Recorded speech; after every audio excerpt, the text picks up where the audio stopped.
lineage of settlers from the 1500s. Colonialists. Yeah. Wait. You don't Colonials, look yeah. very Native American to me. I am Native American. Whites not. are Native Americans. What are Sorry, you talking about? you're not. What are you talking about?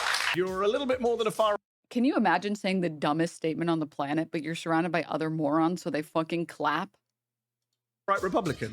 Hey, what can I say? I think you can say I'm a fascist. Yeah, I am. Listen to me. I am an immigrant. I'm speaking from personal experience. Get the hell out. I don't even like. I should get the hell out. Yes. Why? I don't want you here. I'm Mehdi Hasan. I'm a journalist. I'm the editor of Zeteo. Wait, I can do the Asmongold reaction. Hold up. Ooh. Ooh. Yeah, there it is. There it is. He really hit him. He told him, get out.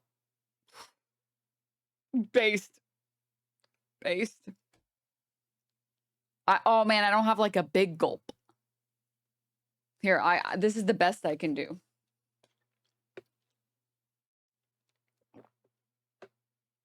Ugh. And then pretend like I'm drinking a soda. All right, let's continue. And today I'm surrounded by 20 far-right conservatives. My first claim is Donald Trump is pro-crime and pro-criminal.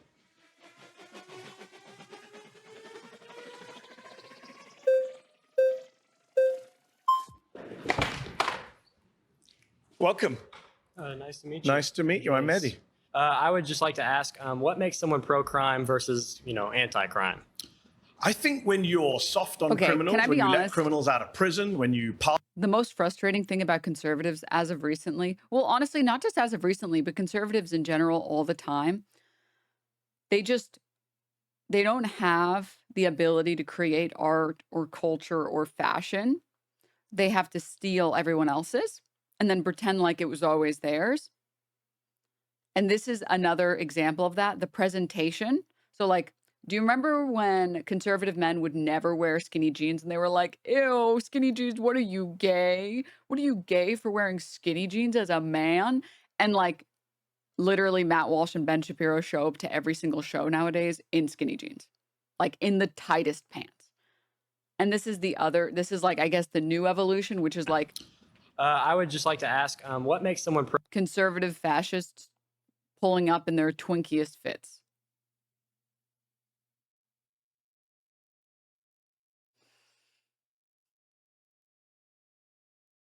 pro-crime versus, anti-crime? I think when you're soft on criminals, when you let criminals out of prison, when you pardon people who've assaulted police officers, you're pro-criminal. Donald Trump pardoned almost 1,600 people who were involved in January the 6th. I think 600 of them had been charged with assaulting a police officer or obstructing a police officer. 170 had pled guilty to assaulting a police officer. 70 had pled guilty to assault with a deadly weapon. J.D. Vance said, we're not going to pardon the violent criminals from January 6th. Donald Trump pardoned all of them. Are you okay with that? I would say January 6th is a very special case. I would say it's almost a climax point in history. Oh, it's a special case, really. It's such a special case. So we have to let the criminals go. Just phrase the question this way. Right now in the LA protests, if they were to, just for example, they were to rush the capital of LA, I mean, they'd have to move over all the homeless people living in tents on the steps of the Capitol. But if they were managed to get into the Capitol and Guy who's never been to LA. they were just protesting, peacefully, let's say police officers were rushing them in.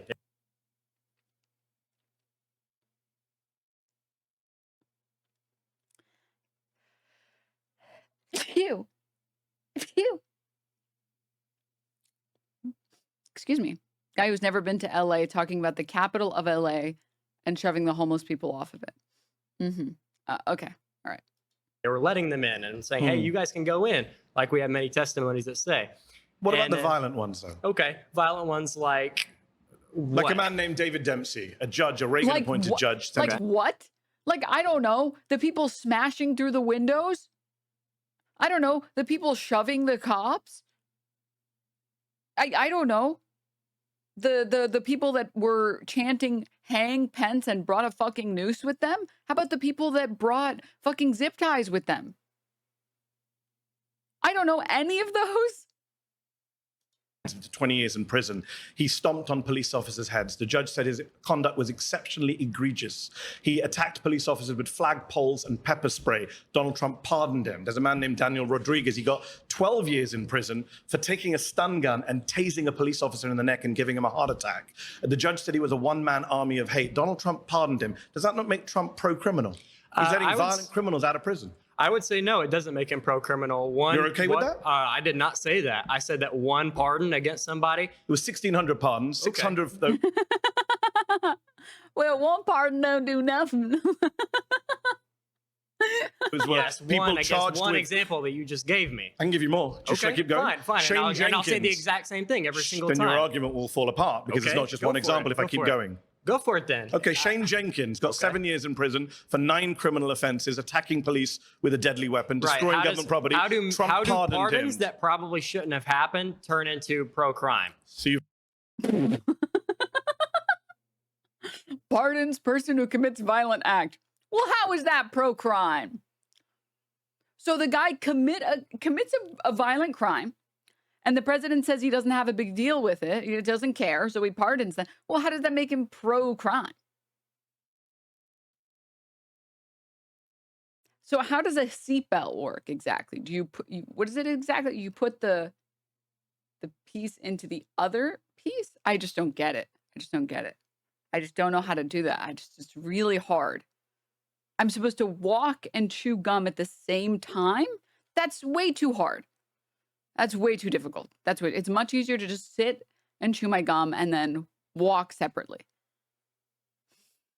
What the fuck? agreed that they shouldn't have been pardoned. Sure, but that wasn't your claim. Was January 6th? Your claim was Trump is pro-crime. Yeah, because he pardons criminals. Okay, I would say that that's a fault. Let's talk about non-January 6 people. Okay. He's pardoned people like Paul Walchak recently, who took millions of dollars from his own employees, was sentenced to tax crimes, had to pay back $4 million. Trump pardoned him. He bought himself a $2 million yacht. Why is he pardoning criminals like that? Well, I don't know. I don't think you should. I don't think really presidential pardon should be a thing at all. But I agree. I don't think that. All right, pause. That means This is oh my God. This is actually the one most irritating thing that conservatives, especially Trumpers, always fall back on that pisses me off so fucking hard, which is well, okay, well, I don't agree with that. Like I didn't agree when he did that.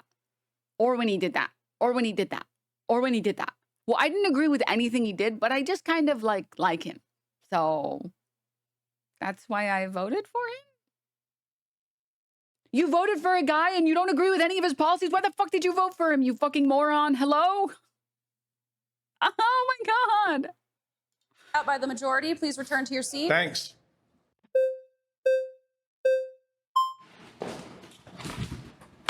How's it going? Hey, how's it going? Mehdi. What is it? Mehdi. You're from northern UK, I guess? I'm from London, North London. Okay, fair enough. What's your ethnic background, if you don't mind asking? My parents are from India. Okay, perfect. Just getting premise here. First of all, I want to say The premise of Donald Trump being pro-crime. No. I want to concern myself with why you care about what's happening in the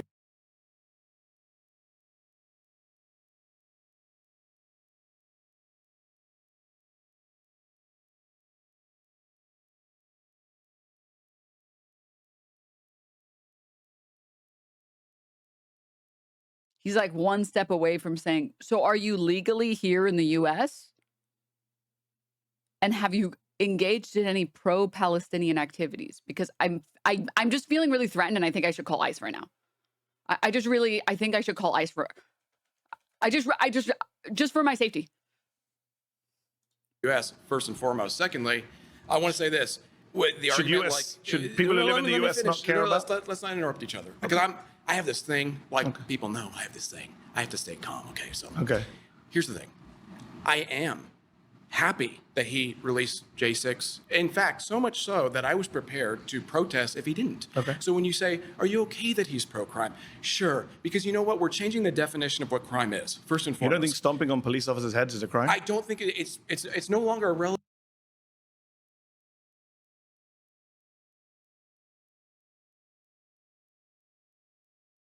Big if true. Big if true. Does that mean that the left can do this now?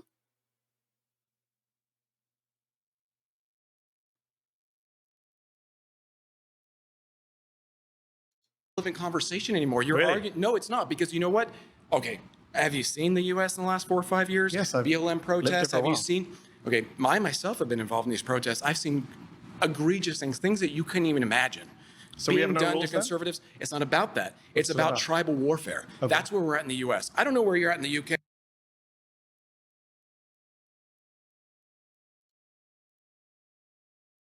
I hate you so much, dumbass liberal.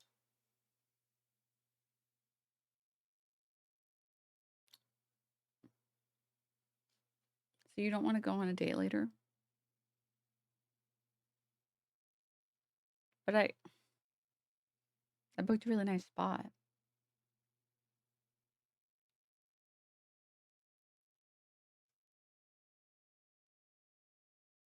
I guess if you don't want to. Guess if you don't want to. You're from India, so I don't really. I'm not from India. Oh, you sorry. Your parents are from India, so I'm an American you have citizen. your own stakes. I'm an American, you know. Wait, Dota player? Ew! Get out of here. Get help. Okay, move on. The game died years ago. Move on. You're an American citizen? Yes. Okay, fair enough. I don't know how Yes. you got that, but fair enough. Here's the thing. Are you an American citizen? Absolutely. Okay. But here's the Not thing. sure how you got that, but okay. Born here. Okay. Born here.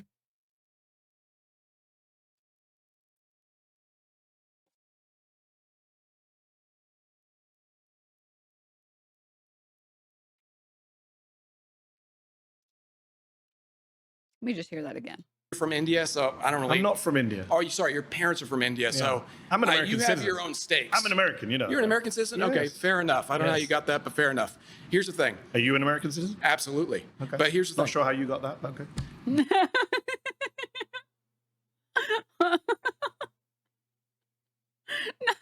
No, born Born here. Okay. not born and inbred here. Born here, and my family lineage is settlers from the 1500s, so I have some stake in the Okay. claim here. Okay. But you're a little different. But you're than a yours. descendant of immigrants, settlers, I didn't know. colonialists. Yeah, You don't colonials. look, you don't look yeah. very Native American to me. I am Native American. Whites not. are Native Americans. What are you Sorry, talking about? you're not. What are you talking about? You're not. Whites are Native Americans. Really? I think What was happening before the 1500s? I think you're getting confused with. I don't mind going on a tangent, but what was happening before the 1500s? Calm down. I think you're getting. What was happening before the 1500s?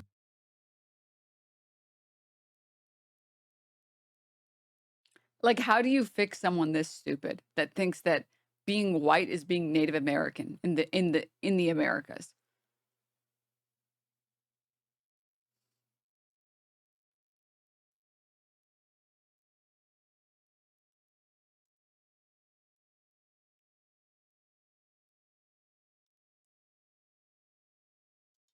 There was indigenous people here that came here from Do you know Asia. what indigenous means?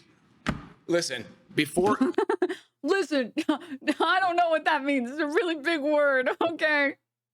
Indigenous people can't You come let from me somewhere finish? else. Why do you ask a question if you're going to interrupt? I'm not sure if you know what the meaning of indigenous means. I do know what it means. It Doesn't means sound they like it. came here first, right? They came here from Asia by way of land bridge. Have Doesn't sound like it. Okay, wait, clock it. Wait. Yes, keep going. an argument with Neil deGrasse Tyson or anybody This else. guy would be typecast as generic Klansman if he was an actor. This guy would get what's his name? Adam something's role. The guy who plays Kylo Ren. Adam Driver. That's who that he would be. He would have that guy's role. He would have that guy. You guys know the scene. I'm not going to play it. You know what scene I'm talking about. It's about that. I don't care. Is he an American? I genuinely don't care. Yes, he is. Okay, just checking. My point is, okay? Nothing to do with crime. So far, you've agreed with me that these Because people are you're criminals. derailing, dude. I'm trying You to stay on literally track. sat down and asked me where no, I'm from. I think you I derailed this think you got conversation from the offended get-go. by that, but because I think you got offended by a question that has nothing to do with whether or not Donald Trump is pro-crime and pro-criminal. Your ethnic background and your national background and your citizenship status has nothing to do with whether or not Donald Trump is pro-crime or pro-criminal. You can easily debate that on either side, being whatever ethnic background, whatever national background. Offended, I'm just wondering what it has to do with crime. I'm always curious. We're going to talk about why- immigration. Don't worry, later on. You can come back. I hope so. Right now, you're doing a very bad job of making the case that he's not pro-crime. I just and got a pro-criminal. round of applause. I could probably get another one. Well, these morons just applauded me.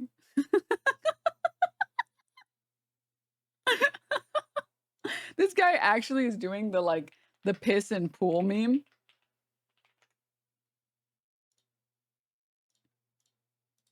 He's doing this. Mehdi Hasan is the one in the middle. And he's like this guy over here. And he's like, well, we're all pissing in the pool. And you're the one idiot that's not pissing in the pool. So did you consider that? Did you consider it? Yeah, we're pee boys. What about it? What about it? It's like, getting a bunch of people on your side doesn't magically make your position good.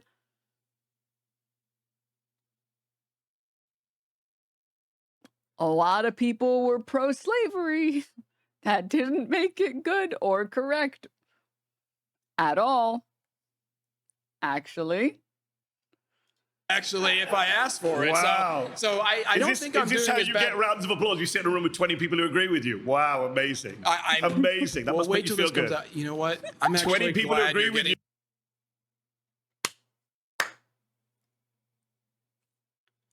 Okay, low-key, this was the energy I really was excited to see. And I'm happy to see him deliver it. Because don't get me wrong, I will not besmirch the good name of Sam Cedar. But Sam Cedar was definitely giving college professor that's disappointed in how stupid you are. Like, I'm going to hold your hand when I say this. The government entities don't pay taxes. Okay? Okay? But this is like, he's just going in. He's just going in.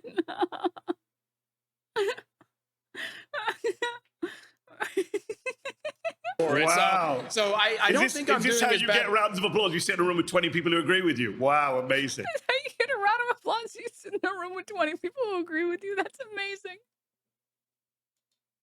Amazing. That This is giving tenured professor energy. Yeah. Oh no, he's not worried about his job. He's here to fucking eat nuts and kick butts, dude. Wait make you till this feel comes good. out. You know what? I'm 20 actually people who glad agree you're with getting you this applauded you. emotionally outraged right Wow. now.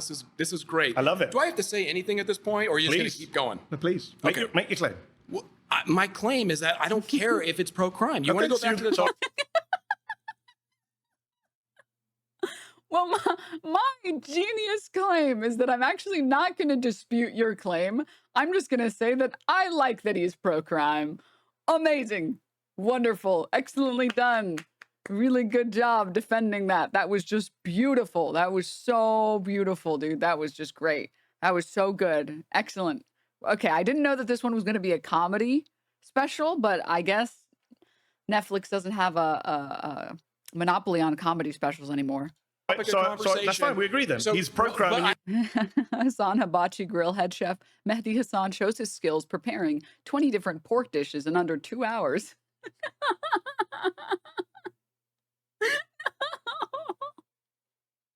I have a care. question for you, though. Do you care on the opposite side of the spectrum? Yes. Do you care about law being administered Yes. to the opposite side of the Yes. spectrum? I think when they're anyone doing who the same? assaults a police officer shouldn't be pardoned. This is like, I think that Donald Trump this is really genuinely a concept that's so confusing for conservatives. Like, they don't get it. Like, they always think that this cooks. They're like, check this out. Well, you like crime on your side, I bet. I bet you like it. And in their head, they think they're making like, you know, a Michelin star restaurant level dish. And in reality, what they're doing is this.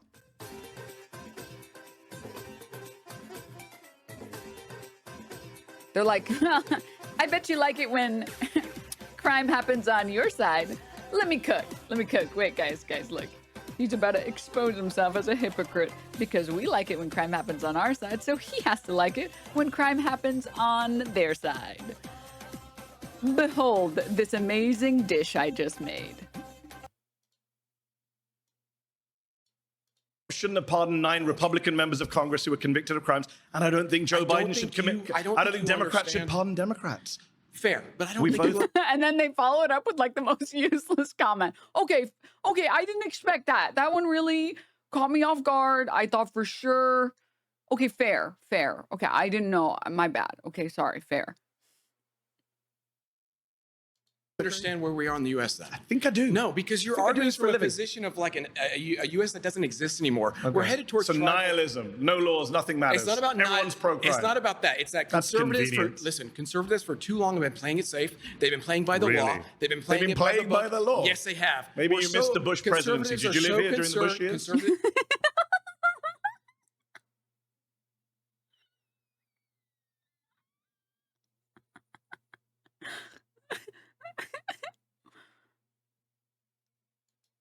Conservatives are Didn't so play by the concerned. law, George W. Let me Bush, nor did finish. Ronald Reagan. Let's be respectful to you. Let me finish. I'm not sure you've been that respectful, but okay. I'm trying to bring it back, so let's both bring it back. Let's Okay. I'm trying to bring it back now. Okay, I'm sorry. I'm sorry. Okay, I'm gonna try and bring it back. I want to bring it back. Okay. I'm conservative. Okay. Really? Let me tell you this. We do play it too safe. We've been playing it by the book for too long. At this point, gloves are off, right? The left has made their point. They're willing to The do. police force in Washington, the left. Yes. why were Are they you assaulting? kidding me? The left? Are you wow. are you insane? Police officers.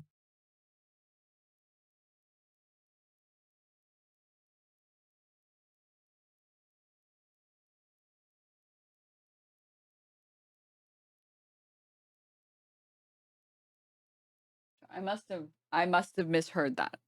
I know he didn't just say that the police officers in Washington D.C. were the left. That I must have misheard that. I must have misheard that because there's no way that he would have said that the police are the left. It had to be there was like some gamer gunk in my ears or something, some too much wax. In Washington, the left. Right? The left has made their point. They're willing to The do. police force in Washington, the left. Yes. why were Are they you assaulting? kidding me? The left.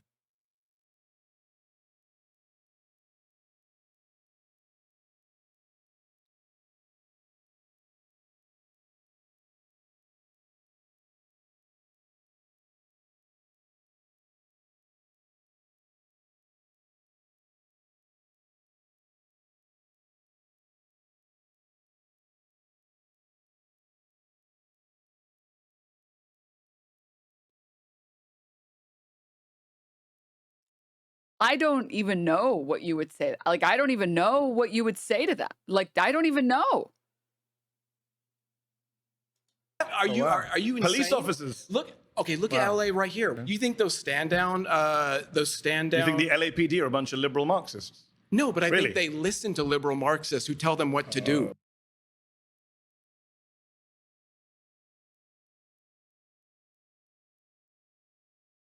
Were they listening to the Marxists when they started fucking tear gassing them? When they were tear gassing the protesters, that's when they were listening. That's when they were listening. No. What about when they were shooting them with the fucking rubber bullets? Then what? Was that also? What about when they were trampling them with the horses? They were also listening to the liberal Marxists. They were like actually reading Karl Marx's work, and they were like, "Oh yeah, he's so right when he says, thou shalt trample protesters." Okay.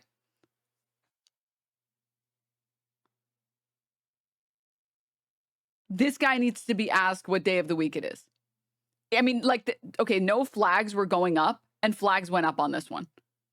Because even the other fucking morons in this room were like, okay, dude, wait. Don't you disrespect our boys in blue. They ain't no liberal, I don't know what derogatory term here. They ain't no liberal sissies. Don't you disrespect them like that. That's what the rest of them are thinking, the ones that are like lifting the flags up. Okay.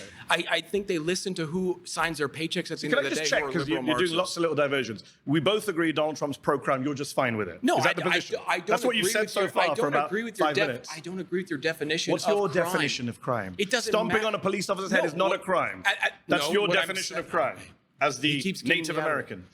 I am Native American. If you Okay. say so. So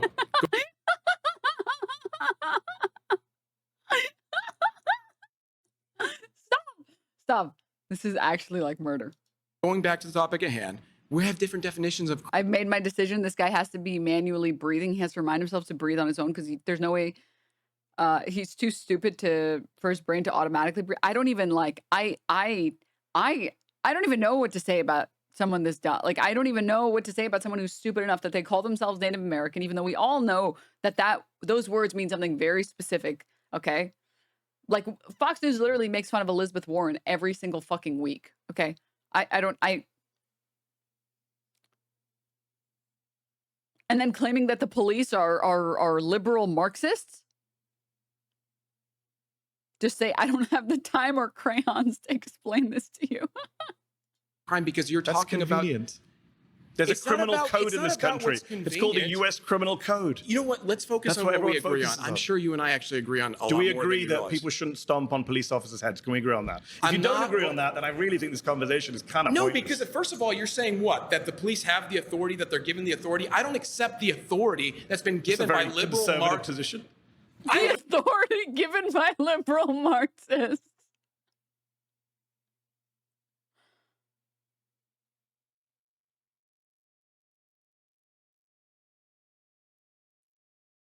Conservative or pro-police? Then you Or don't we know what a redefine- real. Hey, listen, So you're we in a room redefine with crime. juggernauts right now. We Okay, redefine I'm telling you right now, conservatives. you are going to be blown I open mean, if you think that yeah, my if we're going to position is struggle with the hard-right, English you language have for the no next couple idea hours, then yeah, what you're we'll up struggle. against right now. Okay, 100%. Yeah.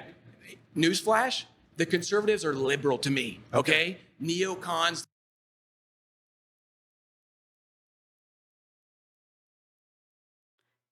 This guy, he's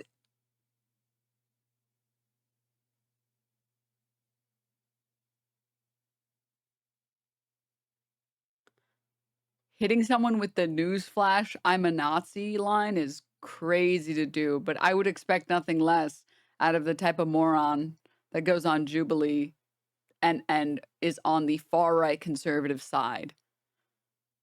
Listen, buddy, here, you got no idea how racist I'm willing to be.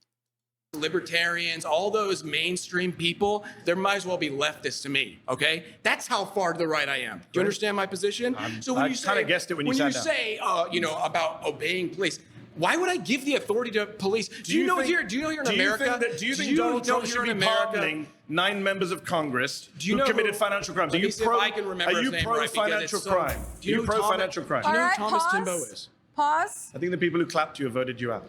All right. Head back to your seat. Okay. I've always been a Mehdi Hasan supporter. I've always said Mehdi Hasan, best Hasan, but I didn't know he ate like this. I didn't know he could be petty like this. Because whenever he's talking, he's always speaking so respectfully to his guests, or if he's on other people's shows, he's always unbelievably respectful. So I've never seen this side of him. And he's like, oh yeah, I guess there were like instances of him getting on like the UK news and like arguing with the guests and stuff that he's done on like Piers Morgan and stuff. But most of the stuff that I've watched, he literally wrote the book How to Win Every Argument. Writing this down, writing this down.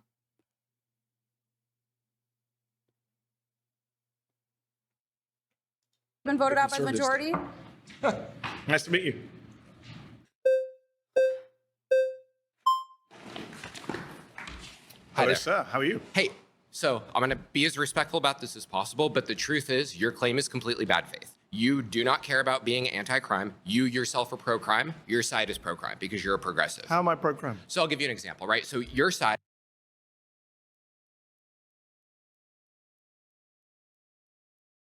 I like that we're already starting bad faith. That we're not arguing what one person is arguing. We're just arguing, well, your side is bad faith. Well, your side is bad faith, actually. 18 months, we stay slaying. You are the max left, actually. You are. He also literally said it doesn't matter what side, crime is crime. Yeah. Yeah. Also, Ben Shapiro energy. That's crazy. Crazy. Last beta, thank you for the 18 months. Ghost Dunk, thank you for the 49. Audio Atmosphere, thank you for the 19. not Donald Trump, has passed a series of laws in California. Let's go with California. It's where we are right now. It's where I'm from. I don't know. Are you from California? No. Or? Okay. So in California, for example, the state legislature, completely progressive, just passed a law that limits sex offender registration to 10 years. It was life before. That's pro-crime. The legislature in California, which is progressives again,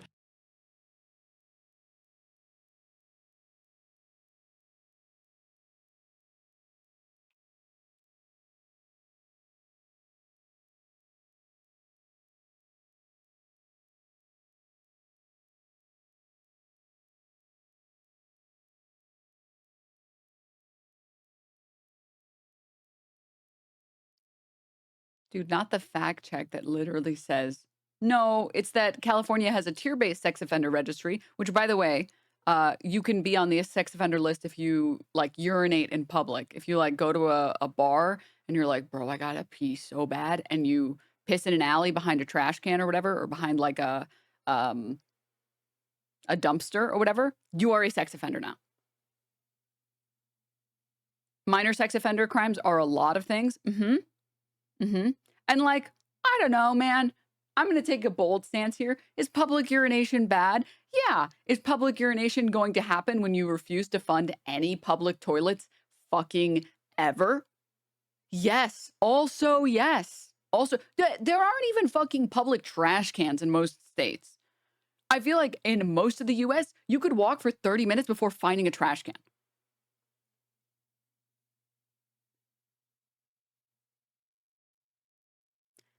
And I'm going to say something, okay? Maybe you should get a fine for pissing in public. You know, maybe a little fine, just like to dissuade people from doing it. Like really hold that pee in until you really can't find a place to pee.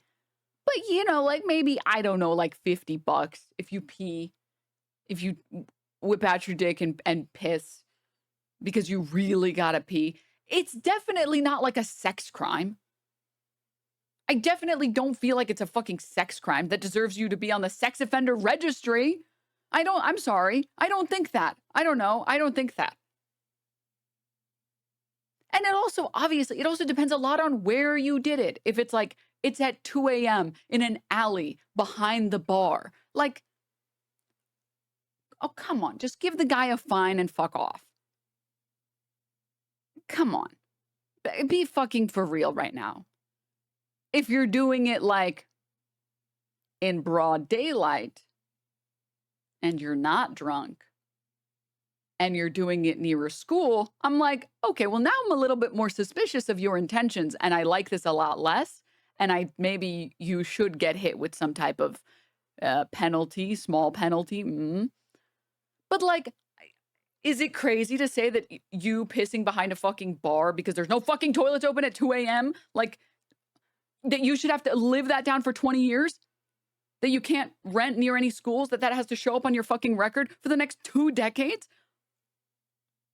No, actually, I don't think that punishment meets the crime. And other people have mentioned it as well. Like if you hook up in a car with another adult, even if you have tinted windows or whatever, that's also a sex offender crime. Where it's like these things, these are definitely not the same things. Like committing a sex crime at a school, near a school, at like a kid's park or something, or what, playground, like flashing, like that for sure. Yeah, like that for sure. That's a sex crime. That's a serious sex crime. As far as I'm concerned, like there's intent, there's a desire to cause harm there. That's like, okay, maybe you should get something on your record for doing some crazy shit like that. But like some of the other shit is like, wait, these shouldn't be on the same list. These are different things. And also, that's how we treat all crimes. All crimes are a sliding scale. Even murder, all the way for murder, there's like, like unintentional manslaughter. We're not talking about self-defense because it's a defense. It's not like a type of murder. It's a defense to murder, or to manslaughter rather. And then there's all the way to first degree. First degree is the highest, right? I think it's first degree is the highest, or is it third degree? Yeah, first degree is the highest. So all the way to first degree. And you know, you're going to treat all of these things differently because all of these things are different. The type of person that hit someone with their car because they were speeding is very different than the type of person that, like, you know, had a fucking plan and a manifesto to go shoot up a school. Lesser offenses being on the sex offender registry also gives plausible deniability to serious offenders. Also true. Also true. Also true. So yes, actually, I do think people with like misdemeanors, people who like pissed in an alley at 2 a.m. because there were no public restrooms that they could find. Yeah, I don't think those people should be on the fucking sex offender registry. I don't think they should be on it at all. That's crazy. But I also don't think that they should be on it for 20 fucking years to life. Holy shit. Can you imagine being on the sex offender registry for life because you pissed in public once? Like, just genuinely, just like close your eyes and imagine that life for just one moment. Like, that's crazy. That is a good policy. That is a good policy for California. And they also didn't change the policy for criminals who engage in serious sex crimes. That is not pro-crime. That is not pro-crime. That's not pro-crime. Okay. California, which is progressives again, has passed a law that says the voter-induced three-strike law is no longer absolute. If someone attempt murders someone, stabs someone on 3 separate occasions, a judge now does not have to give them life. That's a progressive law. That is not. That is pro-crime. You support that, don't you? I actually don't support.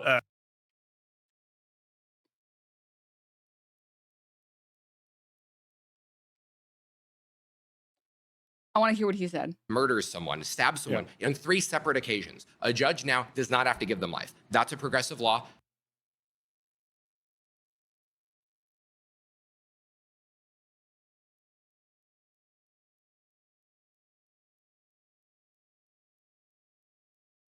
I mean, the judge doesn't have to give anyone life. This is also not a progressive law. And 3-strike rules are not, like, we've already tested 3-strike rules. They're not even good for society.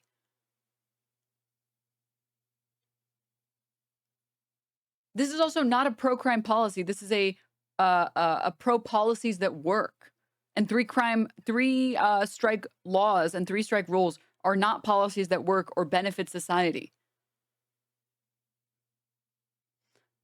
And then it says here, California voters changed the state's 3-strike rule in 2012, so the mandatory 25 to life sentence was only imposed on serious or violent offenders. Wait,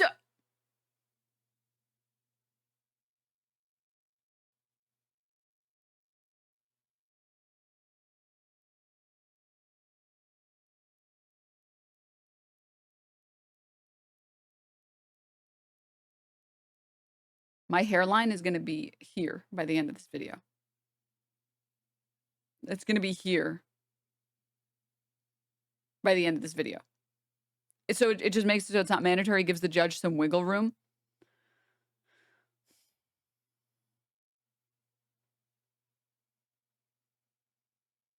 So what you're saying is the policy allows the judge to actually give people sentences that make sense for their crimes. How is that pro-crime? Pro-crime would be saying, well, murderers can go free now.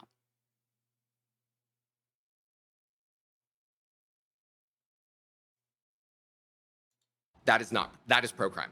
You support that, don't you? I actually don't support sex offenders coming off a list. I think they should be on for life. Okay, so you disagree with progressives. So hold on. You and I both agree that sex offending is a bad thing, especially child sex offending, right? It seems like you and I agree on that. I The agree on legislature that. of California doesn't. So I'm not here to debate the legislature of California. I'm here to debate You're Donald progressive. Trump being pro-crime. But And you're I'm saying that Donald Trump was friends with Ghislaine Maxwell. When Ghislaine Maxwell, who's the worst child sex trafficker of our lifetime, she's serving over 20 years. Do you know Ghislaine Maxwell? Yeah, she's actually not. Jeffrey Epstein's the worst sex trafficker. He's dead. I'm talking about people. Guy is such a debate pervert. Okay, I'm going to be honest. The guy before this would be such a great person to debate because, you know, you can make them mad and more mad and more mad and more mad until they eventually like break a table or like punch their wall. This guy is just like, I feel like he would get mad enough that he would just start stalking you.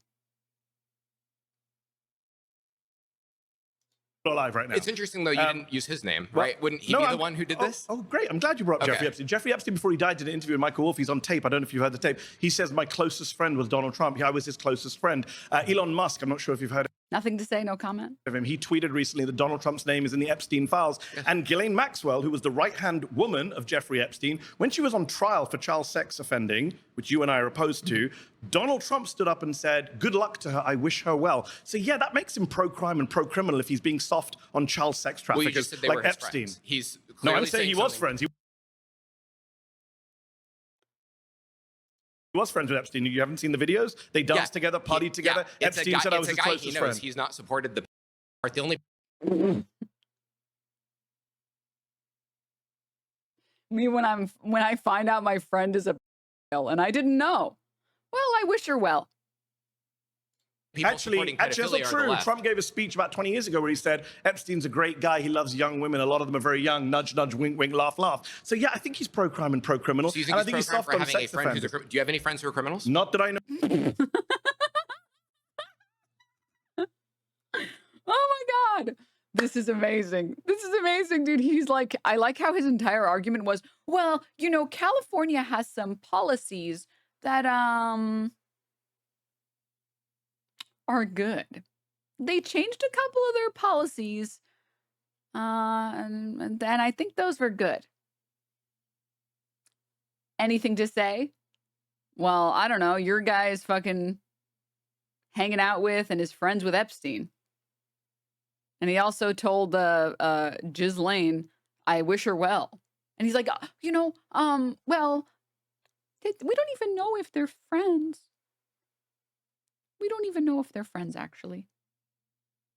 No, certainly not child sex offenders. No, do you? If it came, no, of course not. Okay, so we're both in agreement again. So why are you defending Donald Trump? If it came out tomorrow that one of your friends was a child sex You know trafficker, what I'd do? you'd stop being friends with them. Yes. Yeah, And I but- wouldn't say... And then I'd go on TV and I would say, oh, look, Mr. Hasan was friends with this guy Yeah, but you also wouldn't say, I wish her well. 10 years ago. Therefore, he's What if pro-child Mr. sex Hasan trafficking. said, I wish them well when they're on trial? Wouldn't you ever go at me for You that? wish your Wouldn't friend you well not? on trial? Yeah, child sex trafficker. Would you be mad? I wouldn't wish someone well, but that's Donald your Trump gotcha. did. That's your gotcha. It's a pretty Is that big he said gotcha. He wished Yeah, a friend pretty well. big gotcha. Okay, He but praised see, the- he what praised you're the really woman trying for to do child right now is you're What trying to about get the back fact to that he's- Donald Trump what on about a the fact personal that level. Elon Let's Musk talk says his policy. name is What? I'm trying to make a blast off tweet. I know, even though it's 2 hours later. That's not a weak gotcha. That's a very good gotcha. Considering that Trump is the guy that insults every single person that he dislikes, literally every single person that he dislikes, and smears every single person. He literally has nicknames for every single person that he dislikes. If he's saying he wishes you well, you're a friend. And you actually don't care what that person did. That's his Oh, policy. you want to talk policies? Yes. So when he left office in 2020, he left behind the highest murder rate for over 100 years. He left Between behind the highest murder. Yes. That is the most bad faith claim you No, could no, possibly make. it's a fact from the No, CDC and you know data. what? Here's why it's bad faith. Can I finish a sentence and then you can come back in? You're just lying to people. Donald I'm Trump. lying? Can Yes, I finish the sentence? Donald Trump does not cause the Can I- murder rate. can I- Murder is a state Oh, level that's crime. hilarious. Gavin Conservatives Newsom is spent- more responsible for the murder rate than Donald Trump is. That's hilarious. So Donald Trump's not responsible for murder rate, but other politicians who are Democrats Yes, are. because it's Everyone a state can see level your law. partisanship. That's like saying no. I'll say Republicans are too. State governors who are soft on crime are the ones that are Let me responsible finish for the murder sentence. rates. When Donald Trump left office in 2020, between 2019 and 2020, according to data from the CDC, from the FBI, from Pew Research, there's a 30% increase in the murder rate between 2019 and 2020. It was the single biggest jump in the murder rate since 1905. And who's doing so he's pro-crime. Who's doing the murder Wait, rate? there was a fact check on that? Sorry, wait. I missed the fact check. 2020, between 2019 and 2020, according to data from the Donald Was it Trump. before this? State governors who are soft on crime are the ones that are Let responsible me finish for the murder sentence. rates. When Donald Trump Oh, was it left before this? Further back? According to the Brookings Institute, the murder rate increased 30% across U.S. cities in 2020. Their analysis found that the spike was connected to local unemployment and school closures in low-income areas during COVID. I mean, yeah. Everybody knows about this. Hold up. Oh, you want to talk policies? Yes. So when he left office in 2020, he left behind the highest murder rate for over 100 years. He left behind the highest murder. Yes. That is the most bad faith claim you No, could no, possibly make. it's a fact from the No, CDC and you know data. what? Here's why it's bad faith. Can I finish a sentence and then you can come back? I mean, yeah, Trump policies exacerbated people's financial situations, worsened their material conditions, and then COVID-19 also decimated people's work. People lost their ability to continue renting or lost their homes. Like these things are inextricably linked, especially when you consider Trump's handling of the COVID-19 policies before leaving office. I mean, he tried to take credit later and be like, oh, Project Lightspeed, whatever. But it's like, he also spent a bunch of time shitting on Dr. Fauci and saying Fauci ouchie and saying that it was a hoax and saying that COVID-19 was going to kill you and you needed to, it wasn't going to kill you, but it also was going to kill you if you didn't inject bleach and eat horse paste.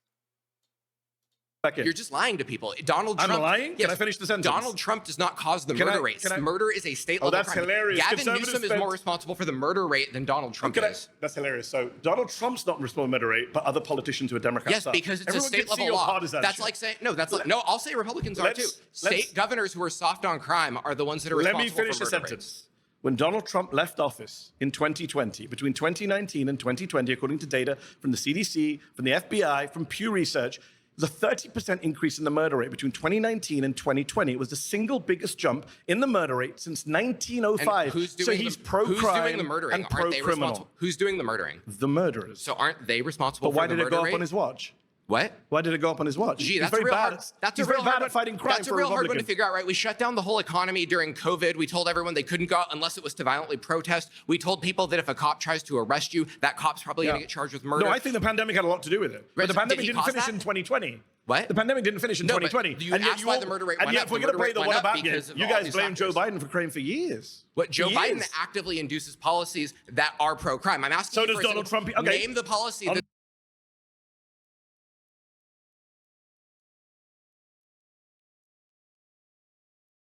Name one right pro-crime. now. I'll name Please, one right I've now. asked you for like 10 minutes. I'll name Please one right do now. that. No, you haven't actually. You talked What, about some of- California legislatures. He pardoned violent criminals That's who not- then went that's on not a policy. to commit He other gives- crimes. You don't think releasing violent crimes into A the pardon is community? a one-time thing. What's his policy? He's not kissing it at all. I like how could you talk about the 3-strike rule?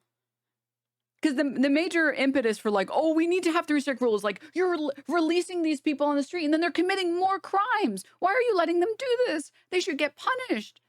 And then when it comes to pardoning January 6ers, well, it's different. Like, this is just a one-time thing. It was just a little one-time thing. It's not a big deal. He has pushed. Name a law he Hold has on, no, signed. a pardon What is a law has he one-time signed? thing. A policy is not one-time That's thing. like Jimmy Carter pardoned the draft. You No, guys listen, may want to dodge January 6th, the pardons. I'm not dodging that. Then Jimmy deal with Carter. it. Did you agree with I'm them? gonna right now. Do you agree with Jimmy them? Carter Do you pardoned agree with draft the pardons? dodgers. Does that mean his I policy was don't no one support has to... Jimmy Carter. Do you support the pardoning of people who went on to be prosecuted for sexually abusing a 7-year-old child, illegal gun possession, reckless homicide? Now, see, These are there's people who more bad released- faith. See, these are there's people more who bad released faith. from He prison. didn't pardon someone for sexually abusing a No, but child. they went He on to be pardoned convicted someone of it. for So rebelling that's against the government that they believed No, had they- rigged elections. That's what he pardoned them for. He didn't pardon them for sexual child abuse. But they were criminals who committed those crimes. He let them out, so that means Now, the crime rate goes up. So you say they're criminals because they did the crime, right? Yeah. Would you extend that to illegal immigrants? That they're all criminals because they committed a crime? I have a feeling your position the Supreme Court. We're going to talk about immigration. Someone who's illegally entered the United States, not a criminal, but not somebody who according to the illegally Supreme entered the Court. Capitol Not is. according to the Supreme Court of the United States. The Supreme Court has said that anyone who enters the United States The illegally Supreme is not a Court, criminal. and we could What's the case jump like? to Can I get future. As someone else already mentioned, by the way, one of the January 6ers, surprise, surprise, shocker, got arrested in May for breaking into someone's house. Whoa, wow, who would have believed it? A Virginia man charged with a felony burglary after being pardoned for his role in the U.S. Capitol riot, which included smashing the door panel that writer Ashley Babbitt tried to breach before the police shot her. Man took several items before he was observed by people in the house and was asked to leave. Officers located the man in a nearby neighborhood and arrested him. Whoa, you mean to tell me someone who broke into the Capitol would also consider breaking into people's homes? I love the idea of like asking someone who's actively robbing you to leave. It's like, dog, I'm having a bad week, bro. Could you please, can you go, man? Really? Just like my neighbors suck. Can you rob them instead, man? Dude, just come back next week, okay? I'm just going through a lot. I just lost 7 ranked games in a row. I know. I should have stopped queuing, and I kept queuing. I know when I'm on that crazy loss streak, I should stop, and I just do it every time anyways. Come on, man. Just come back next week. Please. Please. I really love the phrasing on that. Case site? Can I get the case We can site? jump to 20. You want to get the case? The case site, please. You said the Supreme Court The said, citation of the case. yes, that entering the United States illegally is not a crime. It's called Arizona versus United States 2012. Go look it up. Pause. You've been voted out by the majority. Please return to your seat. Not him with his little notebook.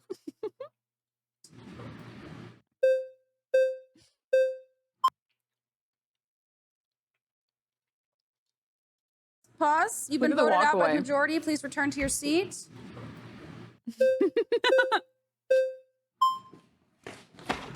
Hey, how's it going? I also love that the Notebook didn't help at all because you just spent the entire time screaming over Mehdi Hasan. Nice to meet you, Mehdi. Nice to meet you. Thank you for coming. I appreciate you. I really just more want to get an understanding. When you say pro-criminal, what do you mean?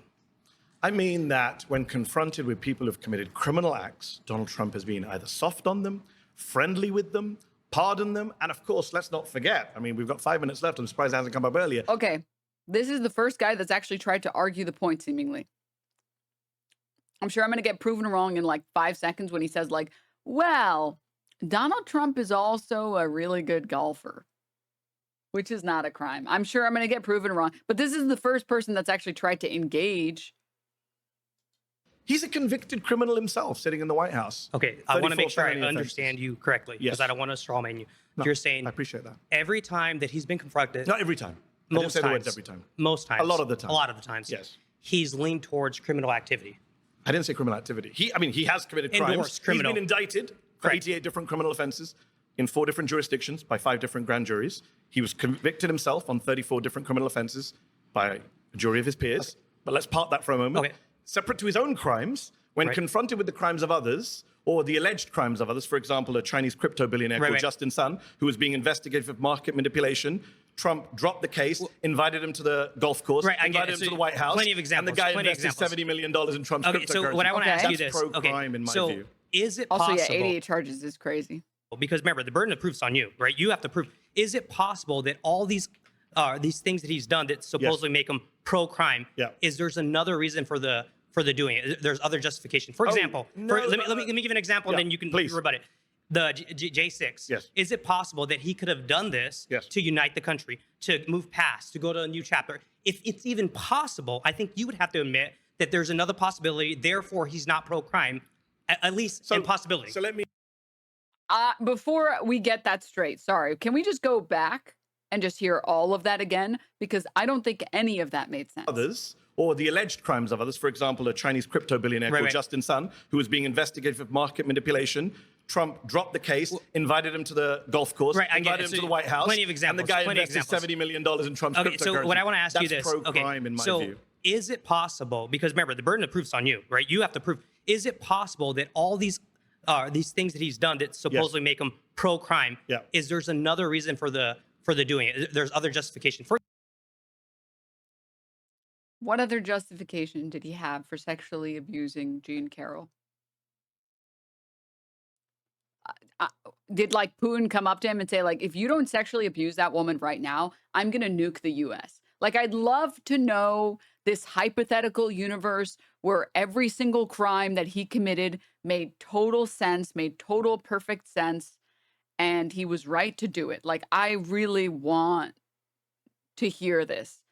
This is crazy delusion. I don't even have words for this level of delusion. Example. no, Let me give you an example, and yeah, then you can please. rebut it.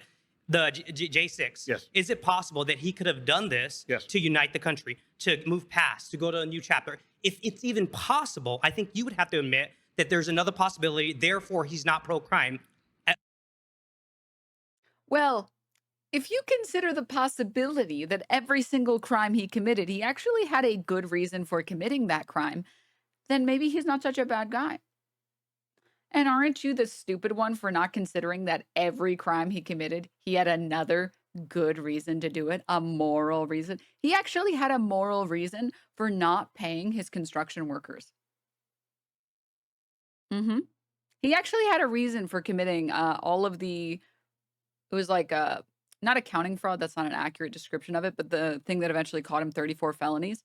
He had a good reason for that. This is a good instance of the marbles being gone. They're gone, people.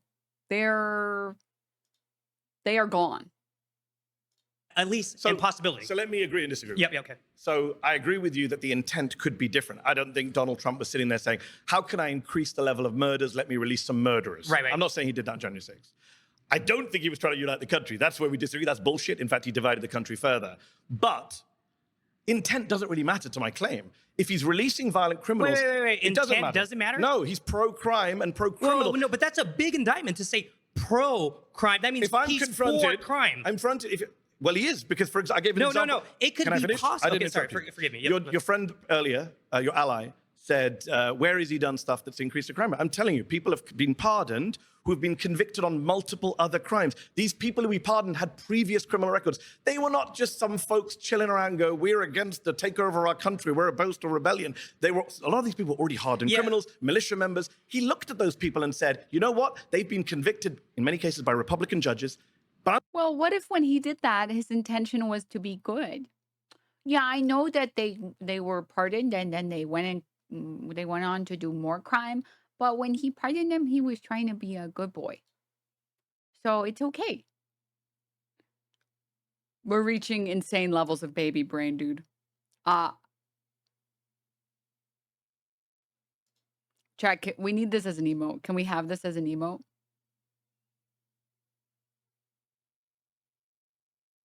Can we?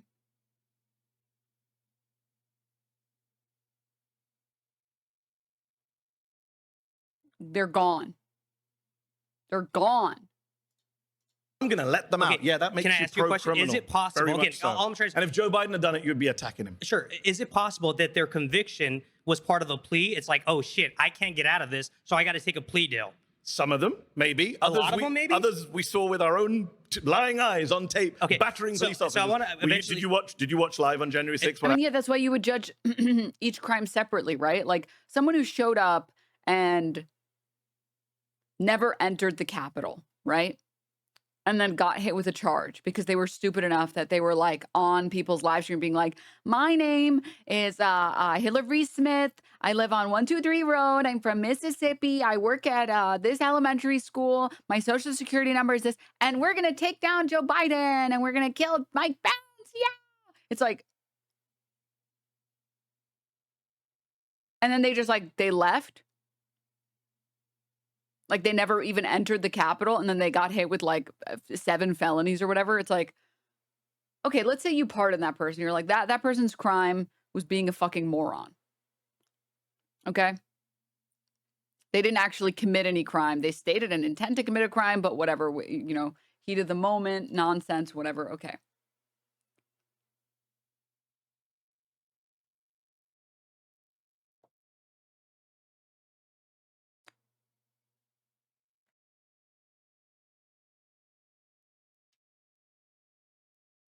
What about the people who had like zip ties?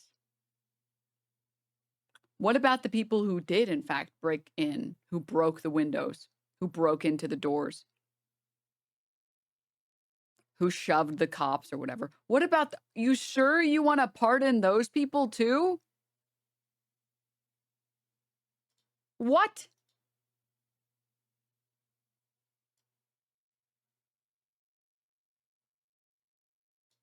Military veteran gets a life sentence for plotting an FBI attack after his January 6th arrest.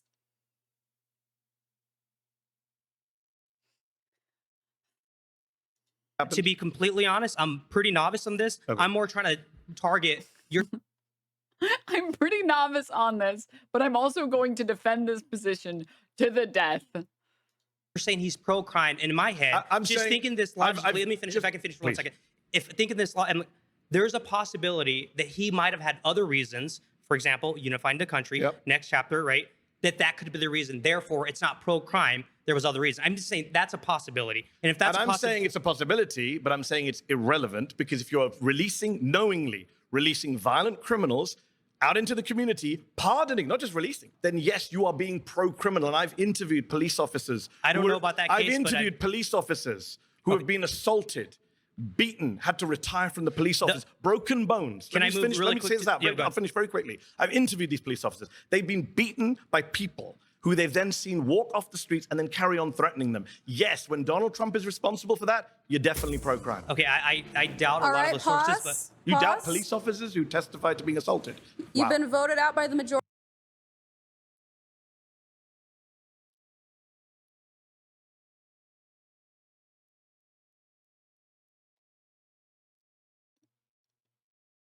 So far, this is the first time that I've actually agreed with people voting other people out. Like they're actually voting people out when they just start talking over him, or they just start making. The are gone, people. The marbles are. They are gone. They are gone. Thank you, Contraman. Thank you. Can we get a let's go for Contraman? Say thank you right now. Thank you right now. Majority, please return to your seat. Thanks.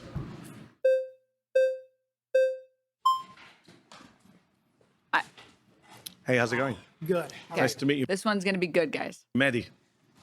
So you claim that your main claim is that Trump pardoned some people from January 6th. By the way, I was there. I saw it all firsthand. Wait, that's dope. Larry isn't funny. Hell yeah. About a football field away.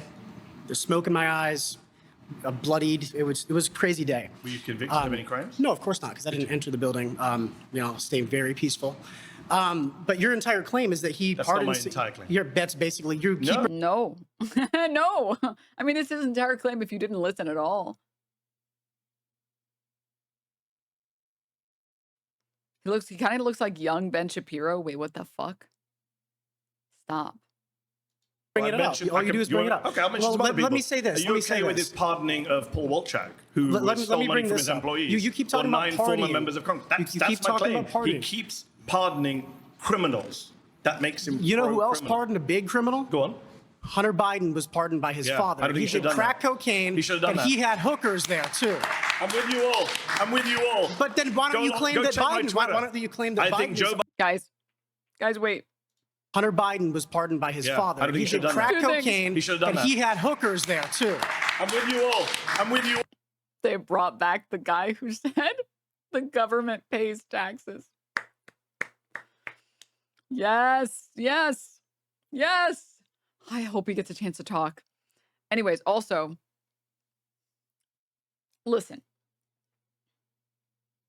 Argumentatively, that was the right decision to make by Mehdi Hasan, saying, I'm with you, okay, and it doesn't show a pattern of behavior in the way that Donald Trump shows a pattern of behavior. Donald Trump consistently engages in this behavior where he pardons these criminals.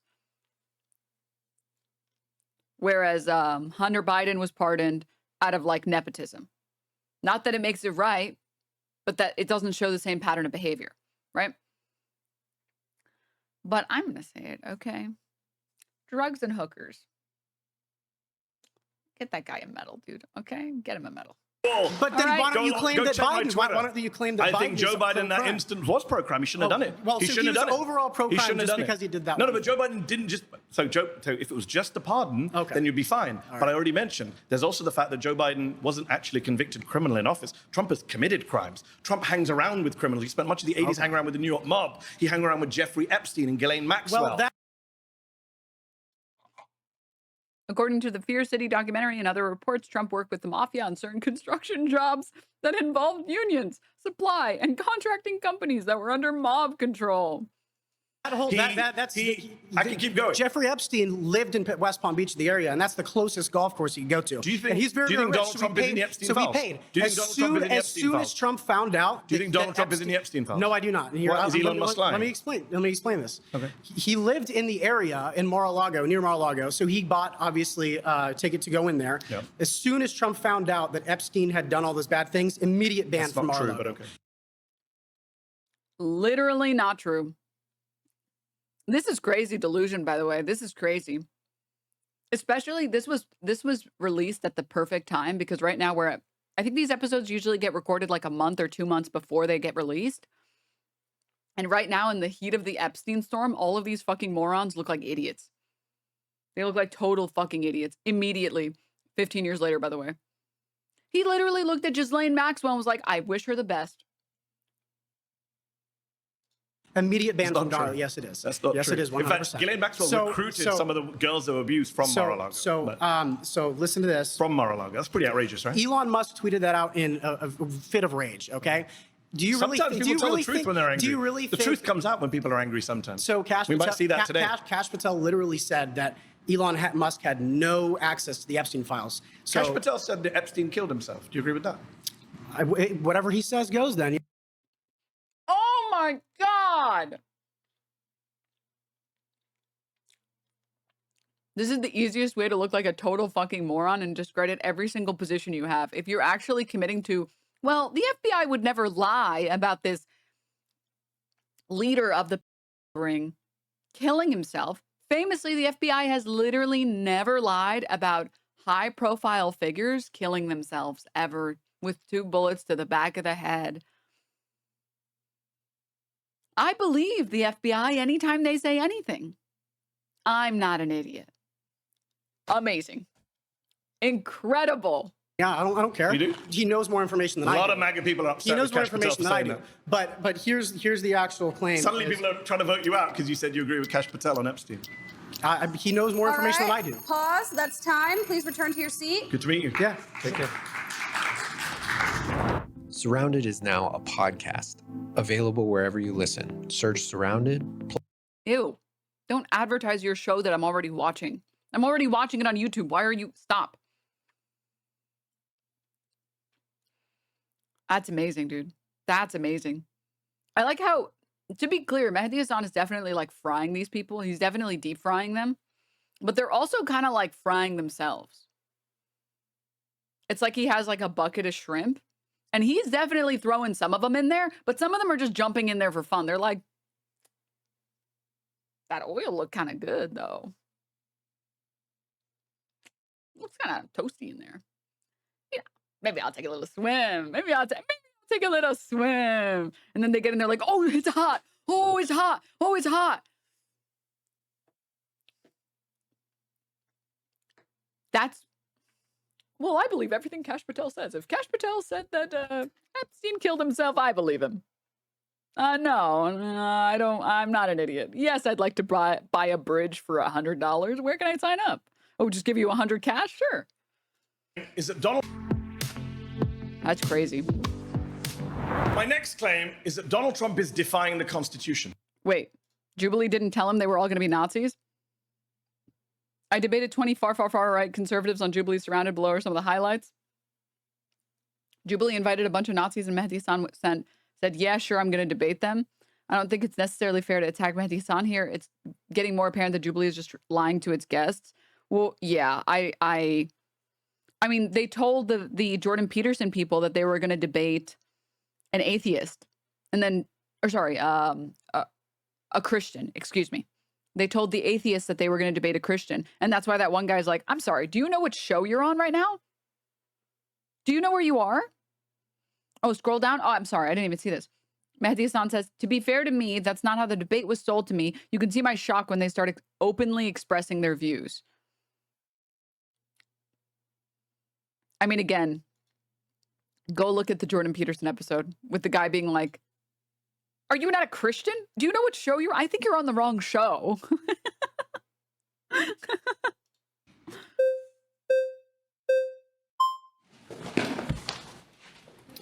Nice to meet pleasure you. to meet you, sir. Mehdi, lovely to meet you. So I would say that with Trump being anti-constitution, I don't really care, to be quite frankly. Okay. Because in regards...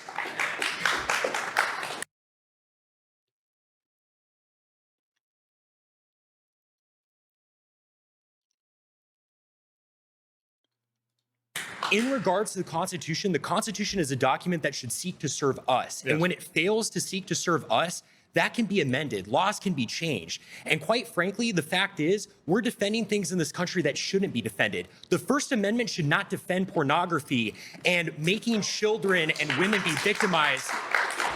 Making women and children be victimized as a result of that. I think things like blasphemy shouldn't be allowed per the First Amendment. I think that, quite frankly, there are a lot of legal processes that are enabling criminals and bad people to fully enact their will in this country in the name of the Constitution or following the Constitution. So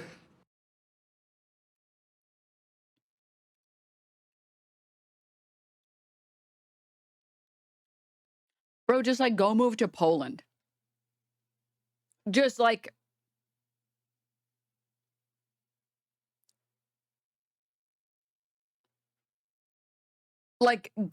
I don't know what to I don't know what to tell people who think that the US should be the state of Christ. It's like the US was founded on the principle of separating church and state as a way to escape like divine authority of royalty. And everyone agrees it's a good idea. that if you want to escape tyranny, you have to remove God as like a point of power in society. And then as soon as it's time to like actually Drew Pavlov physiognomy. Wait, you're right. Oh my God, you're right. By God, you're right. Quite frankly, if Trump is anti-constitution, good, and I think he should go further. So this is wonderfully revealing of the modern conservative mindset. So I appreciate you spelling it out so openly. Just checking, do you support the Second Amendment? I do. Okay, surprise. I was shocked to hear that. I'm saying that Donald Trump is defying the First Amendment, the Fourth Amendment, the Fifth Amendment, the 14th Amendment. He's thinking of defying the 12th and 22nd Amendments. You're saying you don't care about the Constitution, but actually you do because you quite like the Second Amendment. You just don't like the bits that you disagree with. Can I just be clear on that? Yeah, absolutely. Okay. I'm more than willing to amend it and include whenever the it's in Second your Amendment. favor. Yeah, absolutely. Okay. So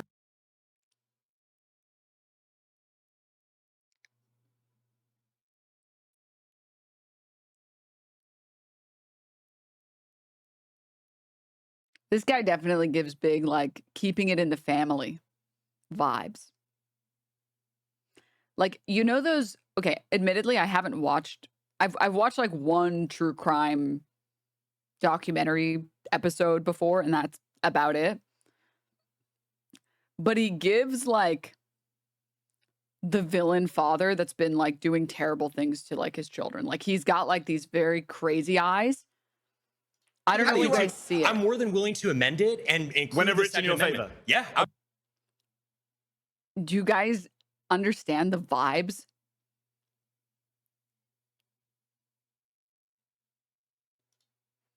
Like, yeah, like he definitely, he gives like as if he wants to like skin animals for fun.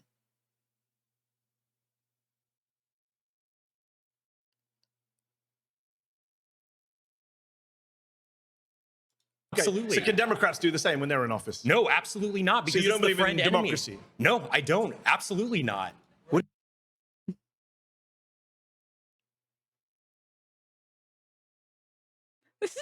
Okay, I was being a little hyperbolic on my title. I was like, am I going a little too crazy saying Mehdi Hasan versus 20 Hitlers on Jubilee? And like now I'm like, I don't know. I think I didn't go far enough with my title.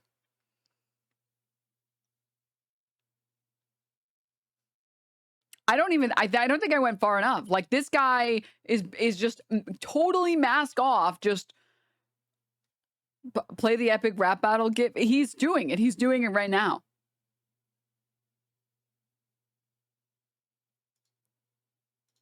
I don't even have like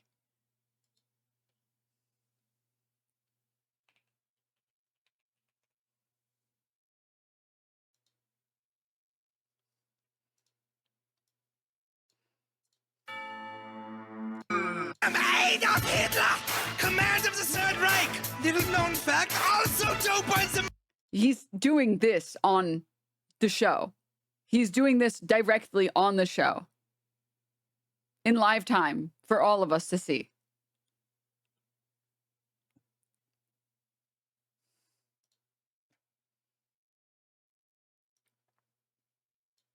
You are attacking his looks because you can't attack his talking points. The fatty is bad. You literally attacked his looks. He's bad at debating, but he has a point. Our current constitution isn't defending us. Illegals are abusing loopholes. Name me one loophole.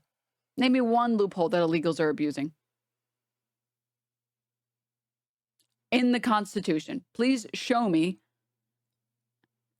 one loophole in the Constitution that illegals are abusing. I also didn't make fun. Well, I guess I did say crazy eyes. I did say crazy eyes. That's fair. That one is fair.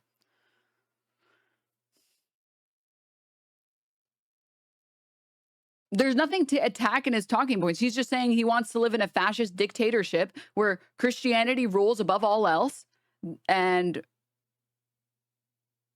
almost certainly gay people shouldn't exist. Trans people shouldn't exist. Women should be subservient to men. All brown and black people and all minorities that aren't white should be deported from the country.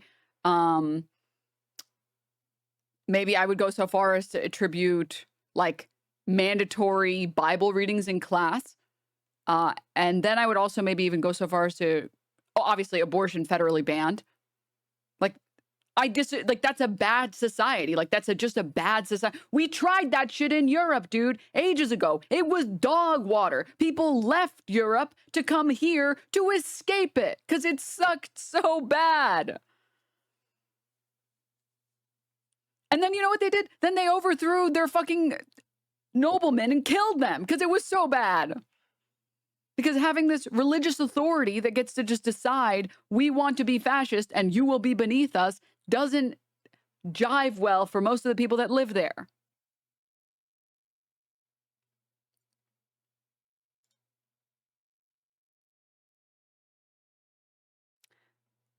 Sanctuary cities, no visas.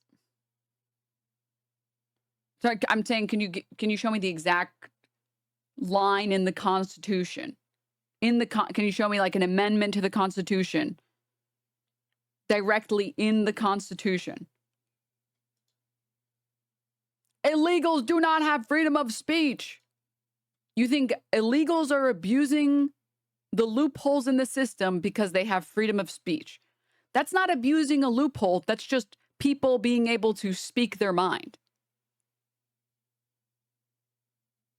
I must have missed the part where, like, one of the founding fathers was like, no Mexicans at Home Depot. That must be in the Constitution. Like, it must be like, it must be in there somewhere. I don't. Does anyone know, like, where it is? If someone could find that one for me. If someone could find, that was definitely Jefferson for sure. For sure. It was Jefferson. It's giving big Jefferson energy. Yeah. Mm-hmm.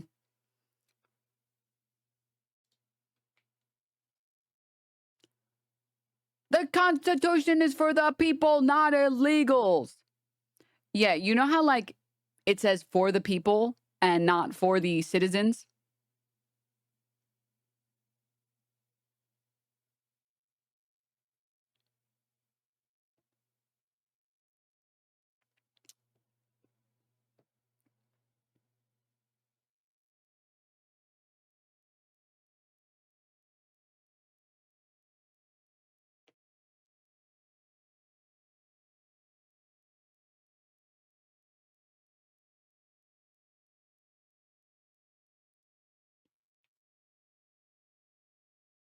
So, like, sorry, I read the next line. Because millions of Mexicans weren't illegally crossing the border back then.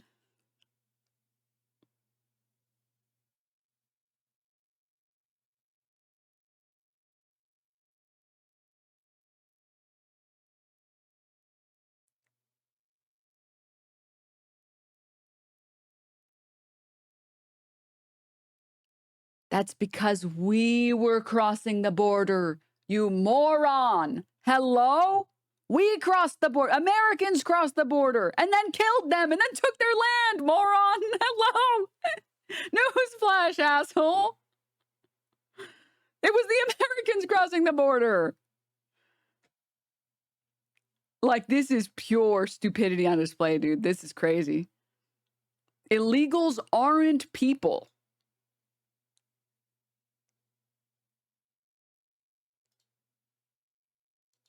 I am Adolf Hitler, commander of the Third Reich. Little known fact, also 2 points in my... That's who you are, just so you know. Like, saying that line out loud, that is what you're saying, chatter. That's what you're saying.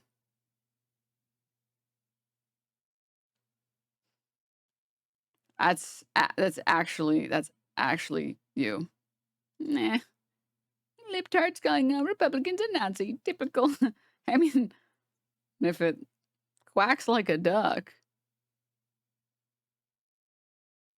You know, you should consider if everyone around you calls you a Nazi because you keep saying Nazi shit, you might be saying Nazi shit.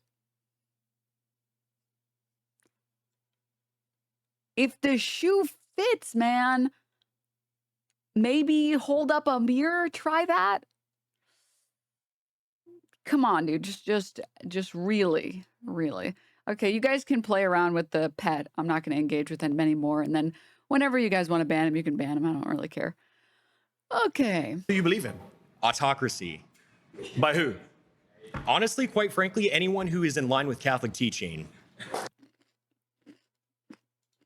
Donald Trump is not Catholic. Of course, he's not. I completely agree, and that's part of the problem. Trump? You don't support Trump? No, I don't. I didn't even vote for him. I wrote in like John Pork or someone. I can't even remember. Why did you vote if you don't believe in democracy and you want autocracy? Well, because quite frankly, I voted. I kind of voted just to. I came with this argument, but I'm bored of my own argument.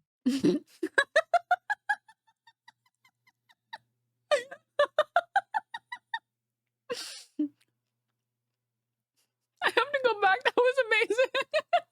Because quite frankly, I voted. I kind of voted just to. I came with this argument, but I'm bored of my own argument. I'm much more interested in this. So yeah, absolutely. How do we get to an autocracy? I like how this guy is like grinning like a fucking moron. Yeah, absolutely. And he has no idea that he is the zoo animal. That's like, we're throwing peanuts at the zoo animal. And he's like, this is great. I love peanuts. Oh, that one got me in the eye. Peanuts. I think, quite frankly, that if we are able to enact local leaders... Who is the we, by the way? I think, quite frankly, these far-right conservatives sitting right around White people? Yeah, no absolutely. So, well, actually, I have quite... Some of the people in this room don't make the cut from what I can see visually. Actually, hold on.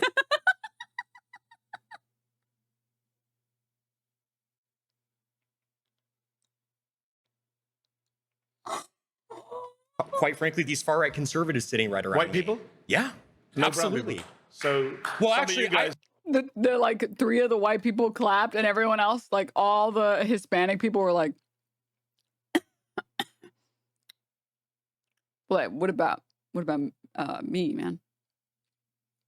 No, like, but like, I'm on your. He's not saying quite frankly. He's saying white frankly. Some of the people in this room don't make the cut from what I can see visually. Actually, hold on for a moment. Dude, Mehdi, stop. Mehdi, stop. You're killing them. I do think that there are people who happen to not be white who do actually have history in this country and have roots in this country. For instance, from the Mexican-American War, we subsumed a lot of territory of people who have far stakes in this country who happen to be Hispanic or what have you. I'm for defending the traditional demographics of this country, which is majority white, and it should stay that way. How does the United States... I mean, we've gone so off topic, but how does the United States look like under your... Sorry, what's your name? My name is, my name's Connor. It's a pleasure.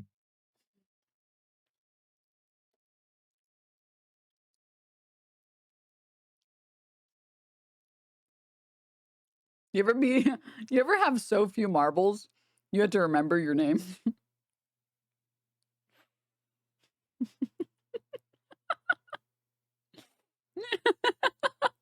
Meet you. Took a little bit of a doubt there. Oh, well, I use a pseudonym online, fair enough, but fair enough. How would Connor's America look? What would it look like? Well, quite frankly, I think we would deport people who shouldn't be here. No, I didn't ask about deporting. What does the government look like?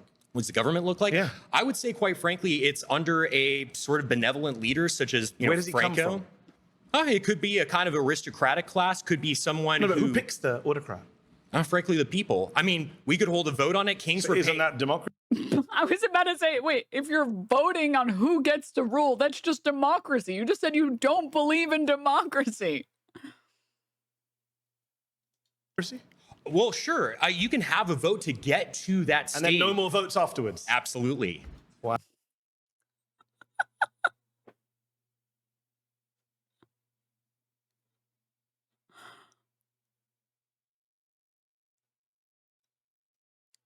Last call for democracy. Last call. Kitchen closing. Kitchen closing. Last call. 100%. Wow. And if that autocrat kills you and your family, you're fine with that? Well, I'm not going to be a part of the group that he kills, because that's the whole thing. The elephant can't get enough peanuts. He's like, just one more peanut, please. One more peanut. How do you know? Karl Schmitt Autocrats tend to kill everyone, Karl even their own Schmitt makes supporters. this point very well in his work. It's the friend-enemy distinction, right? You Karl liberals, Schmitt, the Nazi theoretician. Yeah, absolutely. I don't care. Are you a fan of the Nazis? I frankly don't care being called a Nazi at all.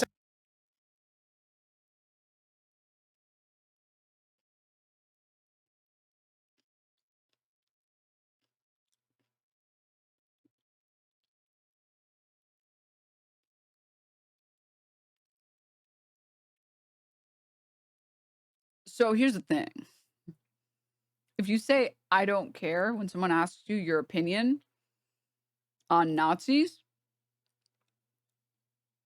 that's just you saying that you are a Nazi.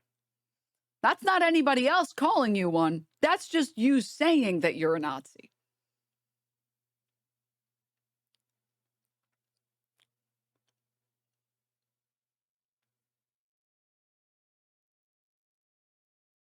That's it. There's nothing else there. It has nothing to do with anybody else calling you a Nazi and you're like, I don't care, call me one. You guys call everyone. No. That was you deciding to say that. For people who missed it. Enemy distinction, right? You Karl liberals, Schmitt, the Nazi theoretician. Yeah, absolutely. I don't care. Are you a fan of the Nazis? I don't care. I frankly don't care being called a Nazi at I didn't all. say that. I didn't actually say that. I said, are you a fan of the Nazis? Well, they persecuted the church a little bit. I'm not a fan of that.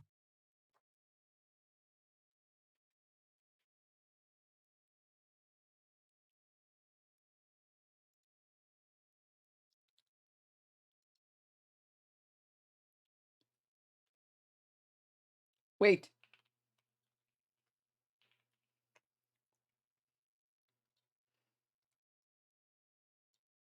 Guys. Hey, Mark. He is doing this scene in real life. Great to see you. Come on in. I caught the show this morning. Oh, great. Thanks. Yeah. Where's Sid? She's out on a thing, but she thought it would be great for us to check in, and I'm a big fan. Thank you. Thanks. So Karen tells me you want the full colonoscopy, huh? Oh, dude, no. We both know, I think, how dumb these things are. You know how it is. It's just due diligence with all the turbulence, and can I just need to check a few boxes? Sure. Thank you for the show, Faith. No problem. Okay, right. Okay, so this is embarrassing, but just for the record and just so we have it, you are not and have never been a member of the Nazi Party of the United States, have you? Come on, Tom, you serious? Nope. Thank you. Sorry to have to even ask. And, oh yes, the Hitler dog thing. Okay, the dog thing's bullshit. Great, I thought so. Different spelling. Okay, different spelling? Yeah. Okay, and this other one that came up, just to fend this off, have you ever read Mein Kampf? Yeah, a couple times, I guess. Couple times? Are there Easter eggs in there you didn't get the first time? Look, I'm interested in that period of history, Tom, okay? I've skimmed it. Skimmed, yeah, thank you. And what specifically do you find interesting about that period of history? The scale. The tragedy. Hell yeah. Yeah, and which tragedies specifically? Europe decimated. 7 million Germans, 20 million Russians, 5 million Poles. Yeah. Just checking the till here, Mark, and it seems you're short a few million.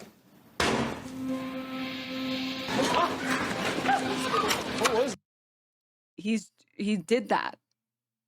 No, but he did that in real life.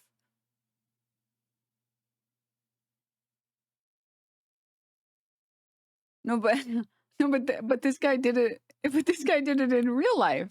But what about that? I said, are you a fan of the Nazis? Well, they persecuted the church a little bit. I'm not a fan of that. But what about the persecution of the Jews?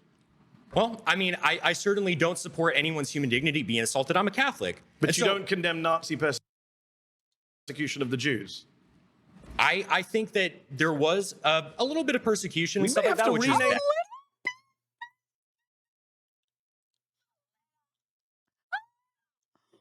What does a lot look like?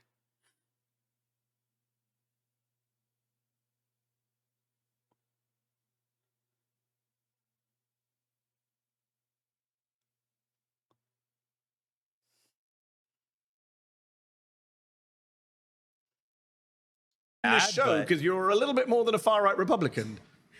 Hey, what can I say? I think you can say I'm a fascist. Yeah, I am.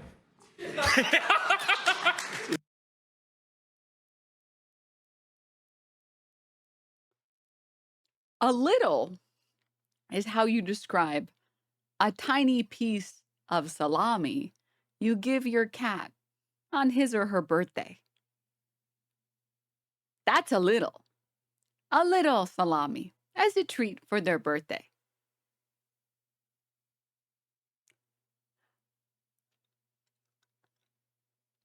I'm going to go on a limb here and say that's not how you would describe a genocide that killed millions of people. I wouldn't call that a little persecution.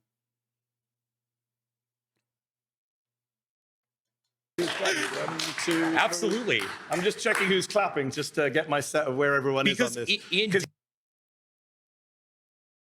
You know that millions of people are going to be watching you on YouTube and checking out who the fascists and the Nazis are.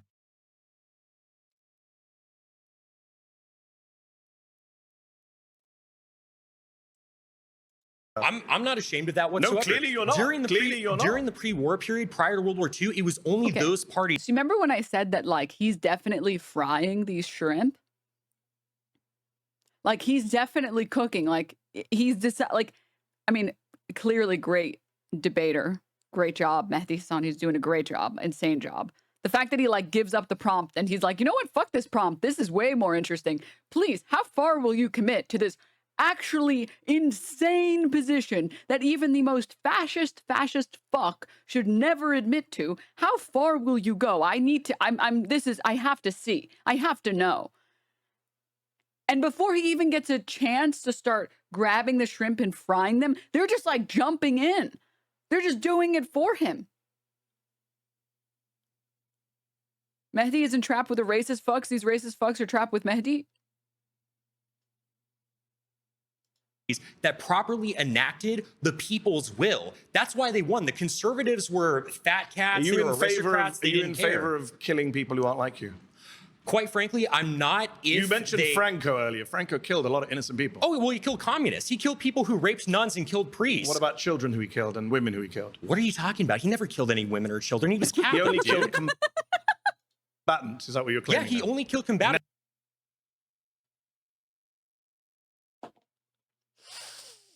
Never killed any innocent people. The White Terror was only punishing. I love this. Franco and his forces killed or executed 150,000 people. That includes members of the Catholic clergy who were deemed either liberal or loyal to the Spanish Republic. Those people who did acts of terrorism. And again, are you supporting like raping innocent women? Nuns, dude. Killing priests? I mean, priests don't brandish guns and kill people. You just refuse to condemn the Nazi Holocaust, my friend. I don't think you're in a position to ask anyone any questions. I quite frankly don't care what you think.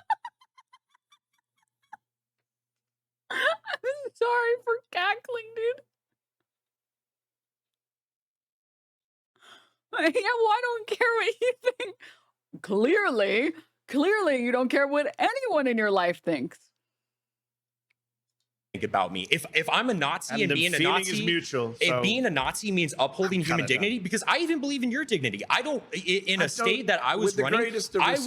I wouldn't want to hurt you or anything like that. But quite frankly, I don't debate fascists.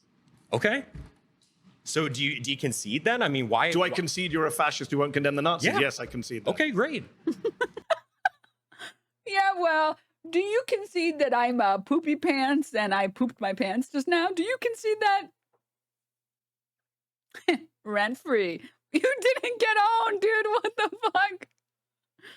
You're guy who... So I mean, what are we doing here? Because I mean, you just seem offended. What you're doing here, you just seem offended to be. This is like the right wing strategy. Once they like find themselves flailing by themselves and they don't know what to do, they're like, "Well, you look triggered and mad and offended." And Mehdi is just like, "Well, I don't have anything to say to you. There's nothing to debate here. You seem offended." And let me just say, if there was ever an instance to be offended, it would be the second someone says they didn't like what the Nazis did to the church. That would be the time to get offended, if there ever was a time to get offended.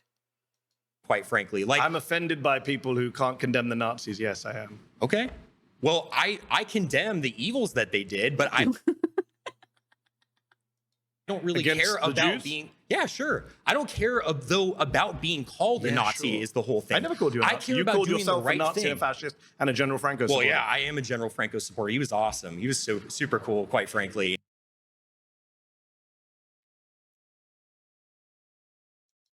Because the whole and thing. you don't believe in democracy. I don't believe in democracy. What are you doing here at a televised debate?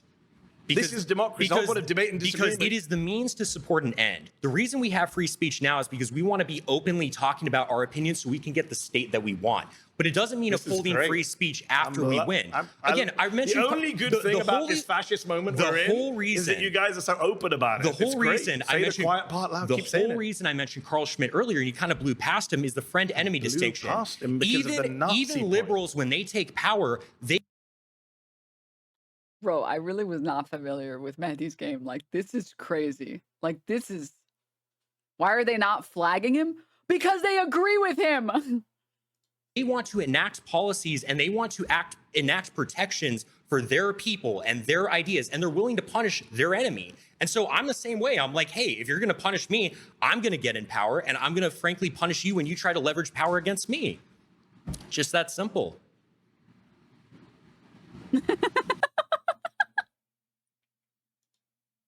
Me. Just that simple. This is how you know you're cooked. This is like... This is the last thing you see before you explode into a million pieces. Like, this is how you know you're totally fried. I'm not sure what you want to say. Hey, it is what it is. All right. Pause. You've been voted out by the majority. Please return to your seat. It's a pleasure to meet you, sir. I can't say the same, but... Yes! Yes! Oh my God, yes! I've always wanted people to hit that line. Yes. Thank you.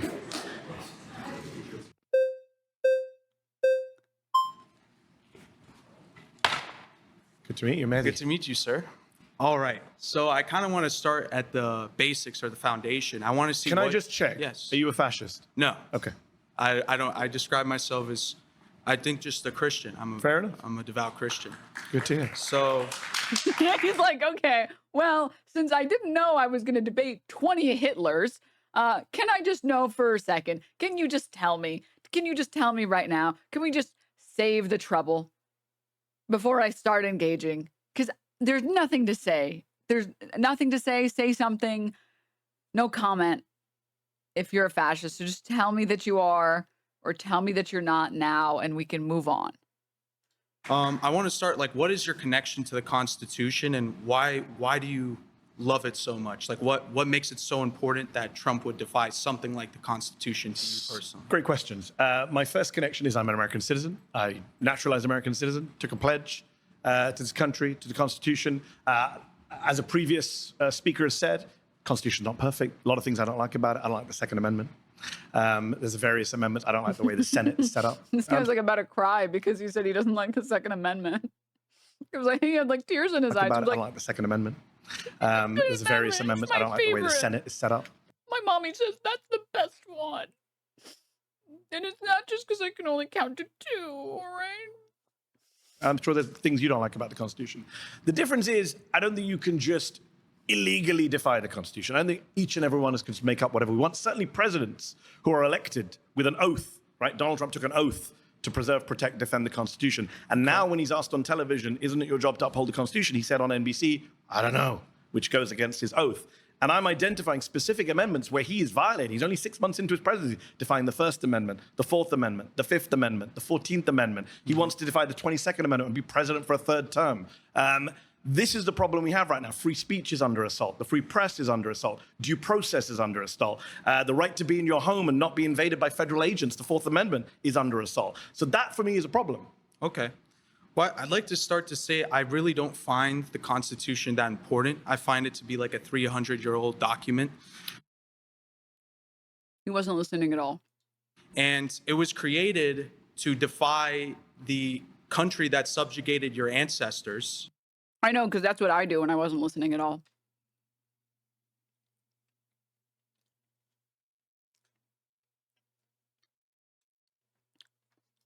in India, and then your parents probably moved from India to Britain, and then you move here to tell us that we should listen to a piece of paper that you were never even connected to begin with.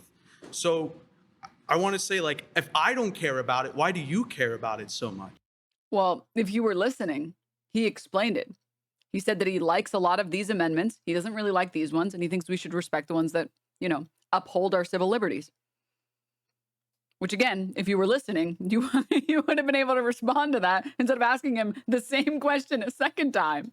How do you run a country without any kind of laws or due process? And by the way, you do care about it, because without the First Amendment, you wouldn't be sitting here. Well, I agree with the First Amendment, and I think. So do you agree with Donald Trump's crackdown on the First Amendment? He's imprisoning people for their speech. He's threatening free speech media organizations. He's threatening peaceable assembly. These are all rights under the First Amendment. Why aren't you bothered by that as a conservative who claims to love the First Amendment? So I don't like the First Amendment. I like free speech. Okay, so the First Amendment is what guarantees free speech. I'm from the UK. Well, I don't really like H2O. I like water. Yeah. That's the same thing. That's it. Are you sure? I don't think so. Hey, by the way, I'm from the UK, which is a democracy. We don't have the First Amendment. No, that's one of the things I do like about the Constitution. I wish the UK did have a First Amendment. So people I'm a don't get journalist. arrested for praying outside abortion clinics and stuff like that, right? So you're opposed to people being arrested for speech crimes, I assume. Well, it depends what it is. If it's like the people... so you're like one of the previous... Well, if I like it, then it's okay. It's really simple, actually. Because you don't, as long as it's someone who agrees with you, you don't mind the crackdown. No, I support... Either we consistently support principles or we free don't. speech 100%. Okay. I don't think anyone... So do you think Donald Trump is defying the Constitution by cracking down on the First Amendment? So I think he's cracking down on free speech, like the deportation of Mahmoud Khalil, who was just released from prison by a judge saying his First Amendment rights were violated. And I agree with the judge, and I disagree with Trump deporting them, but I... The immediate, like, 4 flags that go up. I think that's more a matter of free speech. Sorry, 1, 2, 3, 4, 5, 6, 7, 8, 9. Speech and not the Constitution. 10 flags? Was that 10? Did I count? I think that's pedantry at this moment. I think you've conceded that he is cracking down on free speech, which is the First Amendment. So he is defying the Constitution. So it's a pleasure to be in agreement with you, sir. All right, pause. You've been...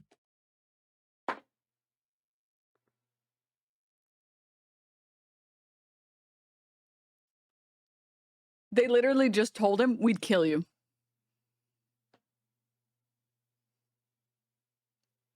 When we elect our supreme leader, you will be right after all of the brown and black people.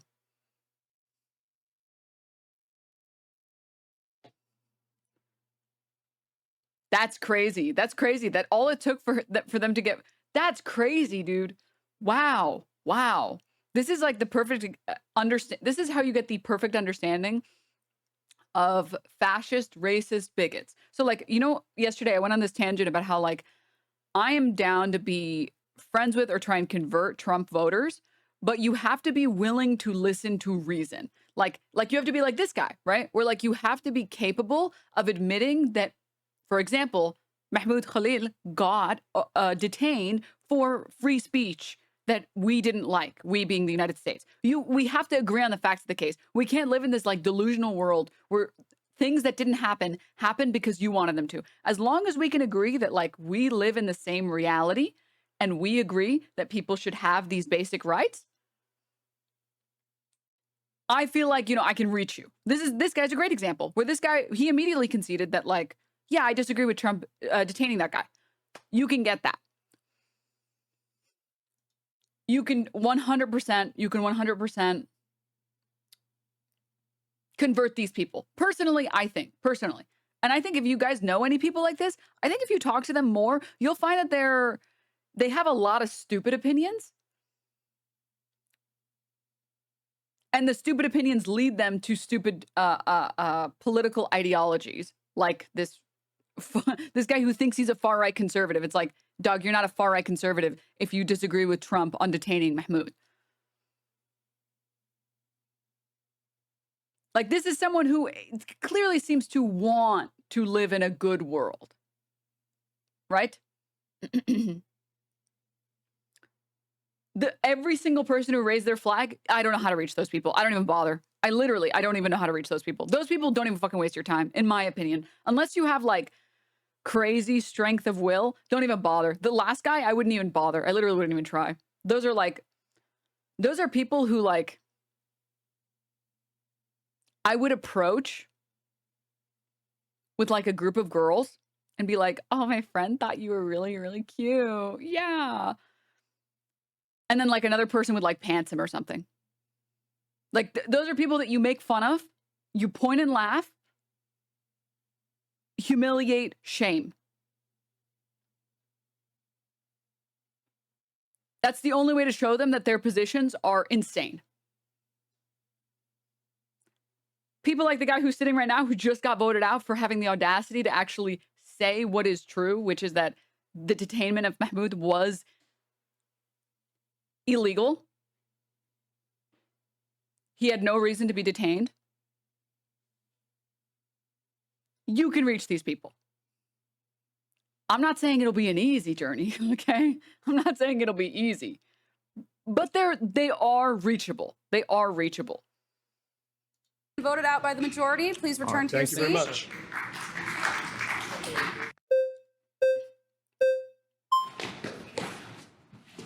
Good to meet you, sir. I'm Mehdi. Mehdi, great to meet you. My name is Kai. Do you, Mehdi, believe that the Constitution is important and good? Overall, yes. Do you believe that that Constitution can be eroded through democratic processes? What do you mean by erode? The original intention of the Constitution being... Wait, I'm so sorry. Hold up. Wait. We have to know something really quickly. It's a pleasure to be in agreement with you, sir. All right, pause. You've been... Which guy was that? Was that this guy? It was this guy, right? So he is defying the Constitution, so it's a pleasure to be in agreement with you, sir. All right, pause. You've been voted out by the majority. Okay, he didn't have the flag up. Okay.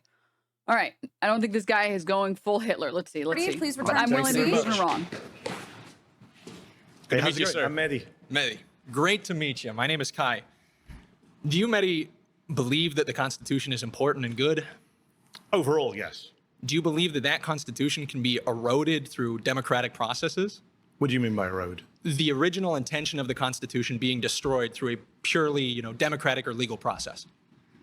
I'm not sure I agree with that. Okay. I think if you're democratically amending the Constitution per the rules of the Constitution, that's fine. If we could find a constitutional way to get rid of the Second Amendment, I'd be pro that. So let's pose a hypothetical wherein the entire population of the United States has drastically changed. Yes. And the population now has completely different intentions about what to do with the country. Let's say it wants to give it all back to Mexico, dismantling the United States of America. If that's the case, then what's the use of the Constitution? It hasn't defended the country. In fact, it's allowed for its destruction. I don't understand the premise. How did the whole country change? Demographic replacement, mass migration. I mean, we're seeing a change in demographics. And there's... What is the... I do want to talk about immigration today. I hope we talk about... Lesbia 11 Angie. Laws can be eroded over time. Ban all laws. Stop. Tech authority thing for 35 months. Okay, so we're going replacement theory. So we're going Nazi. We're going Hitler. Okay, so there's at least 19 Hitlers here.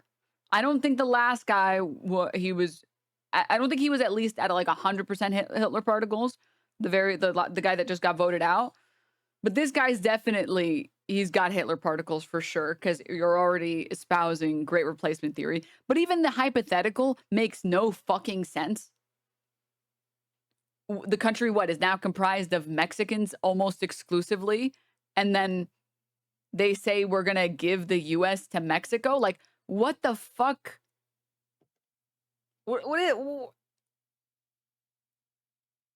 What? This hypothetical doesn't make any sense. Like, it doesn't make any sense. It has never happened in the history of ever that a country with authority and global power and is a global leader, or at least has more power over the countries nearby it, decides to concede, dissolve, and offer itself to a nearby neighboring country. Like, that doesn't even... It's just a hypothetical that doesn't make any sense, that would not exist ever in a million years. Like it literally doesn't. It's antithetical. I understand how anybody feels like anybody's replaced, like they're not getting rid of you. You're only getting replaced if like someone literally grabs you off the street, throws you in the fucking ocean, and then somebody takes your place. That's it. That's the only way you're getting replaced. Or I guess if you get, what is it, body snatched or whatever. That's not. No one is. It's just a hypothetical. A hypothetical that doesn't mean anything is a useless hypothetical. A hypothetical that doesn't make any sense at all, it's a totally useless hypothetical. It's a fear-mongering tactic. It's like, oh, well, it's slippery slope. What happens if we get a bunch of browns and then we concede and then the country dissolves? It's like, this hypothetical isn't useful for talking about this issue because it's just not something that will ever happen or exist ever. That's like someone saying, well, I really wanted to get a car since I don't have a car, but like, what if I was driving and then the floor underneath me disintegrated and then I fell into the core of the earth? And then I lived in the core of the earth forever. It's like, wait, what is this hypothetical? What is this nonsensical? I'm not going to engage with such a stupid hypothetical that doesn't make any fucking sense. Then what? I don't know. You live in the core. Like, what? Huh?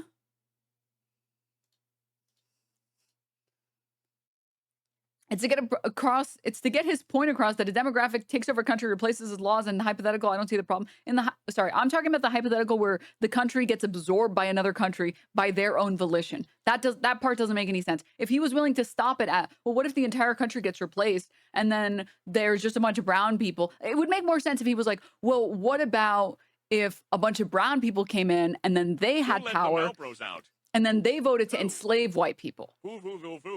At least that one makes some reasonable sense because slavery is something that has happened in human history. Like, at least that would make some fucking sense. But what he described is something that's totally nonsensical. It's not even worth like trying to think about. Just subbed from the core gang. Green on Twitch, thank you for the prime. Anywho. At which point I would say, like, when this base thing has been eroded so far that it's no longer good, you do with it what we do with everything. You destroy it and start again. You Noah's Ark that bitch. I mean, effectively, that's what the Constitution was originally. It was, well, this royalty shit ain't working. We're dipping. We're starting over. But like, people are not omniscient or perfect, so there's no way to draft a perfect constitution or to create a utopia to account for every single bit of human error or fault. So you do the best you can, and when it's no longer viable or useful, you change it. And you can argue why you don't think it's useful or viable anymore. I think currently there's still enough things that are useful in the Constitution. Oh, sorry. There's still enough things that are useful in the Constitution that you can use it. That's what Mehdi Hasan's point is. Everyone's itching in this group to get to immigration. Also, hypothetical doesn't even make sense because brown people aren't a monolith. I mean, yeah, hypothetical was literally useless. Yes, sir. I've saved it for you all. But given we're on the sense of the Constitution, and you asked the question, what is the proportion of immigrants in this country? What proportion of the population is foreign-born? It's very difficult to measure because the actual projections of the number have been changing more rapidly. But what is currently the best estimate? What's the current estimate? Well, the projections keep changing. No, the current estimate. Current. I think it was about 15%. Yes. Yeah. Just under 15%. Which is, by the way, more actually than the original. According to the census data, the foreign-born population of the United States is about 53.3 million, or 15%. Okay. Estimate was. So but we 15% of the people are going to change the country, change the Constitution. How's that going to work? It's actually a nightmare. As someone who wants to amend the Constitution and get rid of things like the ridiculous way the Senate is set up, or the Second Amendment on guns, or various other things, it's really hard to change the Constitution. They made it impossible. In fact, actually, the problem with the Constitution is that it's too hard. to change. The problem with our current legislative system is that it's too difficult to change.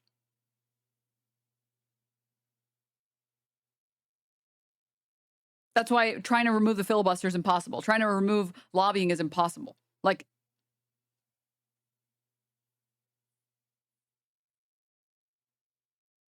almost impossible. You know, last time we had a constitutional amendment? You know like what? 20, 30 years ago. I understand, which and is it was why on, I think, members of Congress pay. Which is like, why... It's No, I impossible. get it. So where are you getting this scenario where 350 odd million people all become foreign-born migrants or the children of migrants, immediate migrants, even though America is a nation of migrants? Yeah.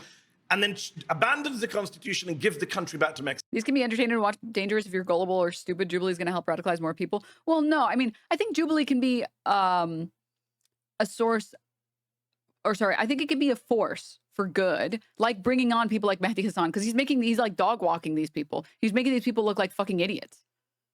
So if anything, I think this is de-radicalizing people. I think people who might have otherwise listened to these fascist fucking talking points, they're doing the opposite. And if Jubilee wanted to be a force for good, they would put a bunch of smart leftists when they bring on conservatives, like the Jordan Petersons of the world or the Charlie Kirks. And then the opposite would also be true, right? I mean, the Candace Owens one was so boring, dude. That one was so boring. She like didn't commit to a single worthwhile position. I couldn't even fucking watch it, dude. Outside of your imagination, where is that happening? Huh? I swear to God, sometimes I feel like I say stuff and people aren't listening to the words I say. They're listening to like a version that I'm saying.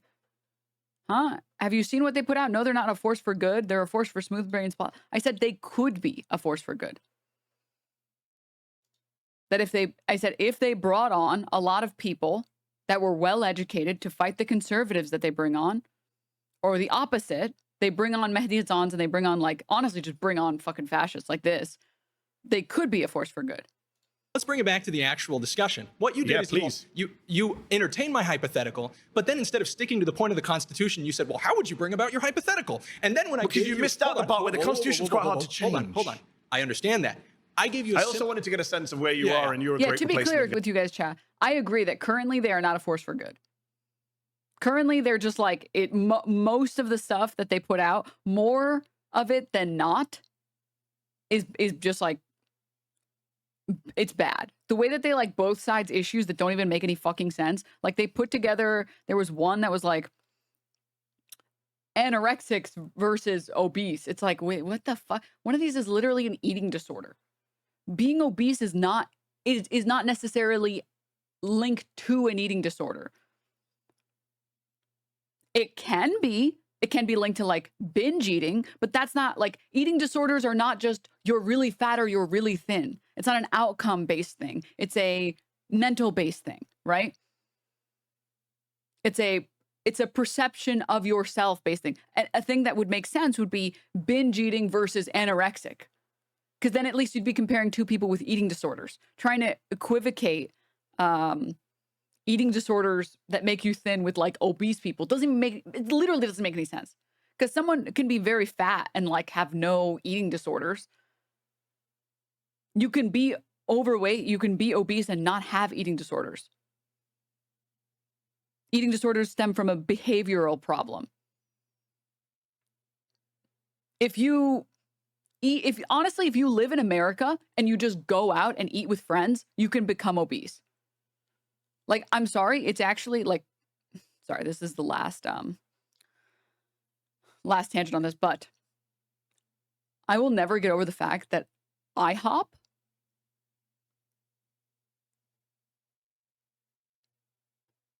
will let you order a like 1,500 calorie breakfast with 1,000 calorie shake.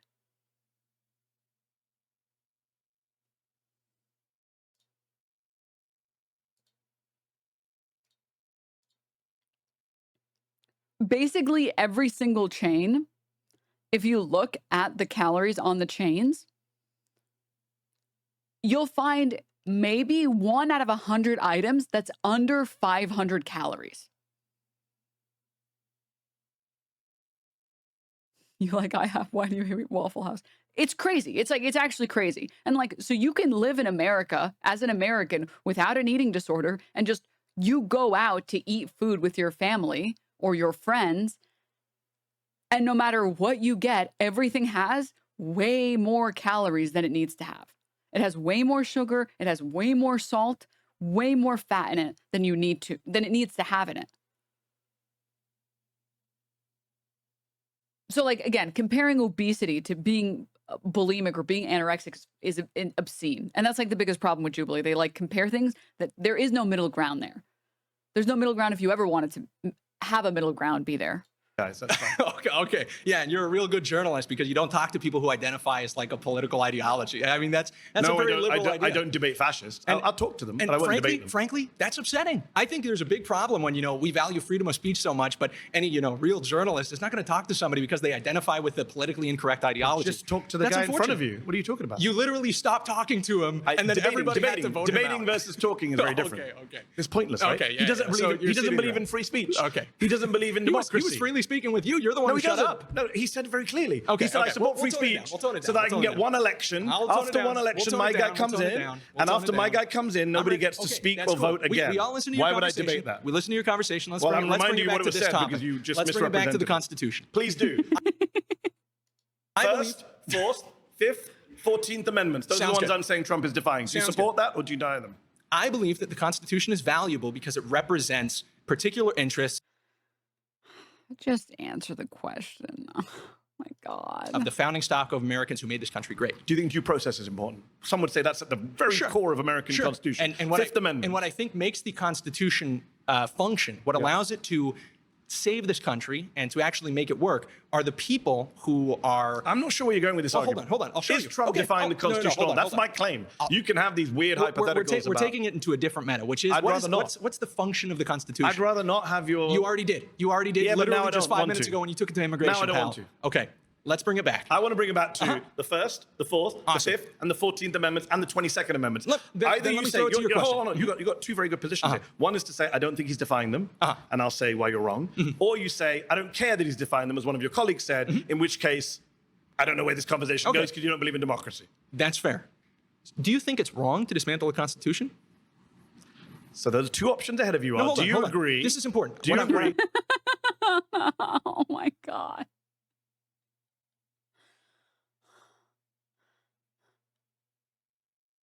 So is Donald Trump... Okay, let me ask a question back since you're asking me questions. You're not answering the basic point. Well, do you think Donald Trump is dismantling the Constitution? Can we agree that Donald Trump is dismantling? Because I'll agree with you on that. I think he is dismantling the Constitution. I think he's illegally, unconstitutionally, I think he's interpreting it in ways that are more... Which judges do not agree with him on. Okay, hold on. Which the Supreme Court has not agreed with him on. And the judges don't agree with the people who wrote the Constitution. How do you know that? Okay, let's take your example of the Second Amendment. I'm sorry, what? Do not agree with him on. Okay, hold on. Which the Supreme Court has not agreed with him on. And the judges don't agree with the people who wrote the Constitution. How do you know that? Okay.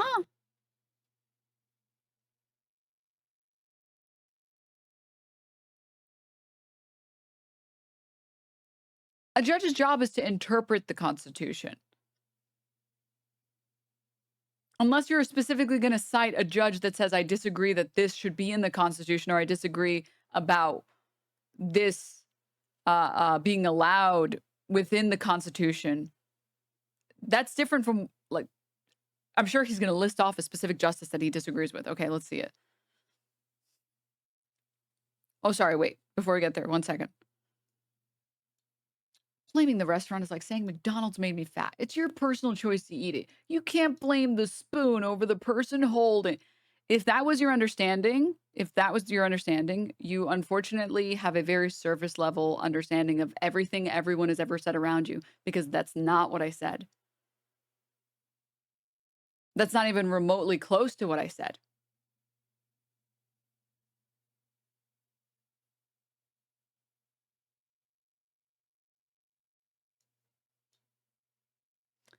All right. I never understand those people, because why wouldn't we adopt policies that work in other countries? If other countries have X, Y, and Z policies and the people become thinner because of those policies, why the fuck would we pull the stupid, dumb move of like, well, we're going to keep bootstrapping it. It's like, okay, wait. So let me get this straight. You're going to use a manual screwdriver instead of using an electric drill out of stubbornness? But this would be faster. This would work. but I want to blame the fat people for being fat. It's like, this is so stupid. I just want the policies that work, okay? If you want to ignore the policies that work about so you can follow your feelings and blame the fat people for being fat, go for it, all right? Go ahead and do that. I like policies that work. That's what I like. All right, I'm a simple woman. Can I ask a quick question though? What happened to this poor chatter? Your OF is mid, either gonna get your ass with the lawsuit. GG's, easy clap. Okay, first of all, it's easy, like the letters easy. Okay, come on. If you're gonna be on Twitch, I get that you're like a lol chatter, but like, please, that's like Twitch 101. For the love of God, I get that you're on. You've been only been on since 2022, so maybe you don't know, but it's easy. Okay, some lingo for you. But second, what happened to you, chatter? Sup? Hey, I see you're a political streamer. It's my first time here. Are you a Hasan type of political streamer or more like Ben Shapiro? Hopefully you're the former and not the latter. What happened? You've been here since August 2024. What happened?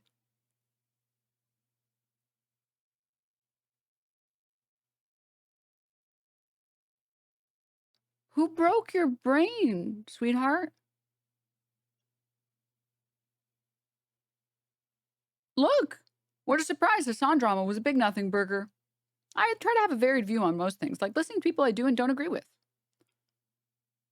They did a good job on the smear campaign on Hasan. It almost succeeded. It's a shame. Their own stupidity and hubris was their downfall.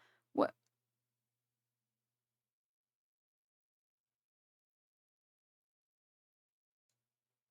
Really? Like, what happened?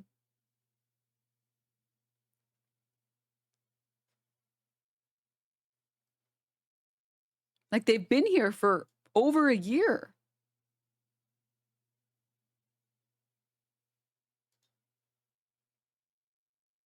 That's so sad. 07's in chat. The mold or something got him.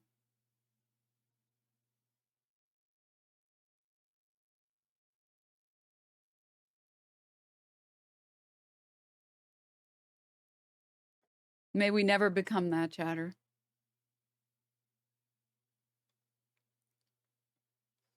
All right, moving on. Let's take your example of the Second Amendment. Let's say that a bunch of judges... Must be fungus-related, Nestor. Stop. Second Amendment. No, hold on. Fourth. You don't want to talk about the ones I've given. You're interrupting me. You're interrupting me. Because you're ignoring me. First, fourth, fifth, 14th, 22nd Amendments. Those are my amendments that I came with today. If you don't want to debate them, just say so. I'm trying to understand your ideology. Say so. You believe that dismantling the Constitution is okay when it's about parts of the Constitution that you disagree with. Amendments. You would be fine getting rid of the Second Amendment, even though that would be a dismantling of the Constitution. No, because it would be done via constitutional means. I'm not the one sitting here like your pal. Okay, you have agreed. You have agreed the Constitution. I'm not the one saying you just get rid of them willy-nilly. Right, I don't agree. We're ramping up. I don't agree that Joe Biden should come in and say by executive order, if Joe Biden had put out executive order saying Second Amendment no longer applies. I can round up everyone's guns. I don't agree with that. Your result is exactly the same. I don't agree with them. No, but I don't.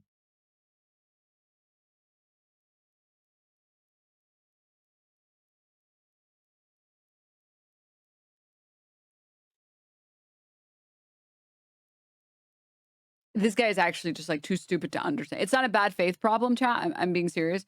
Is he bad faith? Yeah, of course. But this is not a bad faith problem. This is he's too stupid to like engage with what Mehdi Hasan is. He is saying. He literally doesn't understand what he's saying. He doesn't understand that like, so he's trying to claim like, well, if you can use the Constitution to destroy the Constitution, well, that's the same thing as just destroying the Constitution. So what Mehdi Hasan is saying, okay, but the universe where you destroy the Constitution so badly that like people lose their ability to have rights, well, that's not a Constitution worth protecting. I don't think we're there yet. And I also don't think that the Constitution can take us to that point.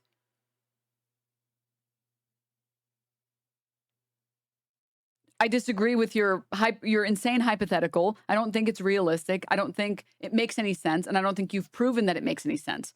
That it's worth engaging with that. Again, comparing this to like, well, I want to buy a car tomorrow, but what if the floor sinks underneath me and then I fall into the core and then I have to live the rest of my life with the weird people that live inside of the Earth's core?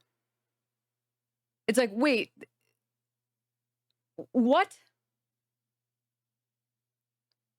That doesn't make any sense. Like it doesn't, what you're saying makes no sense. The mole people. Someone could get killed by a car crash or by dying of old age. We should ask this guy which process he'd like to go through. No, stop. No, I think like if he had said something analogous to, well, I want to get a car tomorrow, but I know cars are really dangerous and there's a lot of car crashes where I live, you could at least engage with that and say, okay, then well, maybe we should make some extra added safety features there. Maybe there are particular intersections that have a lot of accidents because of like the timing of the lights. Maybe there should be a longer delay on the yellows or a longer delay on the reds. Like, there are ways that we can fix your concerns about this. And this thing can still be mostly good. Like he like literally he doesn't understand the point, and he just is trying to insist on like this bizarre position so that he can. I don't even know what his end goal is, to say that like Donald Trump is just doing what you're doing, but you like it and I wouldn't. Agree with the method of doing it. It's unconstitutional. That's fine. He would have been defying the Constitution, and I would have said so, but you can't bring yourself to say so. We've been sitting here for several minutes. All of your friends have seen me ask you several times, do you agree that Donald Trump is defying the 1st, 4th, 5th, 14th, and possibly 22nd Amendments? Your colleague at least admitted that he's defying the First Amendment. I understand that you came in here. What you are attempting to do is simply frame this conversation like you did with the first claim about Donald Trump. But then when anybody asks you any kind of question that presses you to the least degree I answered. I said I would dismantle the Constitution, but I would do it constitutionally, not by executive order. So what I'm trying to get to is to prove to everybody who's watching that what you care about is not the Constitution in what it represents or creates. You care about the Constitution only insofar as it allows you to achieve your political worldview. We agree on that. No, I care about the Constitution. You agree with the because I don't think presidents should be fascist dictators and violate the Constitution.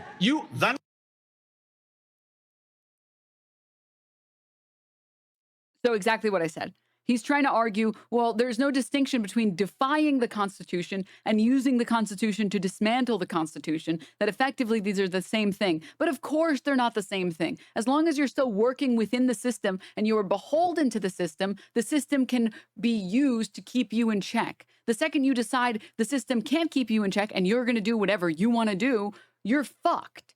Those are totally different, and we can't expect how you're going to act because you're going to do whatever you want to do. So they're not the same. But he's not capable of like getting Mehdi to this position. So like the way that he is supposed to do this is say, yeah, okay, let's agree with you for a second. Donald Trump is defying the Constitution. Effectively, what does the Constitution stand for? It stands, why do you like the Constitution? You like the Constitution because it stands for these concepts that you like or you appreciate, or you like the freedoms that come with these things in the Constitution. If we can use the Constitution to erode the things that matter to you, because obviously some random piece of paper doesn't matter, it's what it stands for. If you can use it to destroy it, would you still stand for it? Would you still appreciate and like it? Of course not. I don't think that there is a major difference in like cutting the red tape. Then that's a new argument, but he's not capable of like engaging or actually convincing anyone. So he has to keep doubling down because he's like, no, but my point is salient. I swear, I just need to use the worst arguments possible and go absolutely nowhere. It's crazy. I still don't get it. How are they different? I didn't understand what Denim said. I mean, let's say I invent Crazy Chess, right? And Crazy Chess has all these rules. And Crazy Chess lets you change the rules of the game in the middle of the game. Like you have a couple instances where you can just decide one of the pieces is now a queen. So you can kind of like, you can bend the rules in the moment, but you have to follow the rule bending rules.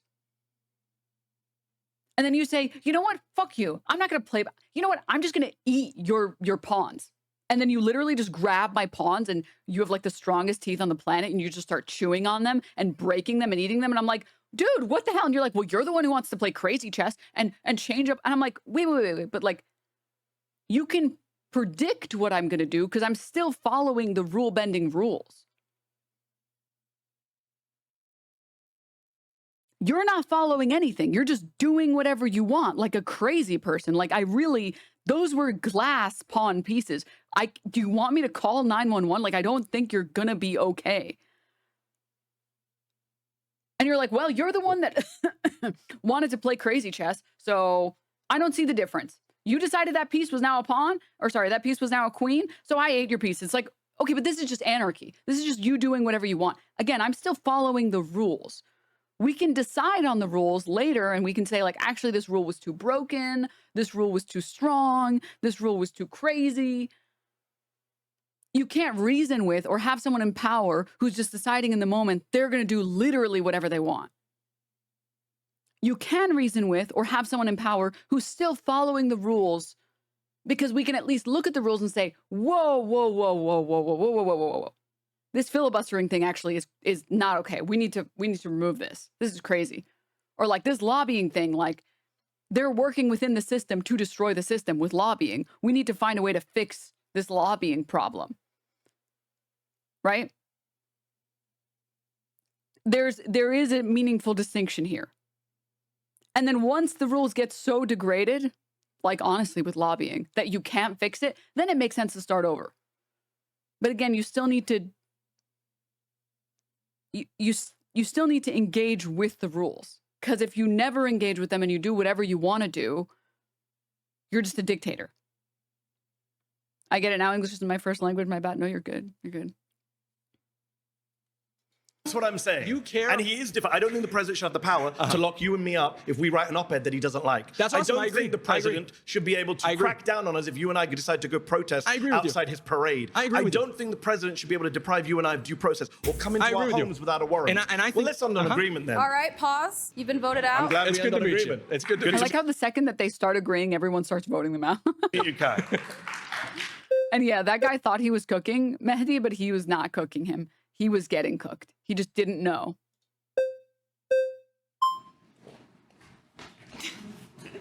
Hey, how are you? I'm Mehdi. Hi, I'm Jessica. Nice to meet you. How are you? So Trump is defying the first. Dude, every single time I see one of these far-right people and they're fucking women, it's like, girl, please. Please. Please. First, fourth, 5th and 14th, and maybe the 22nd soon. Okay. So I want to focus on the first and the 5th. Okay. So you say that Trump is defying the First Amendment. Can you give me an example? For example, he banned the Associated Press from attending White House events. A Trump-appointed judge said that was against the First Amendment. He's been cracking down on media organizations he doesn't like over their speech. If they say stuff he doesn't like, he, for example, Cracking down how? So, for example, he banned the Associated Press from attending White House events because they can't go said to the White House it's the either. Gulf of Mexico. That's not how it works. They were already at the White House. He deprived them of access, so he punished them for their speech. But which is why are they allowed to go to the press? Associated Press was banned from the White House press pool and other official events. District Court Judge Trevor McFadden, a Trump appointee, reinstated their access and said banning the outlet violates the First Amendment.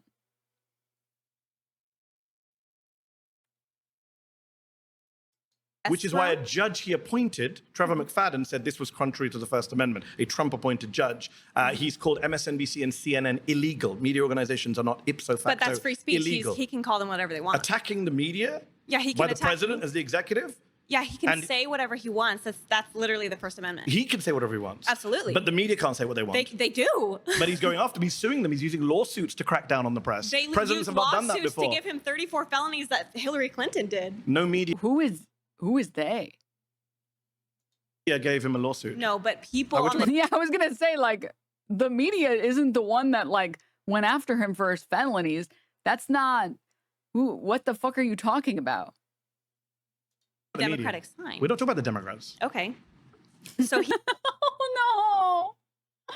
Oh, she's so stupid. Oh, dude, I'm like, it really breaks my heart seeing dumb women.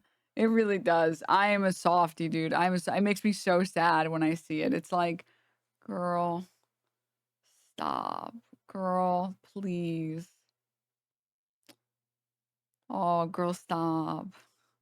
He can call them whatever he wants because that's the freedom of speech. he can even he's threatened to discourage- imprison reporters. He absolutely. He wants to imprison. He said reporters should go to prison for reporting. He threatened some of them with prison rape. Right? That is against the First Amendment. Okay. How is that against the First Amendment? How is it against the First Amendment to threaten imprisonment for someone using their First Amendment rights?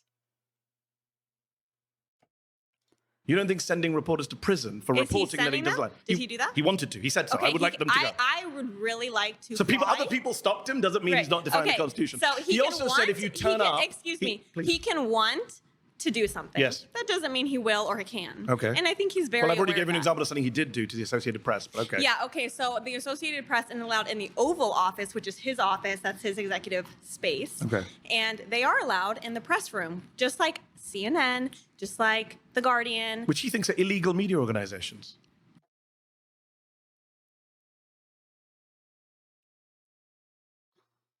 This one's hard to watch. Guys, this one's hard to watch. She's not following at all. Like the last guy wasn't following. He had a point. He just didn't argue it at all. And it was a bad point. He had a point. I think I tried my best to explain it. This one is like, they're gone, people. She's trying her best. I can't watch. I can't watch. He can He think calls, whatever he he calls the wants. media the enemies of the people. You called him a fascist. Yeah. You can say whatever you want. Yes. Yes. But the and he's- president is. I'm not the president of the United States with executive So power now, okay, to so crack then down the on the First media. Amendment only applies to the citizens, but not the president I never of the said that. United In States. Okay, fact, so Donald then Trump he runs can his mouth say- more than anyone. Yeah, absolutely. He Yeah. does. And he doesn't just. But the problem with him saying what he wants is that he actually does what he wants to. Random citizens don't have the power to use the state to imprison people they don't like for speech they don't like. The president does and has. Say stuff. As I said, he actually does stuff. He actually does crack down. For example, you Fifth Amendment. Yes. Due process. Girl, Judges have actually said you have violated due process. Yes, of except people for on trial. except for people kind of forget the Clinton, the 1996 Immigration Reform Act, Yeah. where you can get limited due process when you have expedited. American citizens? No. What about American citizens? Who's getting deported? That's American. 2 American children have been deported, multiple this year. Have you not been? No. Their parents have been deported, and their parents say, No, "I'm the father was take American. my baby." No. Was mom legal? We don't know because they didn't go to court, and the judge. They by don't the way, have to go to by the- court. yes. That's not a part of the due process. Stop. you a lawyer? Stop. I'm very aware of it. Are you a lawyer? Do I have to be? Oh, we're making an argument you a now lawyer? from we're making. It's a simple question. Are you a lawyer? Okay, we're making Turn an it argument. I'll take that as a Turn it no. off. A Trump-appointed judge in the case, not some Marxist lefty judge, as you I people don't like to call care. them, a Trump-appointed conservative judge said you cannot, it is illegal and unconstitutional to expel or deport an American citizen without meaningful process. He said that in April. So that was an act that Trump So, did. It wasn't the speech. child- He got rid of an American citizen from the Okay. country Okay. without process. Put the flags up, please. Put me out of my misery. Please. Get me out of this. So the That's child. the Fifth Amendment violation. Since I'm not up to date on that specific I'll give you case, more. I'm sure you can. So Well, you weren't aware that American citizens are being deported. It's a pretty big story. yeah, the Maybe child if you that read the probably fake went news, with you might know. Trump. What? If you read the fake news, you might know what's going on. A lot of American How would citizens I know what's have going been on if I deported. read fake news? I don't watch CNN or Rachel Maddow. That's- Sorry. What are you saying?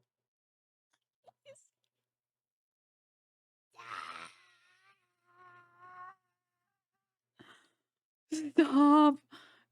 That's why you don't know that your fellow citizens have been deported this year. My fellow citizens. Are they no. not? American citizens haven't been deported? Okay. When a child goes with their All right, adult- guys, that's time. How did not a single person put a flag up? That I've never taken more critical damage. It was like,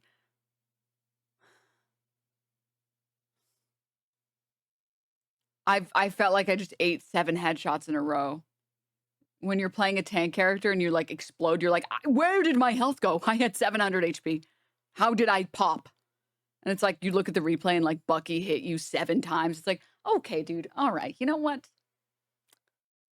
Fucking rude. That's what just happened to me. It was like every time I was like, please, please, no, please let it end. No. Dude, when she said like the, oh, so I'm not a lawyer. So it's like, who are you talking to? Stop. Oh, God, that was so bad. Please don't bring her back on. Please. Please.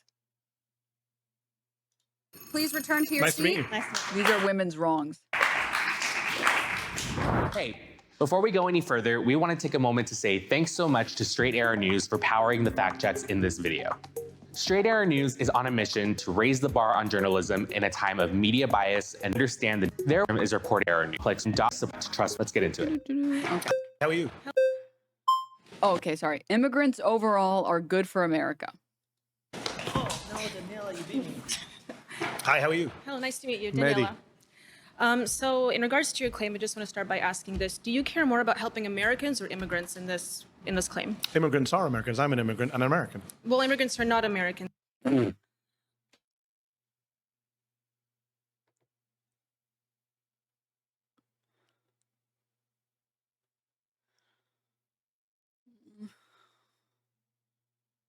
Save me. Save me. Please. Please. She's only been there for 3 seconds. Please. Oh.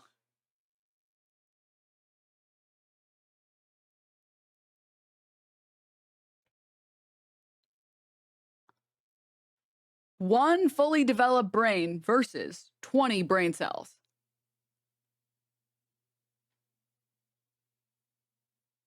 One challenger player versus 7 bronze players. Sorry, for those of you who missed it, she said, do you mean immigrants or Americans? Sorry, do you care more about protecting immigrants or Americans? And he said, well, immigrants are Americans. I'm an immigrant and I'm an American. And she said, well, immigrants aren't Americans. So in regards to your claim, I just want to start by asking this. Do you care more about helping Americans or immigrants in this claim? Immigrants are Americans. I'm an immigrant and an American. Well, immigrants are not Americans. Americans are the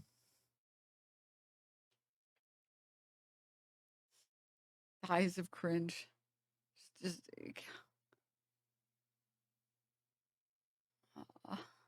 people that were born here. That's not true.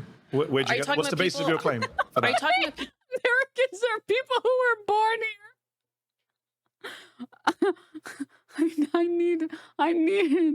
I need a cinder block. people that get naturalized in the process of becoming American? 14th Amendment. Have you read it? Okay, yes, I have. Citizenship clause. It says any persons born or naturalized in the United States are citizens of the United States. I'm aware of that. There's about 40 to 50 million naturalized Americans in this country. Yes, but You didn't seem aware of it because you said Americans versus immigrants.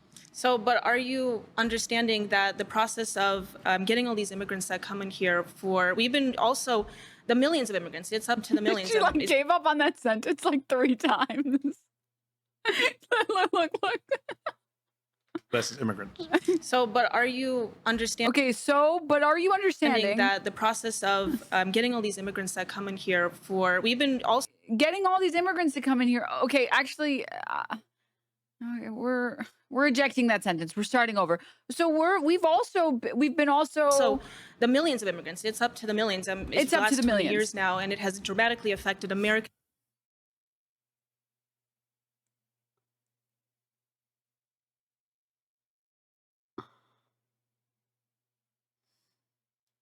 Here in the country, which positively, I would argue. People like me and everyone around here, we cannot find homes or even get jobs within our own fields that we go to college for, that we get into debt. You need to provide evidence that that's because of immigrants. And because more blue collar work, especially in construction, agriculture and so forth, and the hospitality industry, we cannot get jobs in those fields. So the problem is that there already are massive employment demands in these fields, even with immigrants. Even with immigrants, we struggle to fill positions for construction. We struggle to fill positions for farm work. We struggle to fill those positions. Blue collar work, surprise, surprise, doing manual labor for 8 hours a day and being expected to do that until you're at least 65, if not older. A lot of people don't want to do that, actually. Crazy, I know. Isn't that insane? Isn't that crazy that people don't want to do manual labor for 8 hours a day? Possibly injure themselves, get fucking sun damage and skin cancer, fucking physically wear down on their body. Whoa, that's crazy. My most leftist position, if you do physical labor, like manual labor, until we get the opportunity to automate that shit with like full-blown automation with robots, you should retire earlier than white-collar laborers. You should retire earlier. You shouldn't be expected to do physical labor for like the same amount of time that people do white collar labor. Because to be clear, I do think that like, if you do retail, it's very, very draining on your soul socially And I've met a lot of people who do manual labor, and I've met people who've done manual and done customer service. And across the board, it's like dealing with customers is like the worst thing. It's like it actually like destroys you mentally. But you cannot do manual labor until you're like 70. You just can't do it. You can get emotionally damaged for until you're 70. You literally physically can't do manual labor until you're 70 for the hours that it demands. One chatter says, as someone who's done both, dealing with shit customers is worse than repainting a 3-bedroom house. You can, but it's not good for you. Yeah, exactly. I mean, I also I have my own opinions about how customer service jobs should work and all that other stuff, but also blue collar jobs be shortening lifespans. It takes a toll after a while. To be clear, again, like the stress from customer service jobs is like, it's like really not comparable to any other type of labor. It's just its own type of hell. It's its own circle of hell that, you know, you should be rewarded for. Given the number of injuries that occur and the physical damage from doing a manual labor job, it's just not, you literally, even if you wanted to, you have to stop at a certain point.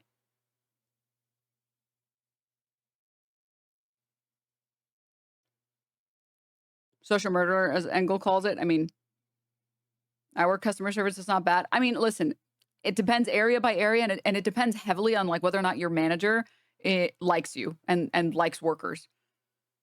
Because if your manager likes workers, they'll defend you to the customers. And if your manager doesn't give a fuck about you, they will put you in more stress. Whether or not your manager is a douchebag is the biggest factor on whether or not you enjoyed your customer service job or like hated it, rather. So anywho, yeah, that's at the very least, there should be some type of track that you can take from manual labor jobs into like an office job or something else. Like there just should be, because you just like, you can't be building fucking roads and fixing electrical poles until you're 70. You literally, it's not possible. Maybe if you're built like different, I don't know, but okay. Are you looking for a job in construction I am or not. agriculture? No, I went to college. Okay. Many people here are in college or went to college, but we can't even find jobs in our fields. Also because that's not immigrants' fault. H-1B visa program as well. But in regards to just your claim about immigrants specifically, we cannot even get jobs to pay for housing. Unemployment is at a record low right now, even under Donald Trump. And I'm not a Donald Trump fan, but I would say unemployment under both Biden and Trump has been at record low levels. Okay. Yeah, sorry, just to wrap up that point, this is the point that I was trying to highlight, to be very, very clear. You're aged out before you get close to retirement age in manual labor. Exactly. This is the point I'm trying to highlight. That at the very least, there should be some way to either retire people early if you work manual labor. Like if you do your fucking 10, 20 years, there should be a way for you to retire early, or at least there should be government programs that help you move to other fields. Like, you know how like, I'm going to get the phrasing wrong because I don't know the exact program names, but if you're in the military, there are ways to have your tuition paid for. There should be similar policies like that for manual labor. If you did enough manual labor in your life and you literally served your countrymen, GI Bill, there should be something like that. Like if you have done 10 years of construction or 10 years of any type of manual labor, our country should pay for your schooling. So that at least you can find a way to get into other fields, that you can get training for other fields. So this is real, actual common sense ideas. I mean, these are just like, I've said it before. I've said it a million times before. I care about the workers. I care about the people who fucking live here. That's what I care about more than anything else. I mean, I also think everyone should have free schooling, obviously. But we literally retire working dogs sooner than we allow laborers. Disgusting. It's just so disgusting. Manual laborers retire early only after their job has destroyed their bodies and they end up on disability, which provides almost no money. Yep. I mean, it's just not. We do not give the people who do some of the most difficult work in our country dignified lives in exchange for building our roads and fixing our electrical poles and restoring our fucking power grids and fixing our cities after flooding or damage. We give them jack shit. Like, don't make me mauled about it. Don't make me mauled about it. Sorry. But anywho. Is this in regards for American citizens? Yes. Okay. Okay. Well, I'm unaware of that statistic, but from what I see, from what I I'm an consistently immigrant and an American, and I employ many And American my- citizens, and- both naturalized and the ones born here. And my I par- employ my Americans. parents. No, my parents came Americans as defined by you. My parents came as immigrants to become naturalized, so I'm not necessarily opposed Oh, wow. to immigrants. So you're the child of immigrants. She has an accent where she's from. Dude, someone in chat. Accent expert. Where is she from? Because I also noticed it. Also, child of this is immigrants. you're a child of immigrants. But you don't accept that immigrants are Americans. Not at this moment. So your because- parents are not Americans. Not at this moment. So hold no, on, your parents are they're not Americans. citizens. They became naturalized. You just said you can't be citizens by being naturalized. No, I was born here, and I'm not Yeah, opposed. you're born.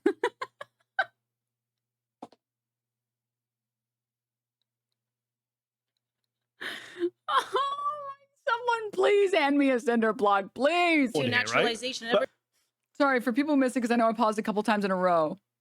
necessarily opposed to immigrants. So you're the child of immigrants. Correct. I'm a child of immigrants. I was born But you don't here. accept that immigrants are Americans. Not at this moment. So your because- parents are not Americans. Not at this moment. So hold no, on, your parents are they're not Americans. citizens. They became naturalized. You just said you can't be citizens by being naturalized. No, I was born here, and I'm not Yeah, opposed you're born to here, right? naturalization. I But never are your said that I'm parents- against naturalization. Are you against naturalization? No, I never said I was against You did. naturalization. You began. You're very. Everyone was here. They can.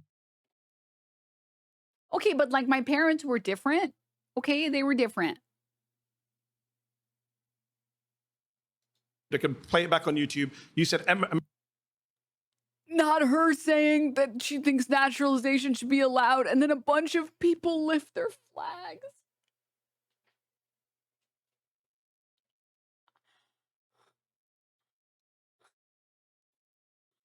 Someone please. Americans or immigrants? Are your parents Americans or immigrants? No, my parents are United States citizens. But they're immigrants. You said. No, they came here as immigrants. However, but So they I want are to make the immigrants. claim You that said- we cannot I came even- here as an immigrant. I'm but an immigrant. at this point, when they came, the I United, think the that people United aren't States happy with the economy, way this is going for you. the United States economy was not at.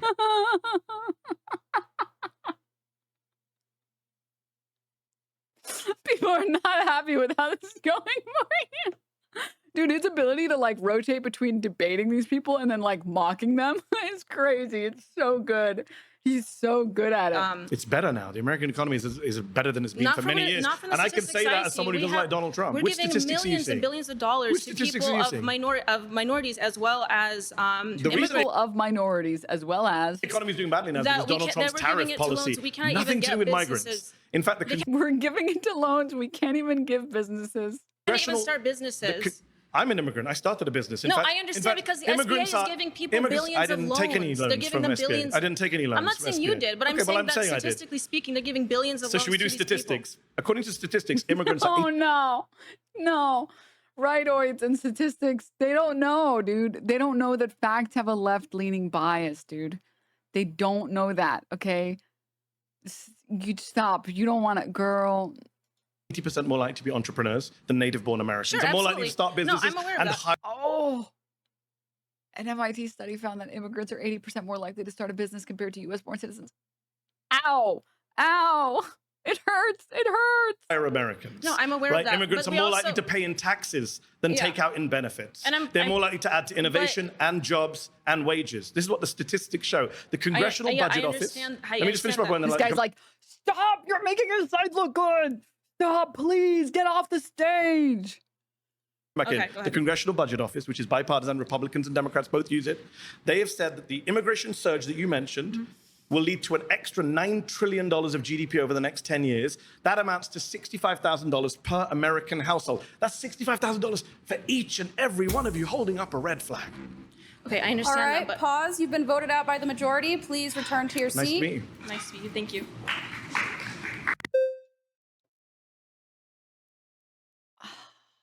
Might as well put a big arrow saying dumbass on the screen. That's actually, dude, she got rolled in smoke, dude. That was crazy. That was crazy. You're going to see this on Fox News, and it's going to be titled Brown Immigrant Assaults and Murders Woman on live television as leftists cheer.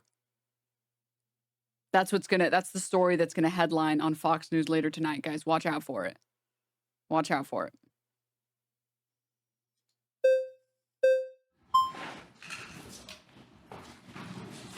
Hey, how's it going? I'm Mehdi. What's going on, man? Nice to meet you. All right, so first, before I start, I need to know what you mean by good. I can talk about the... No. You know, the saddest thing about the Southern accent is that, like, these morons, I mean, he's on the far-right conservative side. I think it's safe to call him a moron at this point. They've, like, really destroyed an accent that otherwise is it could be such a good, appealing accent if not for all the moronic opinions and racist opinions it comes with. It can be so beautiful and endearing, yeah. And then it's just like there's so many dumb fucks that just... Oh. Economy, I can talk about culture, I can talk about all those things. I need to know what you mean. All of them. My most problematic take is that girls are hotter with a Southern accent. Oh, man. Giggly enjoyers rise up. I'm saying immigrants are good for the I economy. didn't hear a word he said. Let's go. Nice to meet you. All right, so first, before I start, I need to know what you mean by good. I can talk about the economy, I can talk about culture, I can talk about all those things. I need to know what you mean. All of them. All of them. I'm saying immigrants are good. Sorry, I wasn't paying attention at all to what that guy said because I was distracted by a different moron in chat. I can wait. He can wait, guys. For you to get drugged through court. You useless fleshlight. Fleshlight!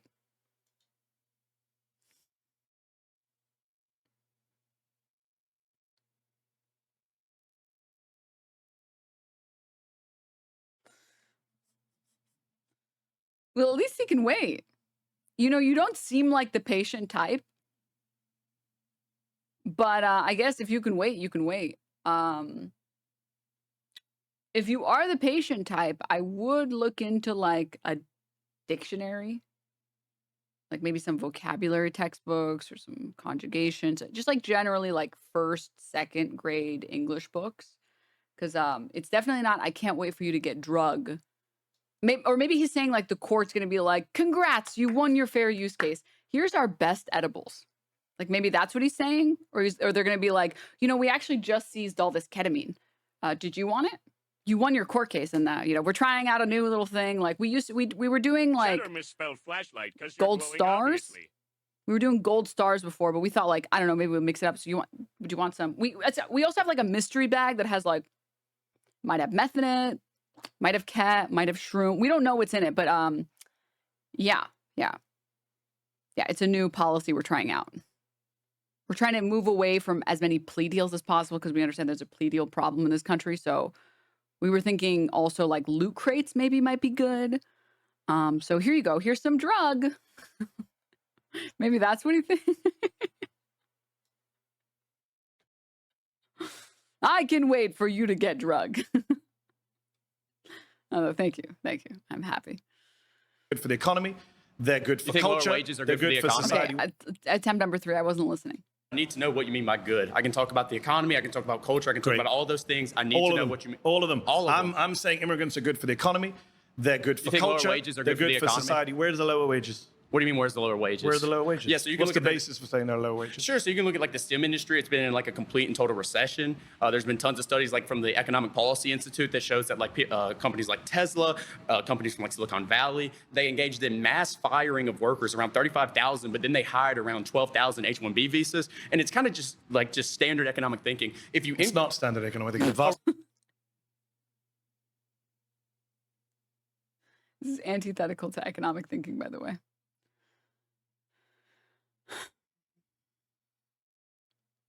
Is this the same guy who was talking about the great placement? Different guy. Economics like 101, honestly, dictates that if you care only and exclusively about the GDP, not worker rights, immigration is basically always good. immigrating low-wage workers into your country is only good. It might not be good for the immigrants because they're getting paid pennies, but Econ 101, that's what Econ 101 says. Economics loves an underclass? Uh-huh. Majority of economists and economic studies suggest that there is a negligible, if no impact on wages over time from immigrants. In fact, your colleague mentioned earlier, construction, there is actually evidence in construction, yes. But in some industries, in some areas, there is an impact. But overall, no. In fact, a study from the National Bureau of Economic Research found that migrants since 1965 have raised wages and raised innovation. Who's that by? National Bureau of Economic Research. Sorry. He literally said it. No, hold on. That's where you publish studies. I'm asking Yes, for I didn't memorize the names of the authors. Yeah, I know you didn't, right? Can you give me the authors? Hold on. The study you're talking about is from Giovanni Perry, and what he did is he didn't account for aggregation issues, nor did he. The vast majority of studies. Let me speak, please. Yeah, thank you. Right. So listen, he didn't account for aggregation. Dude, this guy is fucking cracked out, dude. He's high on life or something else, but definitely on life. Let me speak. Issues, right? And when you look at like the spatial approach, which is what all these economists use, you're not accounting for the fact that when immigrants come into an area, natives leave. If you look at an occupational approach where you look at the specific firms that immigration is going into, like Kim ETAL 2013 did, you find a net negative impact when there's a 10% increase of immigration. You find around a 0.5% decline in wages when it comes to the specific occupations they're going to. So all even, your Yeah, the decline is because the immigrants are getting paid less than minimum wage. The American citizens are still getting paid minimum wage. Also 0.5% decline is crazy. Studies are flawed. So 0.5%. Weigh that up against what I just mentioned from the Congressional Budget Office, which is a massive boost in GDP per head, which you're not counting for, massive increase in tax revenue, immigrants actually funding the deficits and debts by paying way more in taxes proportionately into the undocumented immigrants. And what's interesting about wages is, I'm in a room full of, I don't know what to call you anymore. Oh my God, dude, look at this. Dude. He is giving big Kyle energy.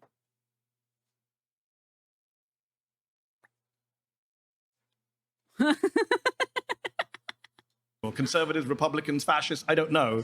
One of you is proud. Big Chet energy, one might say. You said that. Call us correct. One of us proud. Oh, yeah, correct. I'm in a room full of correct people, but do any of you actually care about wages? Because, for example, I actually do. For example, do you support raising the minimum wage? Absolutely, and you can't do that when you're bringing all these people coming into. Wait, why?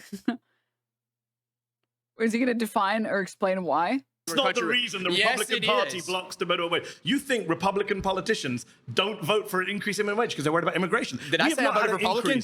He's cracked out because he's withdrawing from his white monsters. Yeah, he needs his monster. Well, actually, honestly, he's so cracked out. He's on the monster. You know what is gone though? The Zins. The Zins are gone, people. He definitely forgot to re-up on the Zins.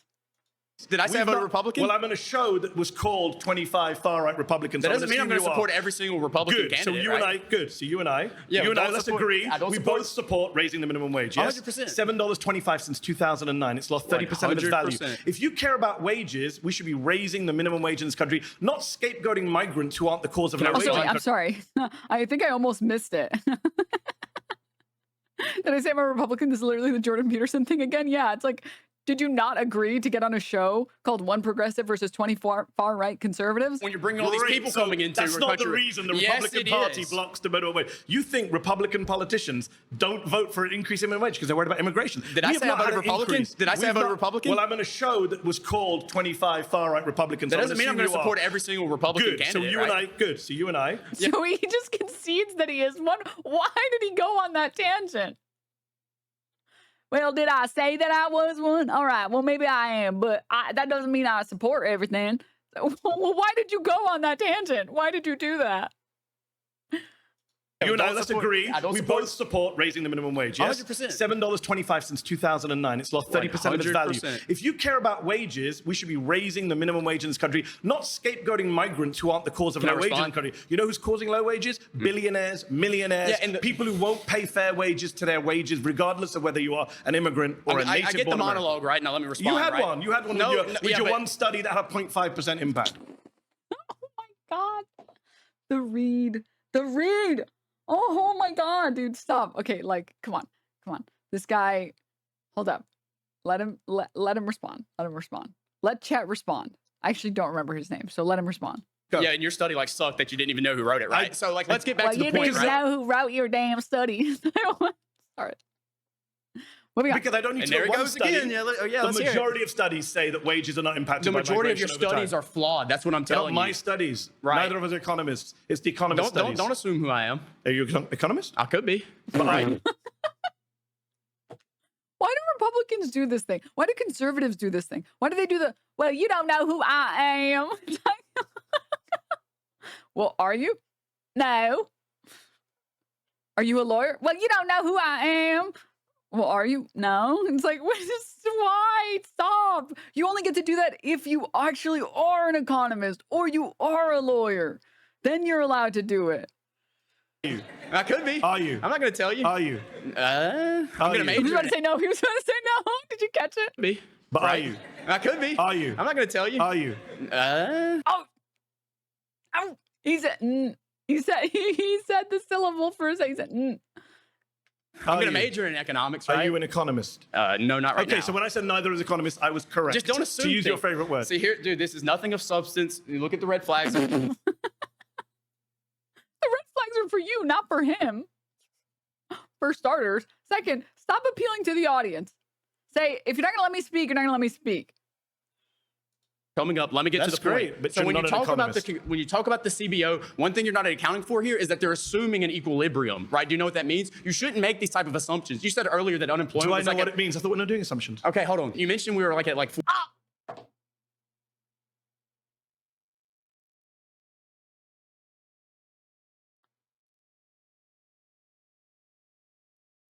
I was gagged. 4.2% unemployment. Yeah, that's counting people who have part-time jobs. That's counting poverty wages. wages. Always been counted. Yeah, I'm against poverty wages. You Can we won't let agree me again? Yes. If you go to like the Lookwood Institute, they calculated a way where it's like functional unemployment. Okay. If you account for things like just people who make around $25,000 a year, people who have fallen out of the labor market, people who only work part-time, if you count all of those people together and then add on the unemployment, that's around 25% of the population. So when you go, we don't have jobs, we don't have people to do this, and that, and the other. No, yes, we do. Okay, we don't have a labor shortage. We have a good job shortage. And when you keep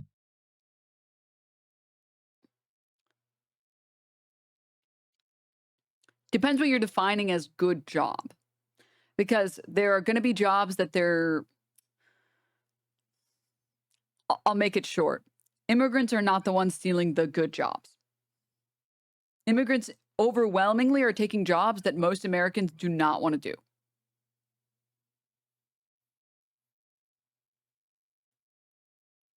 Is it true that that the unemployment rate is reductive and misleading? Of course. Yeah. I mean, I'm blanking on the exact stat, but it's like an obscene number of homeless people who don't have like a permanent address, people who live in their cars, who have jobs. 40%.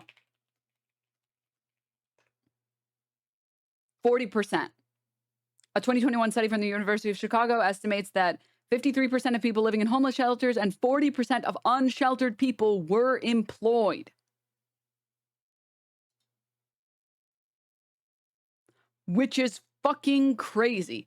Until you look at the average cost of an apartment in any given city compared to the minimum wage in that city.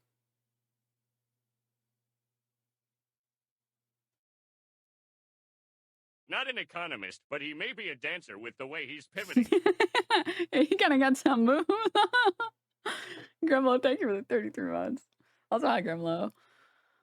Bringing these people in, and they're taking those jobs. The good job shortage is the fault of big firms, employers. I'm an employer. I can say that. There's also like a lot of jobs that I think, and I'm speaking a little bit anecdotally here, but you know, people can let me know if you guys disagree. There's a lot of jobs that could be good, but are unnecessarily bad, and there are a lot of jobs that are neutral, but the pay is so dog shit that they're bad. So like one example is office work. Office work that doesn't require you to go into the office, demanding you go in 5 times a week. That, like an office job, like a computer job, a desk job, whether you're in computer science, whether you're in business, whether you're in whatever, you just need a computer to work. And I'm all for like 1 or 2 visits to the office a week, I'm all for that. Like, fine, whatever, you know, for meetings, for morale. It's also good to get something to get you out of the house, get you out of the apartment, go talk to your coworkers or whatever, make friends. I think it's good. I think it's good, especially because our cities are not walkable, so it's hard to find a reason to leave. I don't think it's a bad idea to have like once a week. I don't think it's a bad idea. I think it's fine. I think it's fine. To all the people saying no, I'm going to tell you guys, I made a lot of friends in my jobs, and I had a lot of people that I met that I liked, and and even if you don't, it's still like fun stories. Like, it's still fun stories. And I will tell you, maybe there are people who haven't worked from home through the pandemic. That shit's depressing.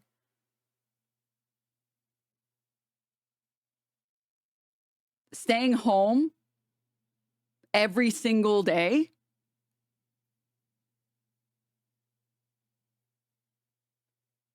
It's just not good for your brain. It's just not good for your brain. I don't think there's anything wrong with once a week. Go to the office once a week. Once every 2 weeks. Okay? It's one of those things where it's like going to the gym. It's like, I hate going to the gym. Ugh. But it's good to get some socializing in. It's good to do that. It's one of those things that sucks to do, but overall, it's beneficial for you. It's good for you. It's like your green juice. It's like your cough medicine. Okay? You should do it. You should do it. Not because it's fun, not because you like it, but because it's good for your brain. All right? You go to the gym to talk to people? No. I'm saying like going to the gym, like getting yourself to go to the gym sucks, but like after you've worked out, you feel so good about yourself and you're like, I did it, I worked out. And like the endorphins are pumping, like physically you feel really good. Because the activity itself, getting yourself to do the activity sucks, but after you did the activity, you're like, actually that was fine. It was actually not that bad. It was actually not that bad. It was fine. So moving on. Like vacuuming, it sucks, but you should do it. That's all I'm saying. You guys can disagree, whatever. I'm trying to remember the point that I was making. Right. There's no reason. We can all agree, however, if you work a full computer job, a full office job, there's no reason for you to be in the office 5 days a week. There's just no reason. There's no reason that should be there. There's like, it's nonsense. I've worked jobs where I could have done all my work at home. Why the fuck am I showing up 5 days a week? Like, my commute is unbelievably long. What, so I can just sit here at your guys' computer? What the fuck? This is so stupid. Oh, great. I took a train ride for an hour to get here to sit on your computer, to take a train ride for an hour to get back home.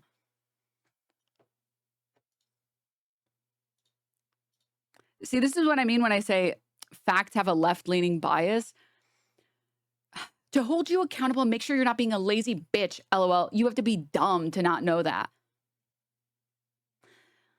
Except overwhelmingly, because of the pandemic, we found that people that work from home, and we had an insane amount of data on this, people that work from home are significantly more productive because there's less time wasted in trying to get ready for work. There's less time wasted and energy, mind you, waking up extra early to go to work, to commute. For lots of people that have to work an hour away, there's less time and effort wasted in like, oh, what am I going to get for lunch? I have to go find a place, pack a meal or whatever. Whereas like, oh, I have a frozen meal, I'll just have that for lunch. So people overwhelmingly, and again, you can go look at the research on this, overwhelmingly were way more efficient and productive when they work from home than when they don't work from home.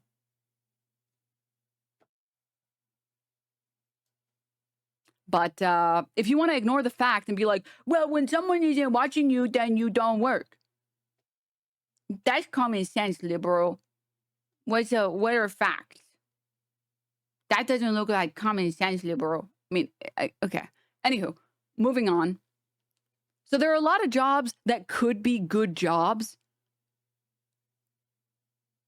if we didn't treat workers like cattle to be controlled, like that guy was saying.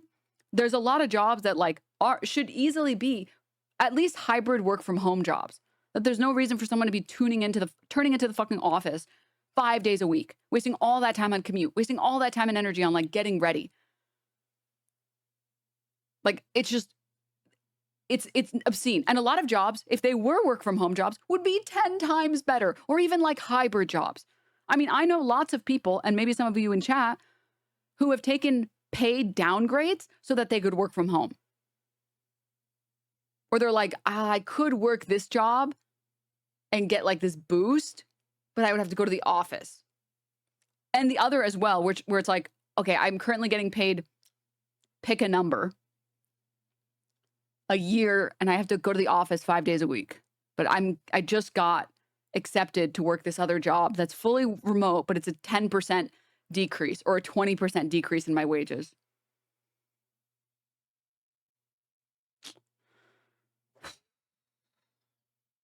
I think I'm going to take it. I'm so tired of this commute, dude. I would save so much time and money. The mileage on my car, the gas, just the time alone. Or even people who I know, like, would otherwise have to pay for a lot more hours of, like, babysitting, don't feel like they have to anymore. Because it's like, oh, well, like, my kid is right here. If they need something, I can help. I can watch them. They're, like, literally right there. I don't need to hire a babysitter and pay all this extra money. I can work on my computer, on my laptop, or whatever. And my kid is sitting in, like, the child crate, you guys know. The baby jail. So there's a lot of money that ends up getting saved. What is it called? Not having to commute to work.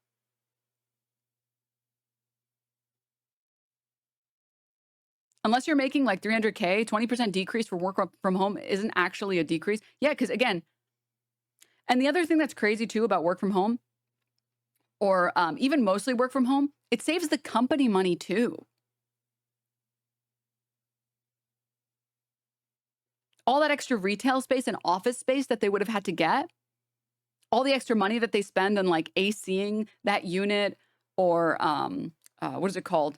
Having more desks than necessary, or electricity bills, like all of that, even if you're just doing some hybrid work, heating, etc. Yep.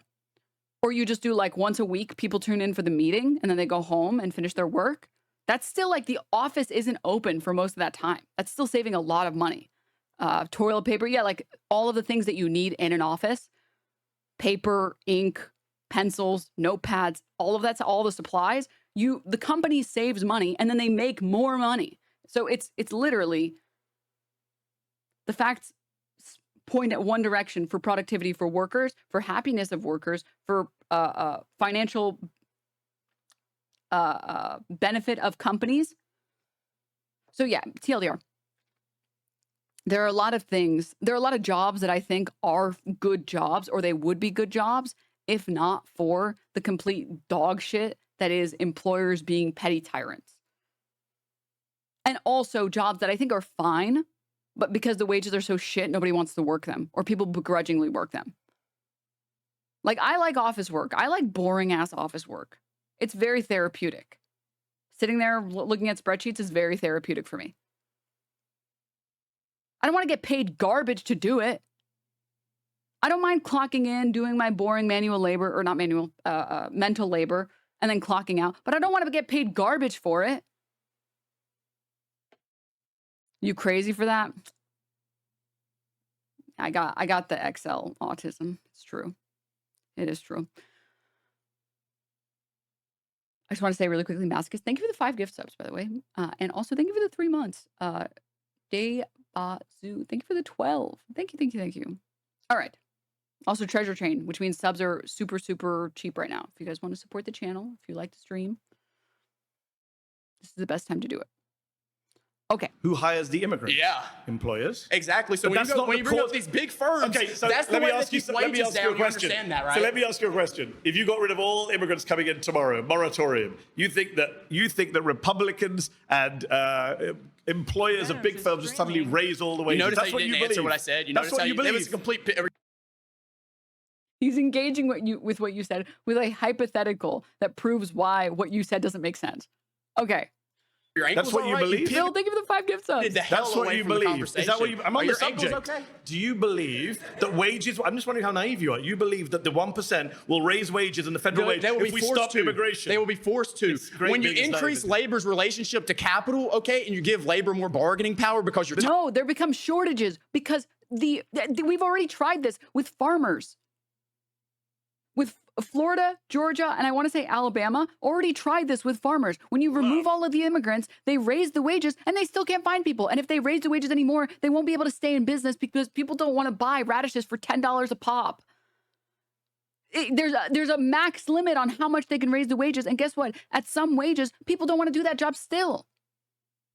I mean, think about all the people in here who, if you work at like an office job or you work at a work from home job, aka you watch Twitch in your free time while you're working, they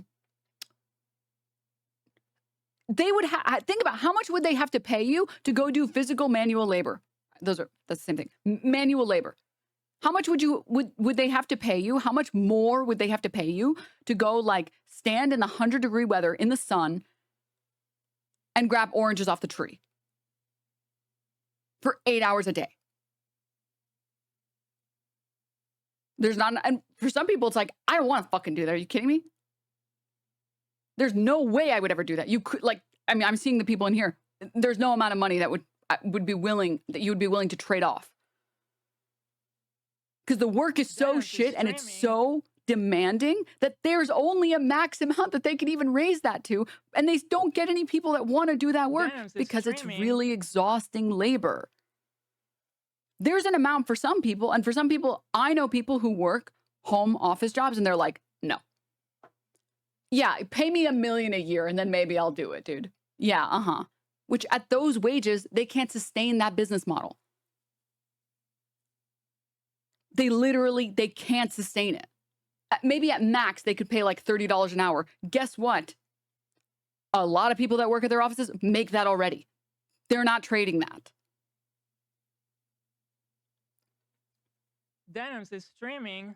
Everyone's record. Thank you so much for the 5 gift subs. Hey, Galicious, thank you for the prime. Snooze, thank you for the 5. Thank you. Susie, thank you for the 5. Thank you, guys. This is a very simplistic understanding of economics because you're explain I'm wrong. I'm telling you how you're wrong. Because you're ignoring the fact that when immigrants come into an area, they spend money. They create jobs through their presence. About 1/5 of their monthly income leaves the country.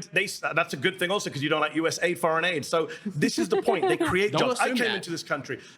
So far, every one of my assumptions about you has been correct. But listen to me. I am an immigrant. I'm speaking from personal experience. Get the hell out. I don't even like... I should get the hell out. Yes. Why? I don't want you here. Why? Because you come here and say all this bullshit about how... Denims is streaming. Me too. Samurai, thank you for the prime. Worst Bird, thank you for the 5.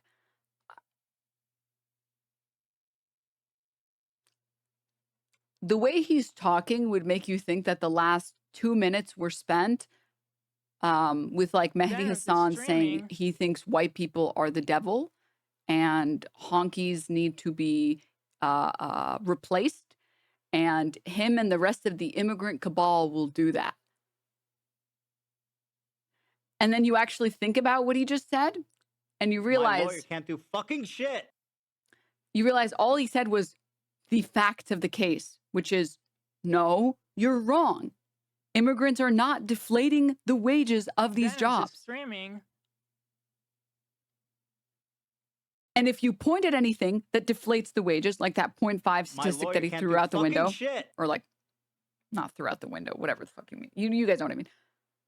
It doesn't make up for all of the money that they dump into our system and get nothing back for it. But he literally just mauled it. He was just like, oh, I hate immigrants. Why does he look like he's going to cry? He does. He's like a little blubbering baby. Oh. Who's your little baby? The marbles are gone, people. Honestly, the marbles are gone. Honestly, the marbles are gone. Zane, thank you for the 5 gifts of Fatzilla. Thank you for the 5. Bumblebee. Thank you for the 10. Cassie, thank you for the 5. And Jimmy Cats, holy shit, thank you for the 50. God damn. Thank you. Thank you, everybody who took advantage of the treasure train. I think it's still technically going. Thank you, thank you, thank you so much. Thank you. Americans are lazy. Why? You push your left wing I never politics. said Americans are lazy. I don't know why you say this. I never said Americans yes, are lazy. You are. When did he say that? You're saying immigrants have to come into this country so they can do jobs that we don't want to do. That's exactly what you said. Also, that's literally true. There is a gap in the markets where people don't want to do those jobs. Look at Alabama, look at Georgia, look at Florida, look at the farmer jobs, look at the farmers and the way that they talk about their inability to find people to do these jobs. My lawyer can't do fucking shit. See, thank you for the 10. Nerdy, thank you for the 14. Cap Calloway, thank you for the 30. Oh, really? When did I say it? We're on YouTube. Guys watching on YouTube, rewind to the time where I said immigrants are doing jobs we don't want to do. When did I say those words? Words that came out of my mouth. Okay, so why do we have to bring... I think this guy actually was pre-watching my stream when he said that, because I'm pretty sure Mehdi is right. I don't think Mehdi said that. I think I said that. So, like, I mean, he's right, but Americans don't want to do those jobs. This dude is what happens when an HVAC business owner does make his kid work a real job. Yes. Thank you for the 3 months. Prop, thank you. Fine and Andy, thank you for the 5 gift subs. Thank you so much. Why do we have to bring in immigrants to the country if we have people who are going to do the jobs? Pause. You've been voted out. It's nice talking to you. Nice talking to you. You're going to have to go, bro. Nice talking to you. You're going to have... Also, isn't it always the right saying workers are lazy? I mean, I think workers should be lazier. Denims is streaming. Given how much they get paid, I think workers should be lazier. I think they should be way lazier.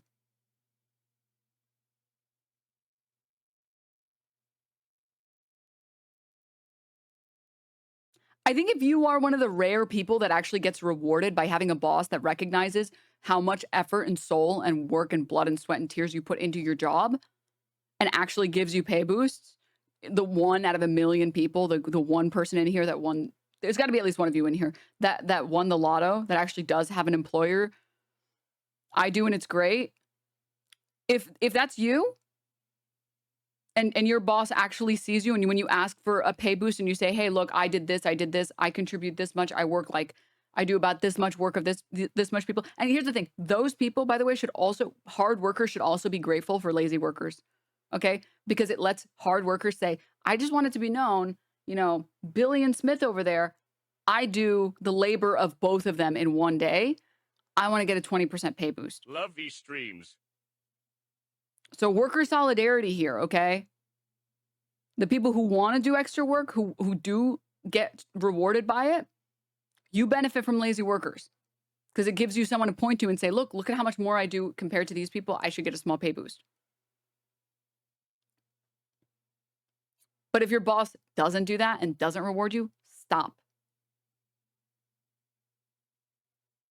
Don't put in extra effort and work for an employer that isn't willing to reward it, okay? As someone who's done that many times, like a fucking fool, that has put in way more effort and way more blood and sweat and tears,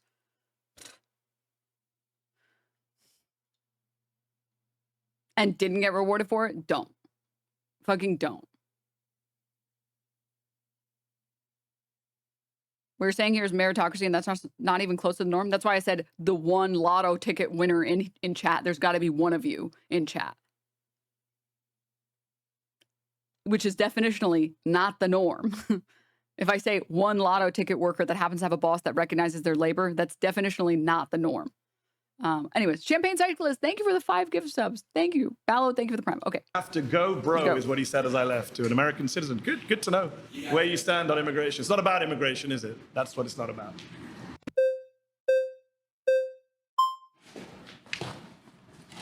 Hey, how you doing? Nice to meet you. Good to see you. How are you? Not bad. So, what type of immigrants are we talking about? That's a crazy fit. Why are you a far-right conservative? Mexico flag? In the country, in the shape of the country of Mexico, I think? Montoya, is that the character? Montoya ass fit? What? Oh, is that Iran? Sorry, I can't really see it. My bad, Iran.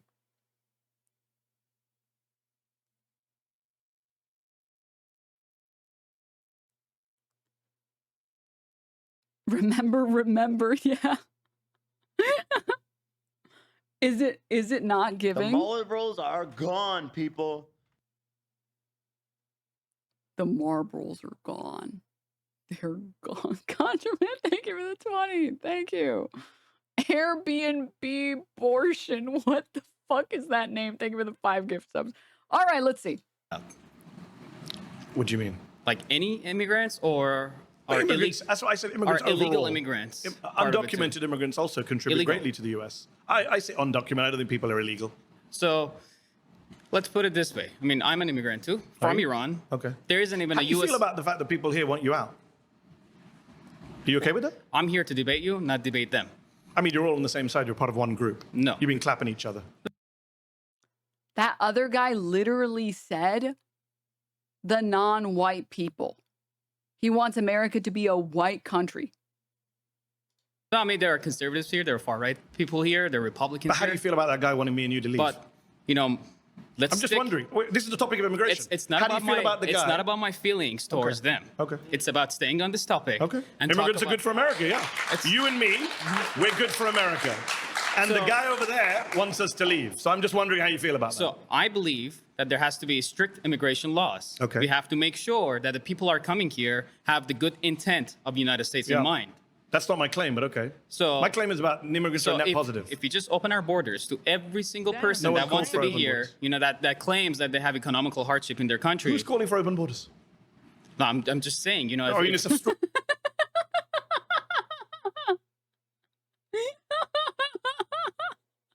So who exactly in this universe is calling for open borders exactly? I just want to know exactly.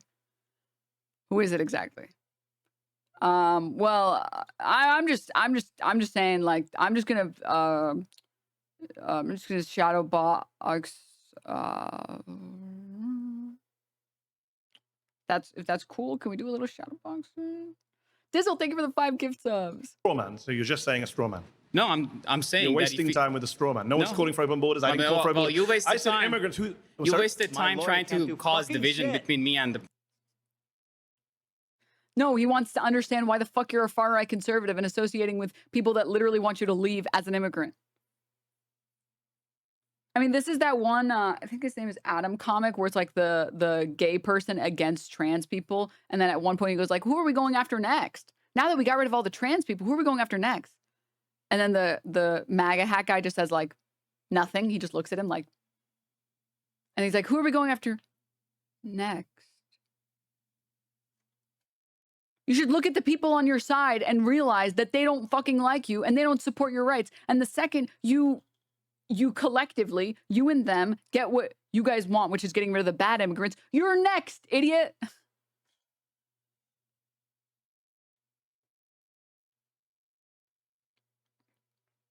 This is just like the survivorship bias immigrants, which are very real.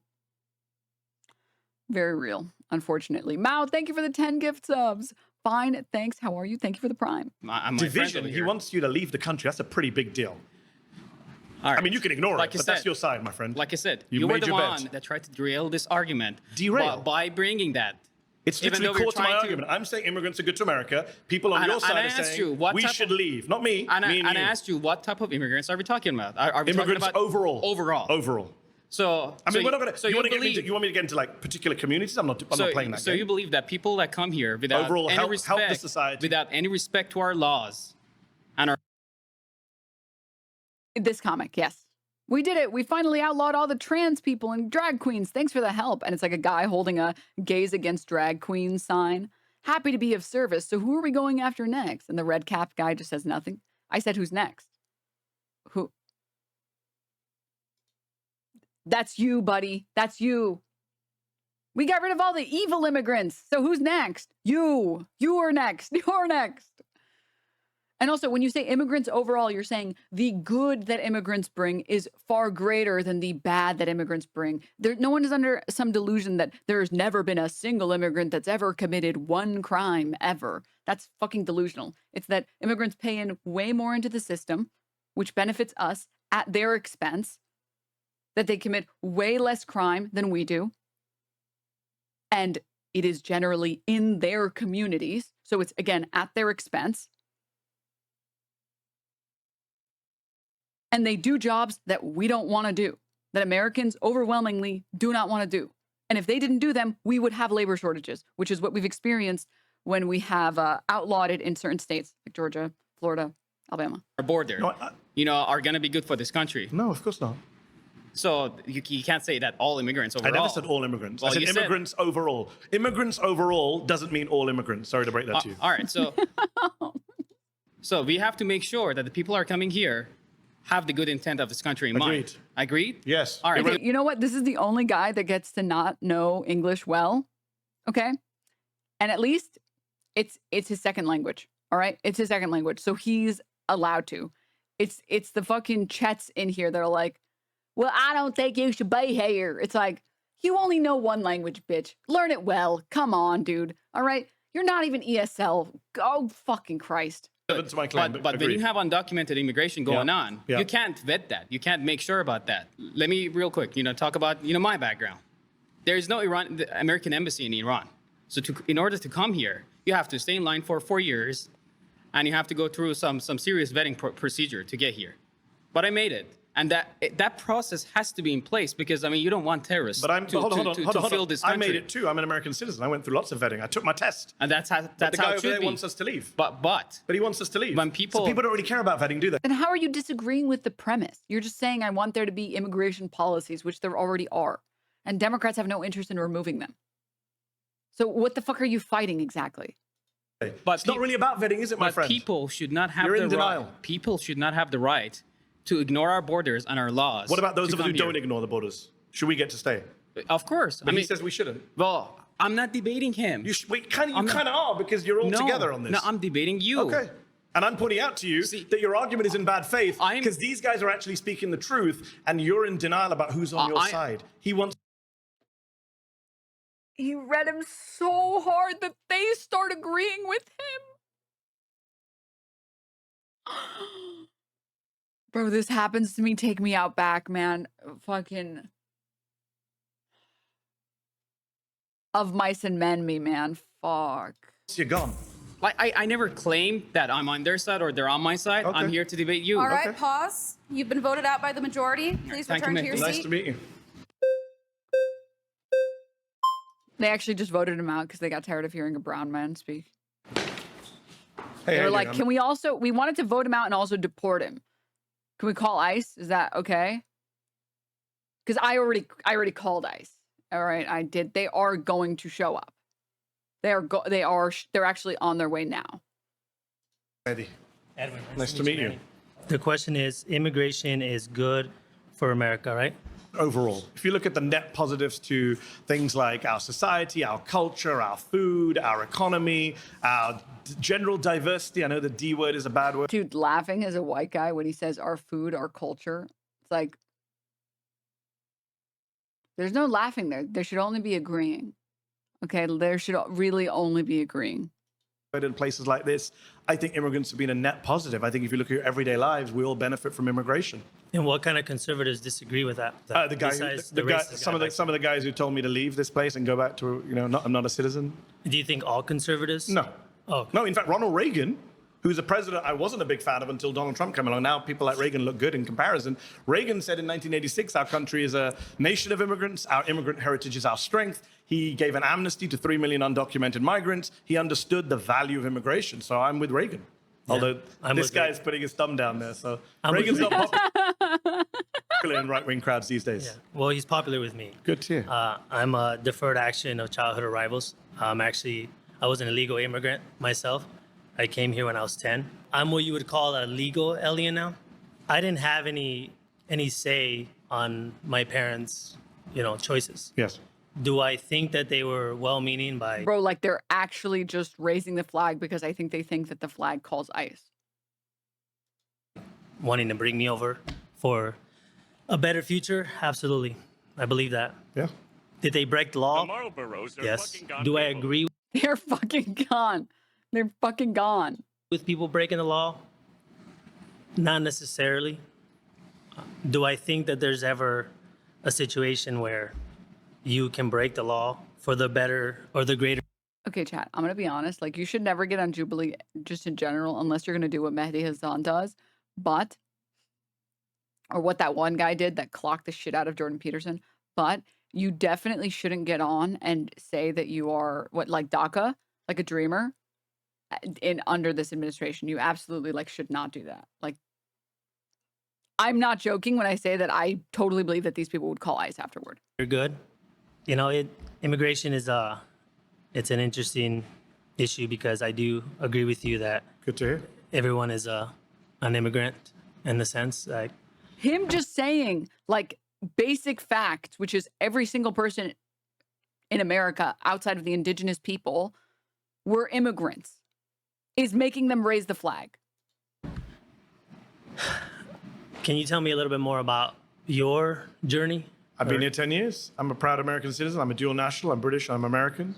And I am an immigrant who's contributing to this country. So, yes, I'm very much proud of America's immigrant heritage. I'm part of it. And despite what one of the other people said on this show earlier, everyone here, unless you're Native American. Right. And he's gone, people. He's gone. Pause. Sorry, you've been voted out. Please return to your seat. Thank you, man. Nice to meet you.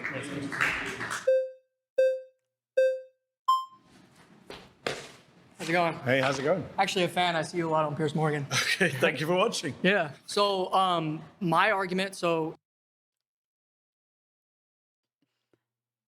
this hair combination is diabolical. This is diabolical, dude. Stop. Oh my. It's the Amish guy from the last one.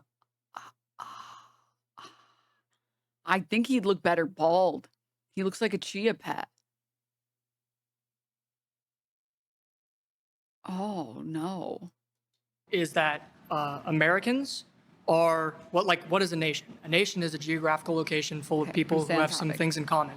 So I think some of the things typically in history are going to be like race, religion, ethnicity, language. These are some of the things that we have to have. This is my hair type, unfortunately. Sorry, to be clear, it's just that the length that it's at is bad. Okay? He decided to like buzz cut it at the wrong time. I know I have a couple straight hair girlies that have like buzz cut their hair, and they also looked like chia pets when it was growing. I was like, oh, it looks good. I know, and it'll look better. His hairline's strong. It'll look better. Just give it like another month. But this phase is bad. It's bad. And then this phase with the beard is like, it's doing something. It's just not. It's just incompatible. They just like don't work together. Anyways, okay. All right, moving on. Sorry. In common in order to actually have a functioning civilization, especially in self-government. I'm not necessarily a giant fan of self-government. I'm a Catholic nationalist. I'm not a fascist. You have to have at least some things in common in order to actually have a civilization. And the immigrants, especially illegal immigrants that come into this country now. I'm sus of the phrasing there. Some things in common. Disrespect us. They hate everything that we believe. They don't even speak our language. I watched them. Americans don't speak our language. They can't even read. You can't talk about immigrants not speaking our language when Americans don't speak our fucking language, dude. Okay, just for starters. Also, yeah, Catholic nationalist, not a fascist, folks, just to be clear, ha ha ha.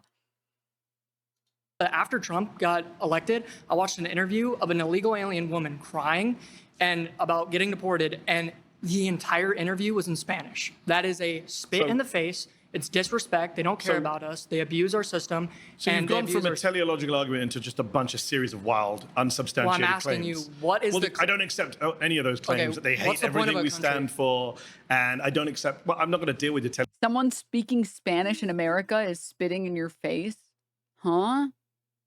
I'm going to deal with the false claims that you made.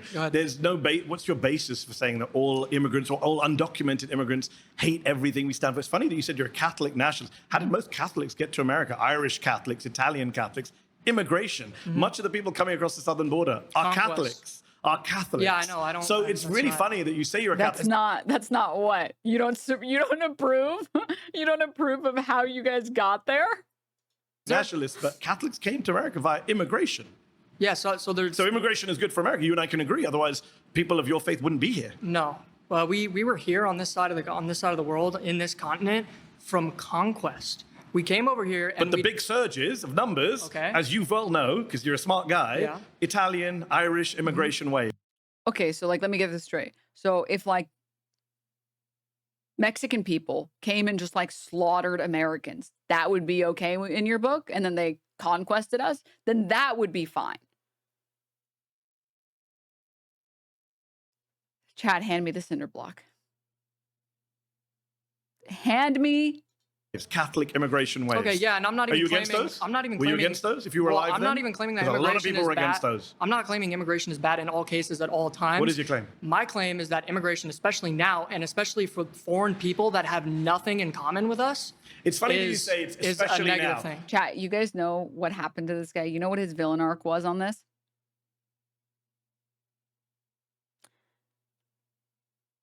Some Hispanic kids called him a white boy. That was his villain arc. That's when he decided he was like, I have to be a fascist Nazi. The Hispanic dudes that were like at his school or whatever, they're like, hey, look, it's white boy. It's the white boy. And he's like, I'll never forget this day. Arr! That or a Latina baddie swerved him. Yeah, it was one of those two things. Mm-hmm. Got called a gringo once. Yeah, that one. That'll do it, dude. That'll do it.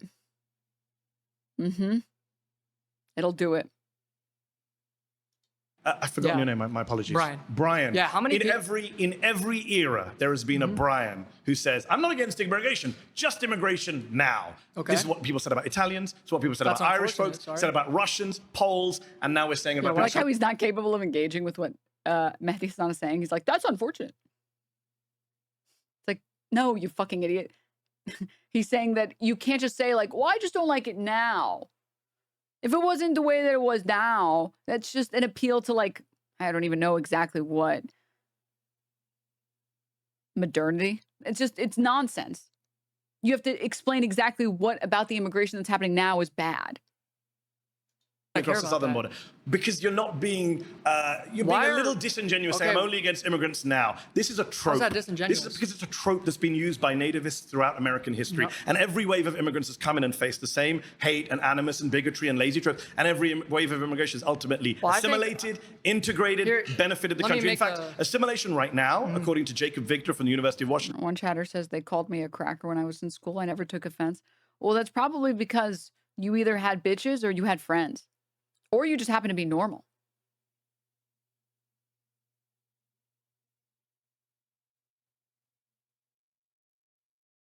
The assimilation rates based on language and citizenship and naturalization are higher now than 100 years ago. Okay, let me make a statement first. I think that you in your own ignored my statement, but okay. you in your own person are a complete perfect example of why immigration is negative and why we shouldn't allow people.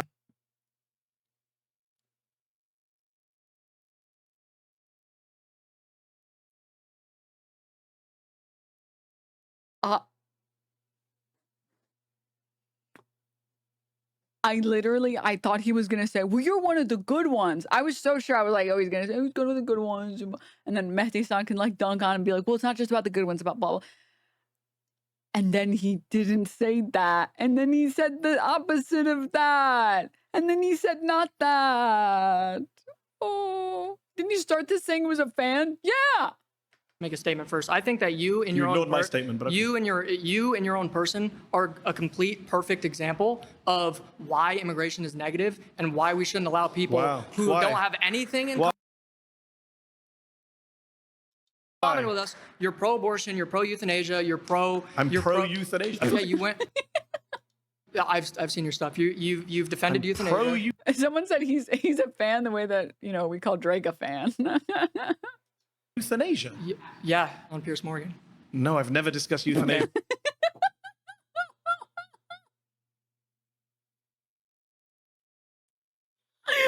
Bro!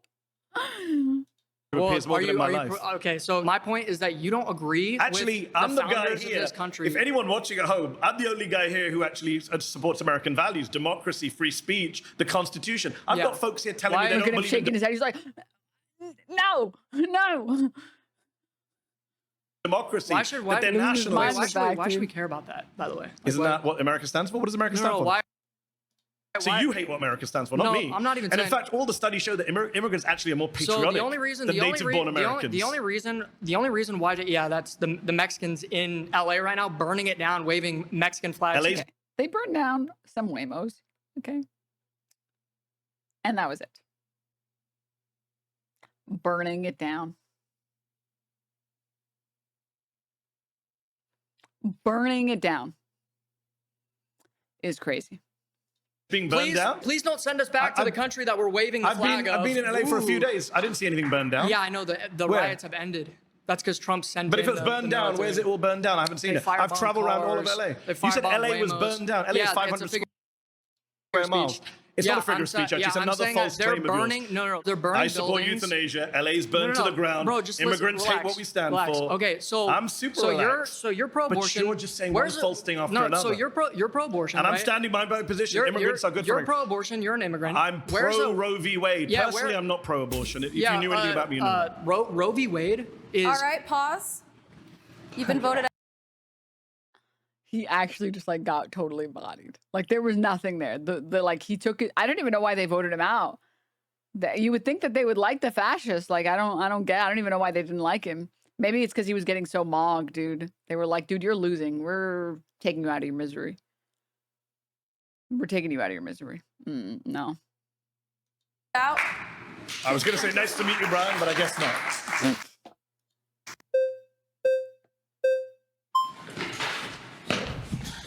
You made it. Great to Nice see to meet you, you. Manny. My name is Cyrus. Nice to meet you, Cyrus. I am also son of 2 immigrants, came in legally. I'm also Persian This guy's hair, honestly, everything about him, he looks like a Skyrim character. descent. Fantastic. Born in This is a Skyrim character. I don't know how they've printed one out in the real world, but that's crazy. Like he is like, yes, what like actual NPC. Cyrus, great name for an NPC. He has the face. He's got like the eyebrows, the expressive smile. The hair is like spot on, dude. That's crazy. Whoa. LA. Fantastic. Yes. Terangeles. Yes, yes. That's crazy. That's crazy. All right, I'm moving on. Well, I am mainly upset, not at the immigrants, legal or not. I'm mainly upset at Wall Street. I'm mainly upset at the elites, the special interests. with you. They are the main reason why we've been having this issue since 1965. And most want to do well. There are a few bad apples, we can agree. Okay. But we want to go after the elites. They are the main cause of the problem. Love it. And just like healthcare, trade, I'm with you. everything. Did you know, Cyrus, that the top 1% dodge $163 billion in taxes every year, while undocumented people pay $100 billion in tax? So I know where my anger is against. There are issues with our tax system on the rich, but in a state like California, some taxes are too high. Dude, those eyebrows are so crazy. Dude, that's aura. That is some aura, dude. I used to. That's okay. I'm sorry. I'm done. They're so it's so sharp. I like can't look away. I hope he shapes them. I would if they were already naturally sort of forming that shape, I would start threading them to look like that. Okay. I'm done. I'm listening. Live here It's a now. I different live debate. in Las Vegas. Different debate. Okay, I'm saying immigration is good for it America. depends on the People like tactics. you and me overall are good for America, is what I'm Okay, saying. but depends on how it's done. Yes. It depends on how it's And done. how it's been done for so the US. I'm not blaming the housing crisis on immigrants, No, and you'd be not wrong on too. wages, And you'd be but wrong too. in a state like California that doesn't build enough homes and they're bringing immigrants in, you have to increase supply of housing. agree. Okay, I agree. but this is where our anger is at the political class. I agree. The Democrat Party used to have a different stance on immigration 15 years ago. Bernie Sanders, Hillary Clinton. I'm not a fan of that. I'm not here to defend different Democrats. What I will say Okay, is well, that, that's our anger, What I will Max. say is that everyone here actually does think immigration is good for America. Everyone here uses an iPhone designed by an immigrant, is on Gmail Fair designed point. by an immigrant, is he's on a YouTube show. Dude, Little Bear.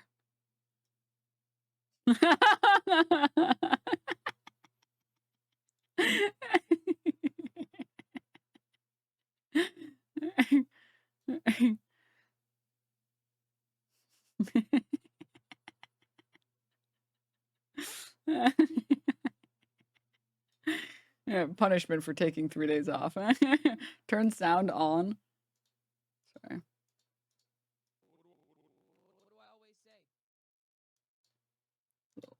Wait.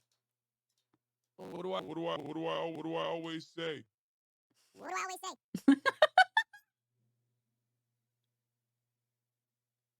What do I always say? Real voice? Confirmed? Real voice? What do I always say? Okay. Back to the episode. We'll revisit that later. Okay, stop. But this all came to a YouTube show founded by an immigrant. You wouldn't Fair be point, here but if that's it a wasn't for tiny an immigrant. minority, So though. you all love immigrants, whether you like it or not. Okay, but it is a taboo subject. Should we be concerned about the demographics? So no. Anglo-Saxon, European No. Americans, 0% of No, Omega Law. America, it doesn't matter. Are they 0% of America? Well, let's say if it becomes 0%, it should not worry. They're not going to. Why are you bringing weird hypotheticals? But there has to, but I mean, they're still part of our country. There's culture. There's, I mean, even Britain. Like, I mean, it America's concerns gone me, through many but it demographic waves, concerns me when Britain is changing, Britain and it's, you know, it's like Britain's they're been losing their changing for culture, years. but it's Who said losing they're their losing their culture.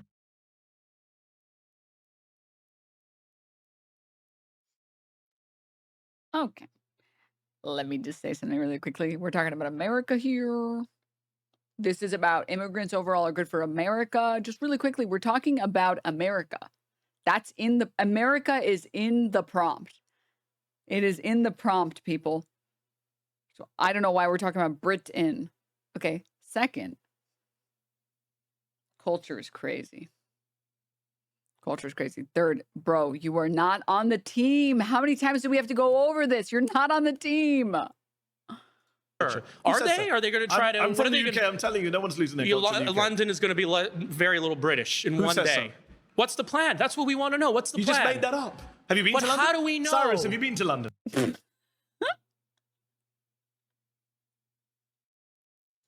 No. So then maybe you shouldn't comment on places you don't know anything about. But what's the plan? I grew up in London. What's London's the a very general British plan? city. I was in London a few weeks ago. Okay. It's a very British I city. hope not. I understand that there are people in this audience that don't like me. I hope not. Like, I hope it's not British. Because I agree with that. But like, or was he saying like, I hope it's not been replaced?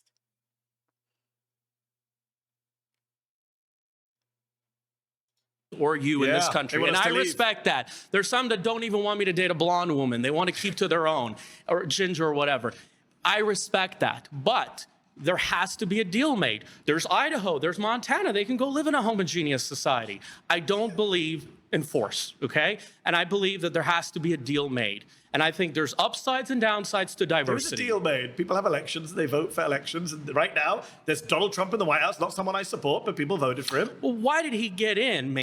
I can't get over the cuck chair on this guy. That chair was not a cuck chair, and he made it one just by being a pure cuck. That's crazy. Mainly because we had It's a big subject. 2016, Not sure we have time to get into that. 2016, There's a lot of Bernie reasons he got in. Sanders. Okay. Part of the reason he got in is that people in this room want people like me and you to leave, and they voted for him to try and make that happen. I'm not surprised. One of the Charlottesville marchers doesn't like me, and I've met those people, and I respect their views. You really shouldn't. Well, Don't they're wants. Don't respect racists and fascists, is my opinion. Based. Well, they have their preferences. You know, that's just we can't Their preference is to kill you and to deport you. What do you mean? change that. Actually, we can. Which is why I tried to come in today, but anyways. All right. That's That was pathetic. That was actually the most pathetic showing I've ever seen ever.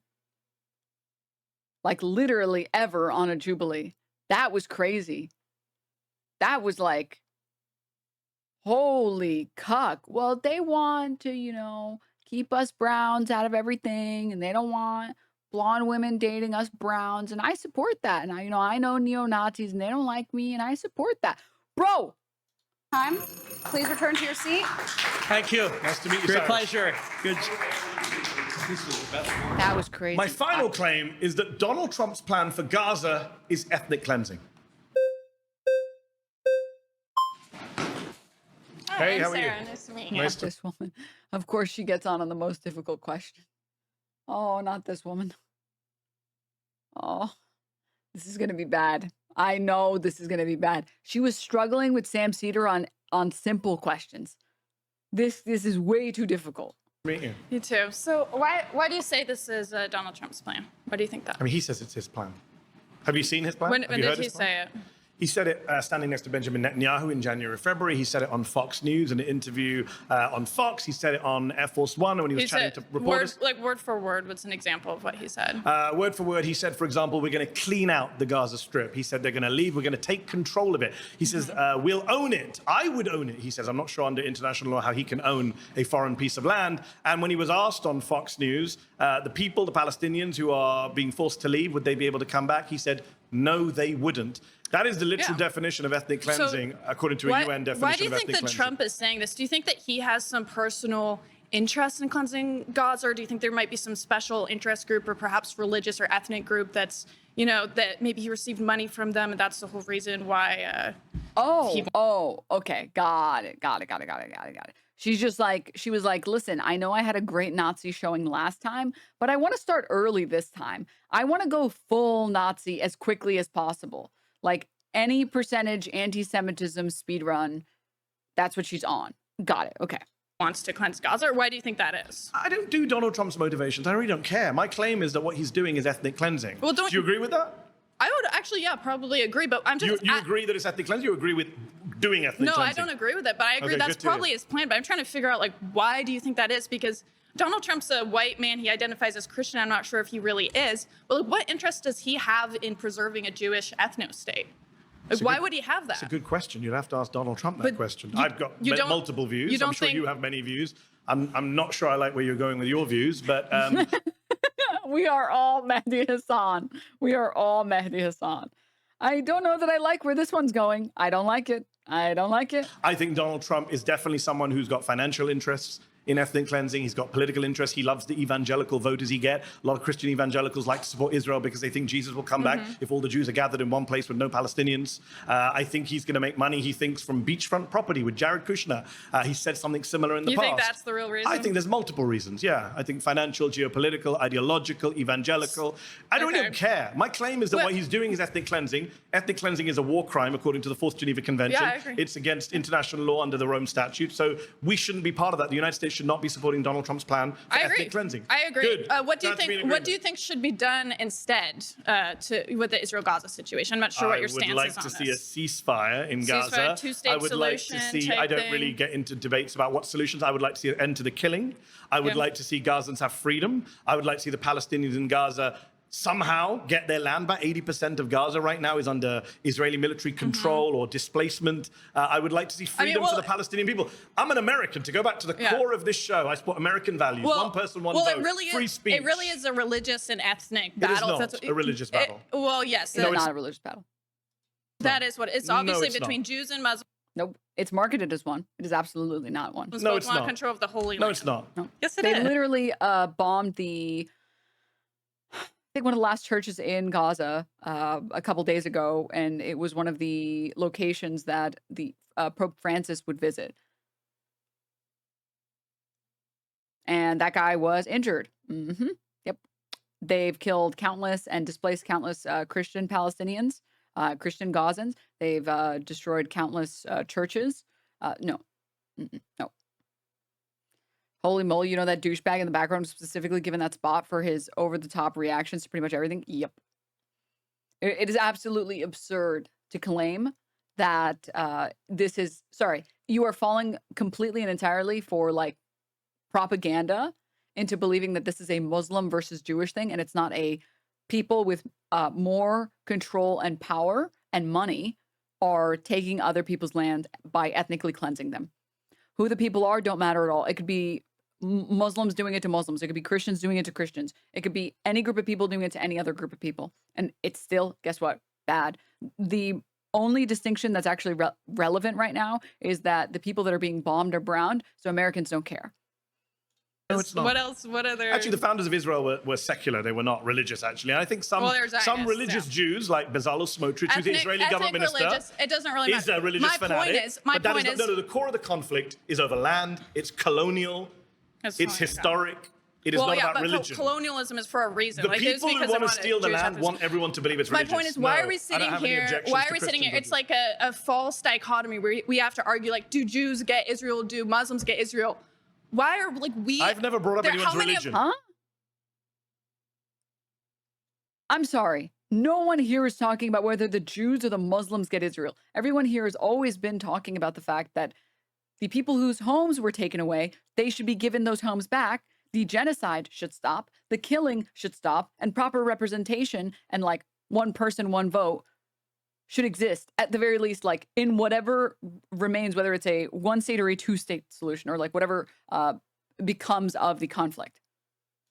How many of us I didn't here, bring up anyone's religion. How many of us here are Christians? I didn't bring up anyone's trying religion. to pick sides between Jews and Muslims taking over Israel. Like, don't you think that? Hold on. First of all, I didn't bring up religion. Second of all, you know that a lot of Palestinians are Christian, right? Some of them. You're just yeah, reducing it's it to very Muslim small. versus Well, Jew. it's majority Muslim. Yeah, it's very. But there small are many percentage. prominent I agree. Palestinian Yeah, Christians. but there's not that many. So of it's them. not worth So reducing it everything is. to religion. Well, it is the reason. Why do you think Iran is backing proxies that want to take over Gaza and, you know, back the terrorism in Gaza? It's obviously because they want to Muslim control of the land.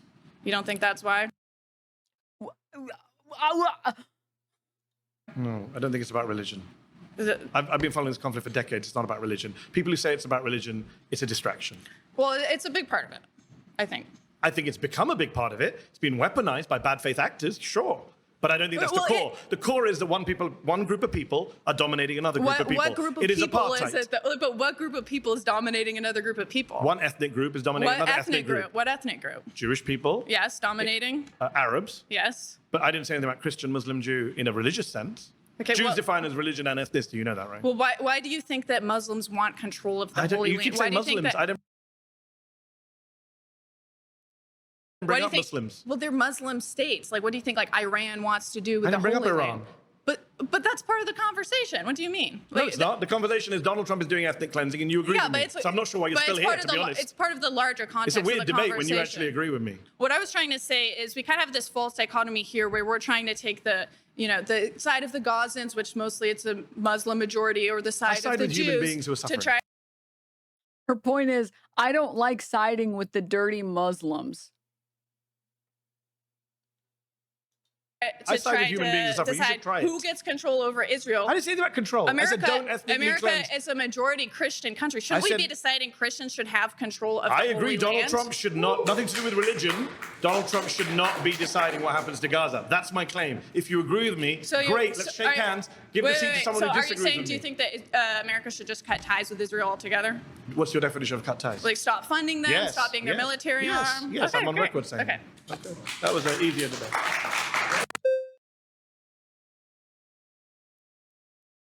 Unfortunately, I think she agrees the way that, like, Marjorie Taylor Greene agrees. Where it's like, I'm not going to stop you from doing what I want you to do. But don't expect me to be on your side for anything outside of this. Ever. You happen to be on the right side on this one. Good for you. That's where our similarities end.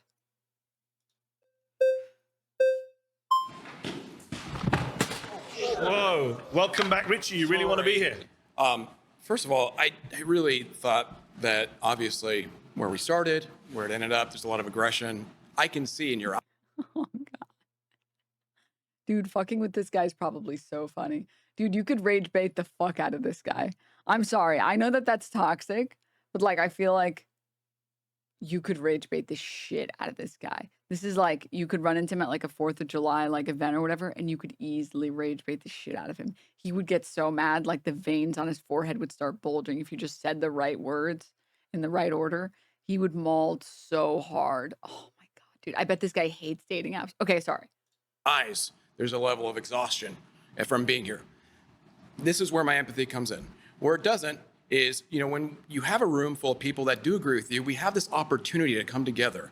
And you're kind of mocking people when they do. So you mocked Sarah a little bit when you guys clearly had a common interest and goal to reach. So I can tell you're agitated. I want to bring that all down.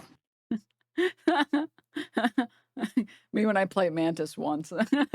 Please. I'm guessing you're not going to, but let's see. No, I'm going to. I do want to point out some contradictions. First and foremost, I don't believe you're pro-American in the value system that you claim to uphold, especially with free speech, if you're not willing to debate people that don't share your values. That's very Do you believe un-American. Donald Trump's plan for Gaza is ethnic cleansing?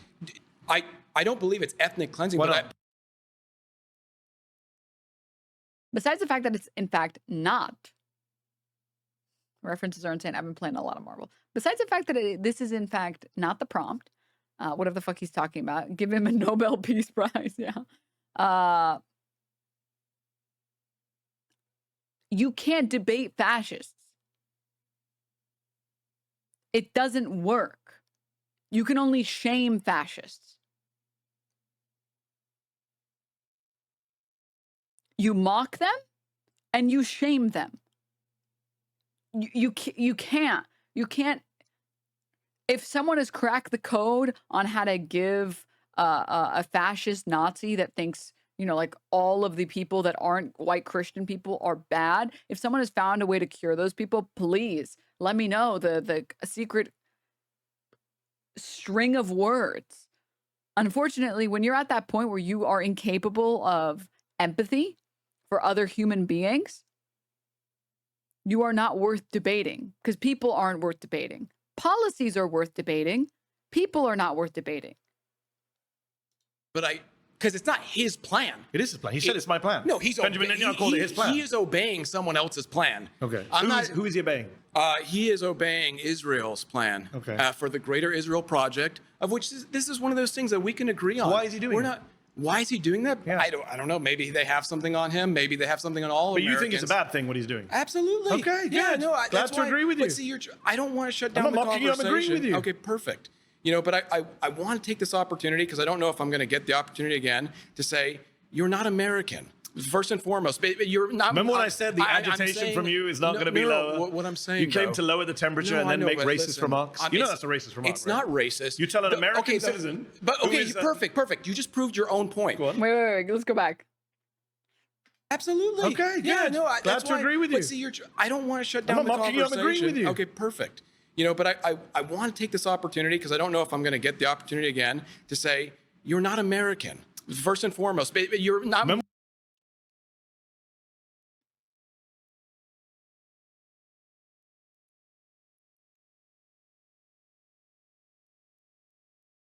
Telling someone who is literally an American citizen that they are not American.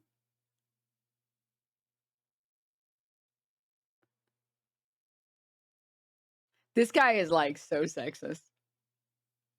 This guy is like a massive misogynist. Massive. And he'll look you straight in the eye and be like, I have a sister.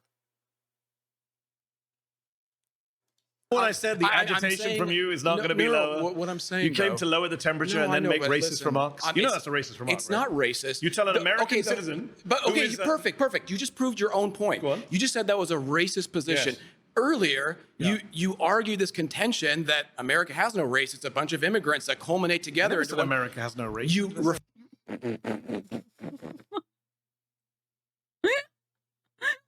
You inferred it. You absolutely did. So now you're saying it's racist for me to take an American nationalist approach. You're kind What is of an American national approach? Is that a white approach? I think it's a white nativist approach. Of course, So only absolutely. Americans are white Why people? did your parents So immigrate Americans from are India? only white people? Why did your parents immigrate from India to the UK? Because the UK colonized and conquered India. Okay, why did you immigrate to America? Because many reasons. Okay, all opportunity. There's That's not opportunity. true. You don't know. The accent. Your accent is an afflict of white Anglo-Saxon. You know there are 50 million Americans in this country. who are I immigrants. understand, but None of them are missing- Americans in your view. What I'm trying to get you to do to reach a common ground.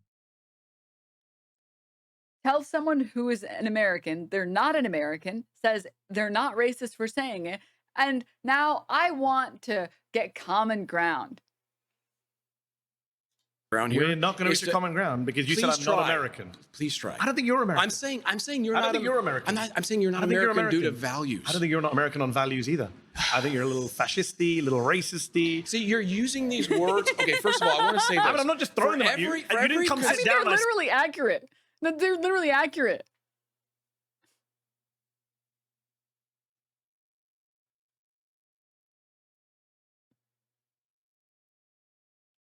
Can you imagine debating a duck and you're like, dude, you're literally a duck. And they're like, I am not a duck. You're just throwing those words out there. And you're like, bro, you have webbed feet. You have feathers? Ducks have feathers. You have a beak. Or is it called a beak? Is it called something else? I'm sorry. I'm not a duck expert. My bad. It's like, you're literally just throwing out words. You're literally, it's like a bill. Excuse me. Sorry, a bill. My bad. My apologies. You're literally just throwing out, it's like, that's literally just who you are. You're saying racist shit, dude. You're a racist. For every conservative that has ever been shut down by leftists like you, for every conservative, for You're every not a conservative. You've already said for you're not- every right you've wing, already said you're not for a every conservative. Stefan Molyneux, Oh, Thomas more white, Sowell, okay. Nick Fuentes, all of those people. Is that Thomas people Sowell like- American? He's Australian. But that's not the point. I'm saying people that are on our side of the aisle that get shut down by people like you because you're leveraging this position of emotion. You're joking, right? No, I'm not. You're Do you know leveraging the nobody else position of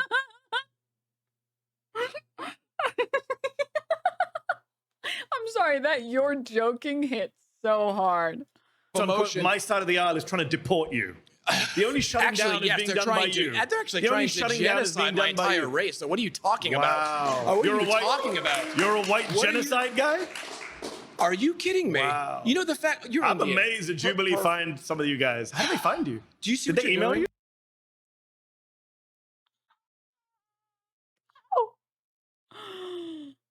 Oh my God. I have to watch this interaction again. I'm sorry. I'm losing my marbles. On our side of the aisle that get shut down by people like you because you're leveraging this position of emotion. You're joking, right? No, I'm not. You're Do leveraging you know a nobody on position of quote unquote emotion. my side of the aisle is trying to deport you? The only shutting Actually, down is yes, being they're done by trying to. you. They're actually The only trying to shutting down is being genocide my done by entire you. race. So what are you talking Wow. about? What are You're you- a-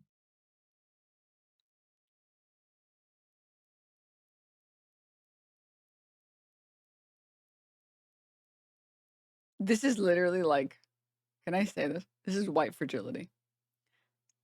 Being for the deportation of as many brown people as possible, showing up to Home Depots, grabbing everyone off the street and sending them to El Salvador fucking concentration camps and sending them to Alligator Alcatraz so that it'll get flooded and they can die.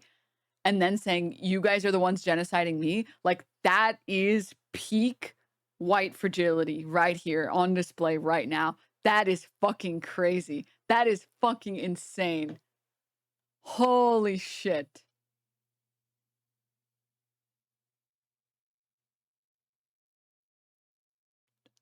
Like, I have no words. I have actually no words. talking about? You're a white What are you- genocide guy? Are you kidding me?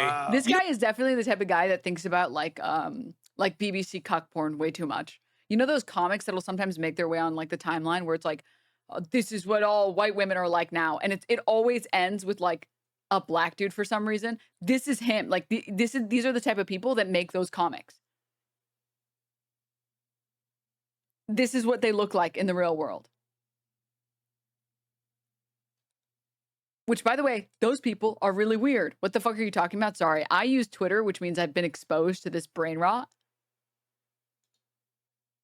If you don't use Twitter and you haven't been exposed to the brain rot,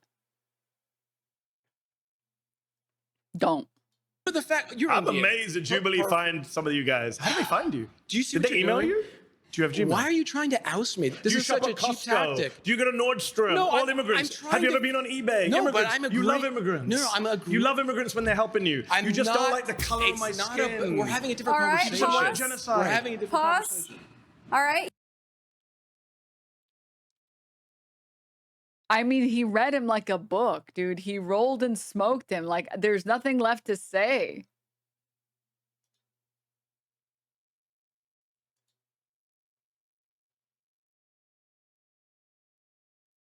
Yeah, this tweet, like, there's so many tweets like this. I lose my fucking marbles. My friend fucking killed himself because white people are literally being ethnically cleansed. And you sick fucking people can't comprehend that without going, haha, you're scared of porn. Haha, you're scared of BBC. You're a sick fucking person spreading a genocide ideology. Is this real? I saw the original post.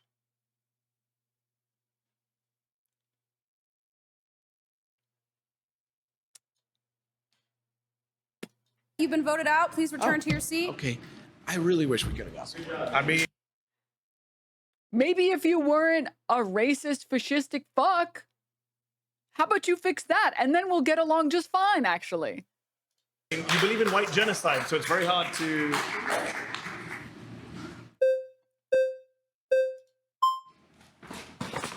Hello. Hey, how's it going? Nice to meet you. Hello. So, I'll switch over to the Gaza thing in a second, but first off, I just As soon as I saw this prompt, I was like, no one's going to talk about Gaza. No one's going to talk about Gaza. wanted to touch on that. You said that you support free speech, of course, right? So what I'm confused about is you've refused to debate people that have disagreed with you because you said that they're racist or they're fascist, right? No. If we're going to do facts, they said they were racist and fascist. Get your facts right before you start arguing. So isn't the whole entire point of a debate to debate people that you don't agree with? I don't debate people who don't see me, A, as equal. No point. Or B, support democracy, because that would undermine the whole idea of the debate. If you don't support democracy, as our friend here doesn't, and support General Franco, then what is the point of a debate? The First Amendment doesn't mean you have to debate everyone. Somebody comes up to you in the street and starts talking to you. You don't have an obligation to carry on talking to them. I'm sure you go about your business. Somebody comes up to you in the subway and sits next to you and starts ranting in your face. So, you're not going to start debating. So everybody here in the Jubilee, everyone here has hygiene standards, as do you. There are people you wouldn't debate, I'm sure, as well. Okay. So can you please describe why you think Trump is supporting ethnic cleansing of Gaza just because he wants to take over the land there? How does that equate to killing them? Not just take over the land. Kick out all the people. That is the definition of ethnic cleansing. So isn't ethnic cleansing killing people? Because it seems like you're... No, you can ethnic cleanse people without killing them. And by the way, they have been killed more than...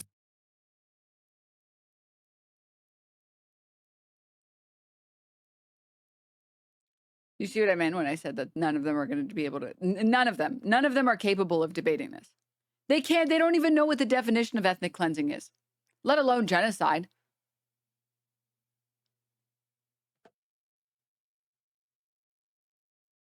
Isn't ethnic cleansing when they killed him?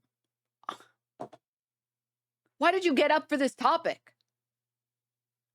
50,000 people in Gaza have been killed by the Israelis, by people like Bezalel Smotrich, who said recently, the finance minister of Israel, we are going to Gaza to conquer, cleanse, and remain. We're going to annihilate the place. We're going to disassemble Gaza, he said. We're going to leave it behind as piles of rubble. That's the guy Trump's funding, supporting. That's the guy praising Trump. So yes, Trump and Smotrich are ethnically cleansing Gaza. I cannot deny that thousands of people are dying in Gaza. But you need to realize, why are they dying? Is it possibly that they're attacking another country? No, just because the people who are dying were not attacking another country. Just because Israel is killing more Gazans than Gazans are killing Israel doesn't mean Gaza is righteous and Israel is evil. I never said anything about evil or righteous. Israel I said ethnic cleansing. You said don't they have to be killed? I said they are being killed, and the criteria for what's happening to them. If Donald Trump says these people have to leave and never come back, is that not ethnic cleansing? What is your definition of ethnic cleansing? I would think ethnic cleansing is when you're killing off a large part of an ethnic group. That's genocide. You're confusing your terms. Ethnic cleansing is removing one ethnic group.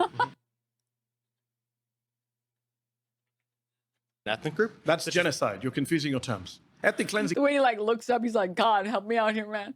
I'm really struggling. Come on, this is the time to prove that you exist, man. Please, come on. I'm so fucked. I don't know why I got up for this question. I can't back out now. Please, big dog. Please. Please. Is removing one ethnic group using a deliberate policy by violence or terror-inspiring means to remove another population, another ethnic group from a certain geographic area. That's the UN definition of ethnic cleansing. That is what he's doing. When he was asked Donald Trump, can they come back? He said, no, they cannot. That is ethnic. I've heard all these, we've had people talk about white genocide today. You guys are nationalists. But how would you feel if somebody came, a president of France came and told you to leave your land and not come back? Would you not feel you'd been ethnically cleansed from your home? From America? Yeah. Well, because my ancestors were settlers here, not immigrants. They actually Palestinians are not immigrants in Gaza. They are indigenous people to the land. Didn't Israel just give Gaza the land like a few decades ago? No. Why are you debating this topic? It's just, okay, he must just be here to like ask Mehdi Hasan questions, which like low key, if I had known that Mehdi Hasan was doing this, maybe I would have signed up as a far right conservative. Just so I could be like, so could you explain this to me? Okay, so what about this? He's just looking for an education, dude. Like, he's not even... I'm pretty sure Israel used to have that land. I'm pretty sure you're wrong. There was no Israel. You fucking chipper brain. Stop. They withdrew from 2005 from the land, but control the and then air. gave it to them in 2005. No, they don't give it to them. They control the air, the sea space, the borders, the population registry. They controlled what went in and out. It was a prison, an open-air prison. That's not given. Why is this guy saying, what the fuck? He's like, what? I'm just finding out about this for the first time. Is this real? Wow, I didn't know about the atrocities that Israel has committed against the Gazans. I've changed my mind completely. I'm actually raising my red flag so I can show my unbridled support for Mehdi Hasan. That's actually what he's saying. But don't they have a border with Egypt and then the Mediterranean Yes, Sea? and the So how's Israelis that a and prison? Israelis and Egyptians work together because Donald Trump and Joe Really? Biden The and Barack Egyptians that are Obama. Muslim? Yes, they're funded by the United States. Did you know that Muslim countries do bad things too? No, I know that they do bad things. Okay, then, so we're in agreement. All right, pause. You've been voted. This guy didn't even this guy literally just came for an education. He just showed up for a job interview. That's why he's wearing his suit and tie. He's like, so can I work for you? Out. Please return to your seat. Nice to meet you. No one. Great. Hello, sir. Welcome back. See you again, Mehdi. All right. Montoya, dude. Please. So I agree that Trump wants to do a cleansing, but not an ethnic one, because that area requires a lot of cleansing. Because when you have a population that was taught from early childhood age to hate Jews, Christians, and pagans, you need some serious re-education. Number one, that's not true. Iranians really are like the Middle East's like Cubans. Where it's just like a 50, it's like a coin flip if they're fucking insane. Like if they're the biggest like pick-me's on the planet.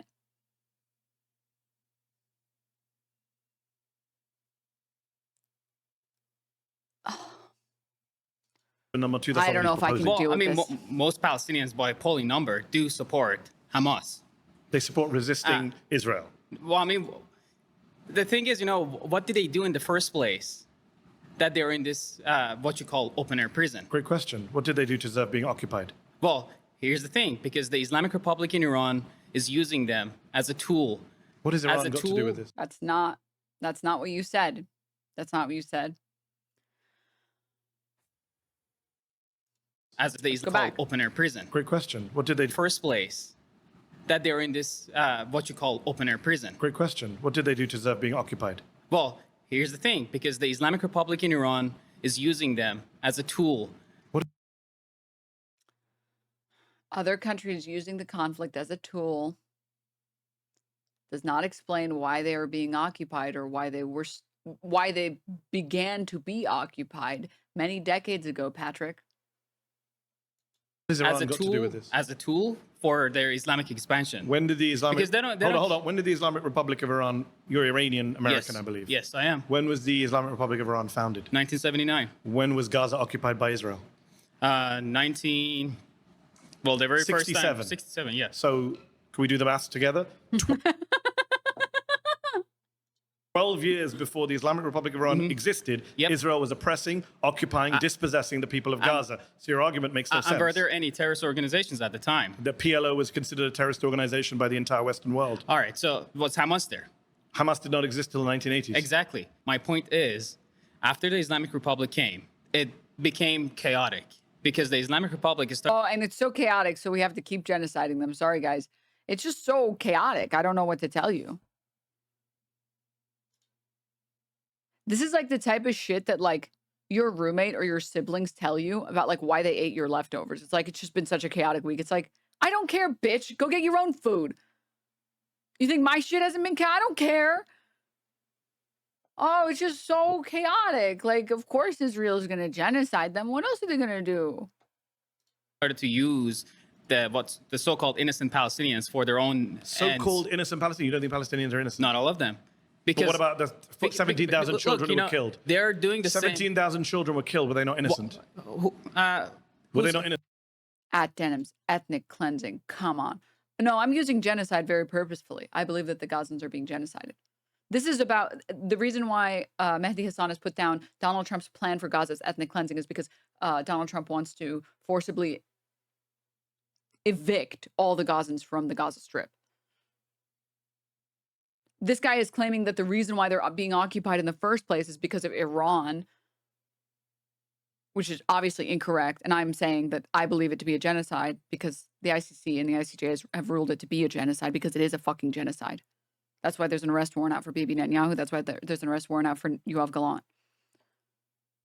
The only reason that Mehdi is saying, and I'm sure Mehdi would call what Israel is doing a genocide. The only reason he's using ethnic cleansing here is because Donald Trump's goal is not necessarily to wipe out the Gazans, but rather to displace all of them. Who's responsible for that? Israel, who no, dropped the bombs on Hamas them. is responsible. Hamas is responsible for hiding in hospitals and making tunnels underneath So those when hospitals. children are shot in the head by Israeli snipers aren't responsible for that. Look, it's a simple question. Here's the problem. When Israeli snipers shoot Palestinian He's, children not in gonna, Gaza he's in the literally not going to answer the question. head, as eyewitness testimony and doctors' testimony proves, that's not the fault of the Israeli snipers. This is the problem, because when you have The problem is you won't answer the question. I'll ask you a third time. When Israeli snipers shoot Palestinian children in the head, is that not the fault of Israeli snipers? Well, you got to let me finish. No, you got to answer the question. Yes, Mog. Well, let me finish. No, answer the question. Fourth time. Well, when Israeli I will snipers get to shoot your answer. Palestinian children in the I will head, get to your we're running out answer. of time. I need to know what you think about innocent children. because I will what get you to- said was pretty outrageous. You said I will so-called get to your answer. innocent Palestinians. For the fifth time, when Palestinian children are shot in the head by Israeli snipers, is that not the fault of Israeli What did those snipers? children do? What did the what did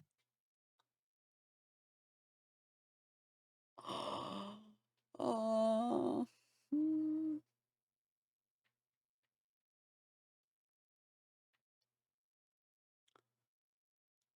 I low key, this is giving like Hutch. This guy is giving big Hutch vibes. Like, well, of course Israel's gonna bomb all the hospitals. Israel told us they were all valid military targets, and Israel's never lied ever before, except for the times that they did, but we don't have to think about those. Okay, it's really not that difficult. That's what's happening here. Well, what if all the children were evil terror babies? That's what I thought. You tell me, did the children deserve to be shot in the head? Because the problem is, you know, over there, millions of people are watching you say they to start justify the brainwashing killing of children. They start brainwashing children at a very young age. So you can execute them? Guess what? We brainwash our children here in America to hate gay people, to hate women, to hate brown and black people. You don't get to execute them.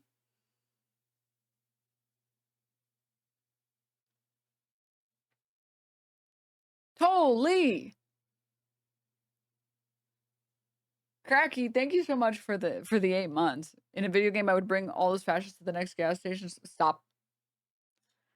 Young age. So you support Exact same- sniping children in Gaza? Look, do other people here support sniping children in Gaza? Is that a conservative position now? What if they're wearing a suicide vest? They weren't. But what if they are? They're not, though. Well, what if all of the terror babies were very evil? And what if Israel was good? Imagine Israel is good. Imagine all of the terror babies had suicide vests.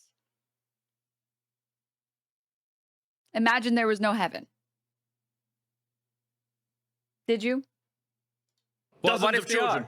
I have friends who went there. Doctors went to Gaza. American doctors. They came back as we were multiple children. What if with they're gunshot hell-bent? shots. What if they're What if they're hell-bent not? on killing you and your family? A 10-year-old child, an 8-year-old child, a 6-year-old child. Because this is like bad you said, for you. like you You're said, sitting on they're live brainwashing television them. where millions of people are going to see your neighbors, your Because friends. then millions you support of people, the killing of children. millions of people don't know what's going on. Even your fellow right-wingers are saying, don't go this far. White genocide, sure, but don't advocate Millions of killing people kids. don't understand the brainwashing that is going on in Islamic Republic and in Palestine to create You're this obsessed hatred. with Iran so much that you're supporting the killing of Palestinian children who never harmed you or any other Israeli. That's insane. Look. And the fact that you support Trump's ethnic cleansing now doesn't surprise me. I didn't say ethnic cleansing. I said cleansing of the land. All right, pause. Because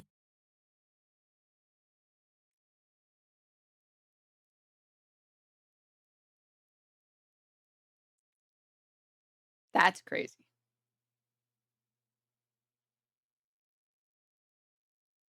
Like that, like I am, like he took my marbles.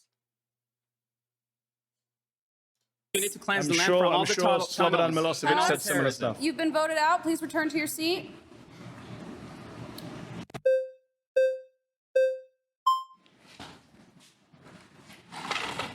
How you doing? Good to see you again. I'm good seeing you too, man. First thing I'm going to say is I'm not down for Israel. Okay. So Also, sorry, just to be really quickly, I know I didn't comment much on what Montoya said, but like, there's nothing to say there. Like, when you're defending Israel's killing of children by saying that maybe Israel wasn't lying and the terror babies were terror babies, when we have unbelievable amounts of footage of like IDF soldiers literally killing unarmed children, when they sell merch where it's a picture of a pregnant woman with a crosshair on it and it says like 2 for 1, and they buy this shit and they go crazy over it. Like, no, there's no what if. There's no what if there. Okay, we know for a fact that Israel kills unarmed children. We know this to be true. There's nothing to say if you're going to defend that by saying, well, maybe there's no. There's nothing to say. first thing I'm going to say. And I don't like when you come up here and you use the type of rhetoric that you do. You talk like all these like left-wing positions. And then you go to the last part, which is, I don't support ethnic cleansing in Palestine. I think you're doing a huge disservice to pro-Palestinians when you start allying yourself with all these progressives. I don't think it looks good because you have all these conservatives in here who oppose war. They oppose intervention in the same That was so stupid. There's no way he said that. type of rhetoric. See you again. I'm good seeing you too, man.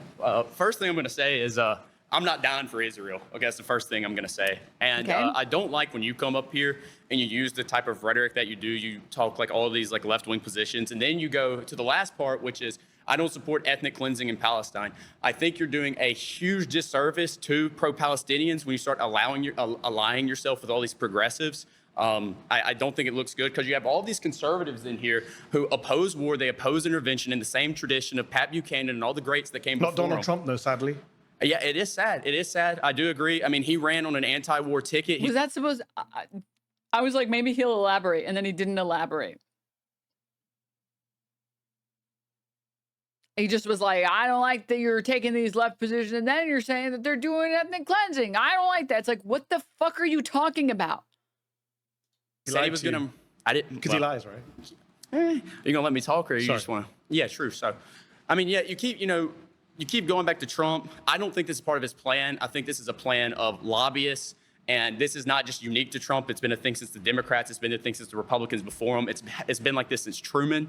I don't know if you read like John Mearsheimer's The Israel Lobby or anything like that. Would you agree or disagree with anything like that? Oh, I agree with Stephen Watt and John Mearsheimer, yeah, for Okay, sure. great. So I'm just warning, when you ally yourself with all these leftists and you come up here and you argue for immigration, you argue up here that, Trump's this bad criminal and this and that, and then you think Trump's bad too?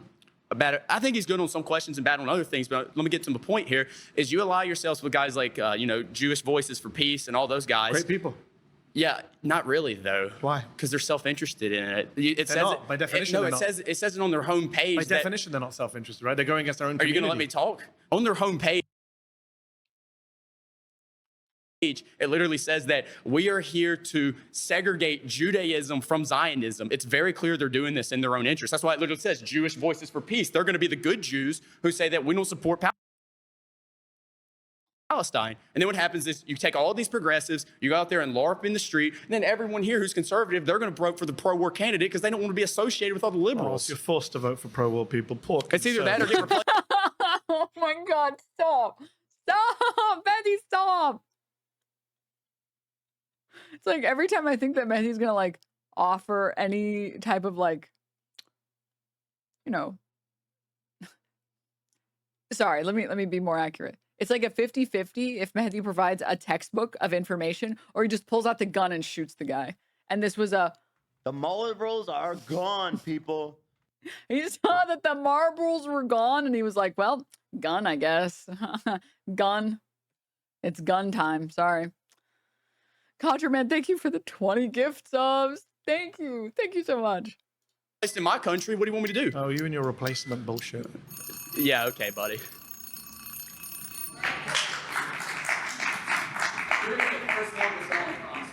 Oh, wow. There's 3 people so far. Let's keep counting.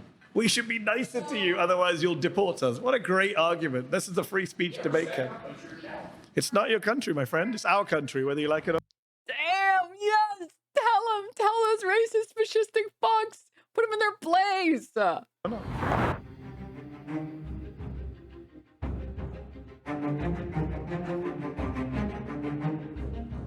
I thought Kai was, he smiled, he laughed, he disagreed. He did it in, You know what? I like this selection. I wanted to hear more from this conversation. Like it was good faith. Let's see. I appreciate it, Mehdi. He seemed to be in good faith. He seems kind of smart. And, you know. Well, Mehdi, we both know that's not true, Mehdi.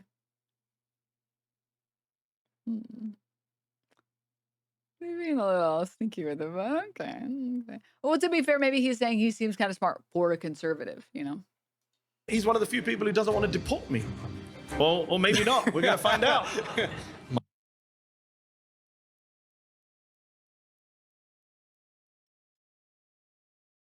I didn't like his reaction. I didn't like the way that he went. My claim is we should get rid of birthright citizenship. Why do you want to get rid of birthright citizenship, and how, by the way? Because you know it's in the Constitution. I'm so glad you brought this up. Yes. Because it was one of my... The 14th. 14th. I mentioned it to a bunch of your friends, and nobody wanted to engage in the 14th. Yeah. Let's talk about the 14th Amendment, the Citizenship Clause, which says that if you're born here, you're a citizen of the United States. Yes. I chose this because it's an extension of the original debate and the immigration debate. Okay. I think birthright citizenship, first of all, when it was originally argued, you know, among the people who were actually voting on the clause, right? It was argued that the birthright citizenship was not automatically extended to everybody who was just born here. And we have a long history of that as well, for example, with the Native Americans, who had particular laws that applied solely to them. What I think we're seeing in this country is not everybody is so similarly under the jurisdiction thereof of the United States, right? And by allowing for birthright citizenship and not interpreting the Constitution as we're legally allowed to and restrict, you know, the automatic citizenship of anybody who's born here, we actually remove the issue, for example, of family separation, because there is no incentive of a family to come over to this country illegally and then have a child. But that's not, justices don't interpret by like deciding what they want the Constitution to say. That's not what interpreting there means. What? Interpreting is like, they kind of do now. Okay. That's fair. I'm saying what justices are supposed to do. Which is contributing to the awful situation we have in America of breaking up families. This is not something that I imagine you or I But it doesn't matter because we just break up the families anyways and do what we want. What the hell? agree with. No. The issue is birthright citizenship has incentivized that. So even if I were to concede that in some cases birthright citizenship has incentivized that, that, you know, I don't like the phrase anchor babies, but I'm not naive enough to... This is a position you can only have as like a racist white American, by the way. Because anyone who either knows an immigrant, like an immigrant who was born here, or someone who is the child of immigrants. Sorry, an immigrant who was born here doesn't make any fucking sense. A child of an immigrant who was born here, or friend of a child of an immigrant who was born here. You know that when you're born and raised here, you are so much more ingratiated in the culture of America than you ever will be in the culture of your parents. This is true of myself. This is true of every single immigrant child I have ever met in my life. It is just not possible for you to be more ingratiated in the culture of your parents than American culture when you're born and raised here. Especially if your parents moved here with like the clothes on their back and they don't have any other family here in the US. And I'm just talking about the US, but this is true of like any group of people immigrating to any other country. And there's a lot of like really great stories about this. I mean, like I know personally, I think like the Red Panda movie, Raising Canes. What the fuck is the movie? Turning Red? Is that the movie? I think it's Turning Red. Raising Canes. That's a good example of like a movie that talks about these issues. I don't think it's like the best animated movie, but I think it has a lot of cute parts about it. I think there's a lot of fun story arcs that are in there. I thought like the conflict was a little, delivery was a little mediocre on that one. But overall, I thought it was a cute movie exploring an interesting concept that was kind of new and things that I haven't really seen a lot wait, really quickly. I also think just anyone non-white American is Black American. I also feel subjected to the white American experience over the Black experience. That's also true. That's also true. But continuing, you just don't have that connection to your culture. You just don't, unless you go there often. And even then, it's still not going to be the case. Like, you just are spending so much more time here in the US with Americans that were born and raised here, with American culture and American TV and American books and American education. Like, it's everywhere. You're not going to escape it. It's not possible to escape it. And you're getting so little of your culture that you're always going to feel like a little bit of an outsider in American culture. And you're definitely going to feel like an outsider when it comes to wherever your parents are from. Funny, Denims America doesn't do education. You're right. Sorry, my bad. My bad. You're right. My bad. The like closest exception to this rule is like Hispanic Americans get a pretty good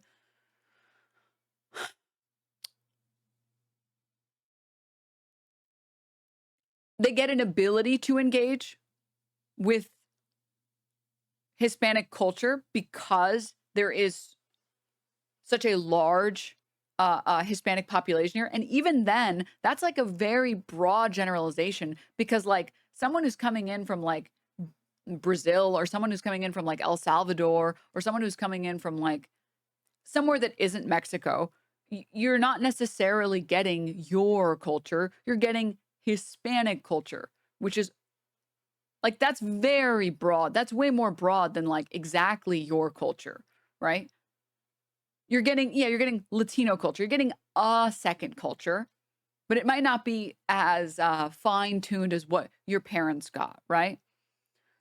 And that's, again, proximity.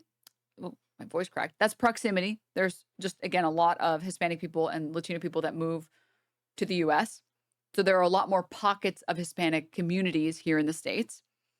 In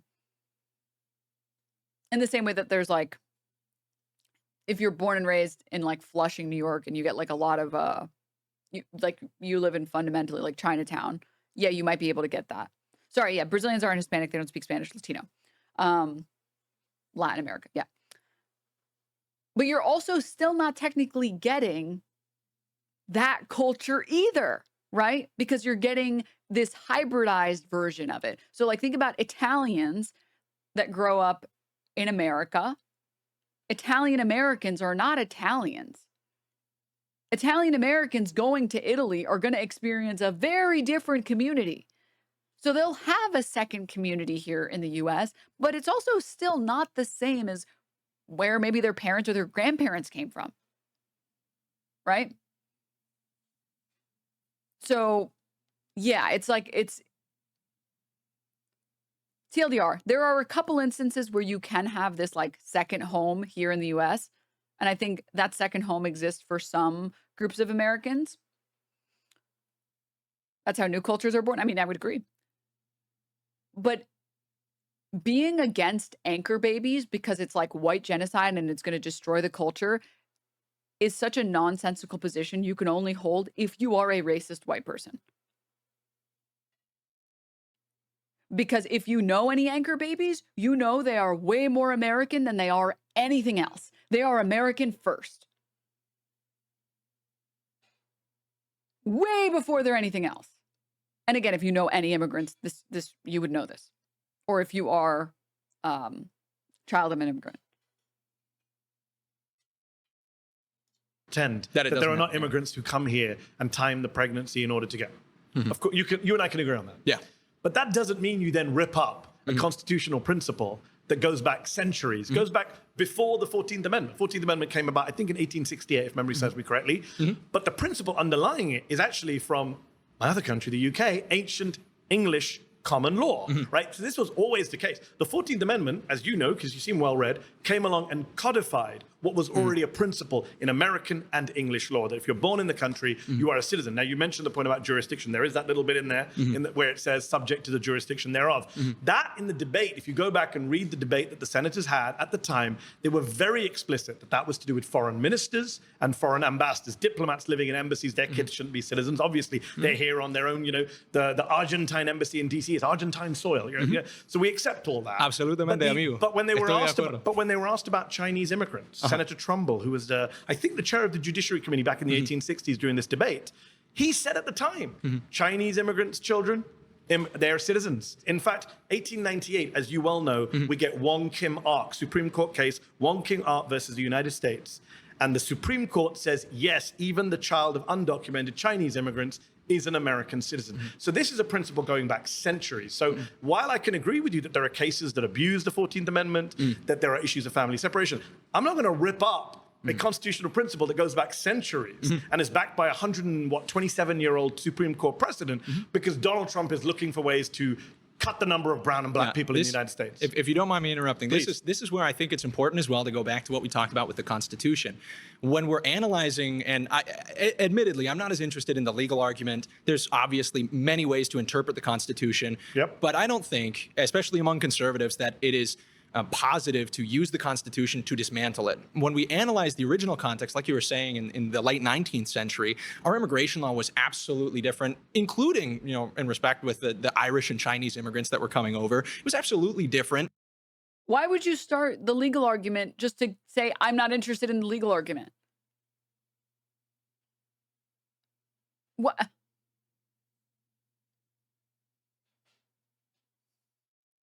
I keep making this mistake of thinking that the conservatives are going to say something that isn't totally fucking stupid.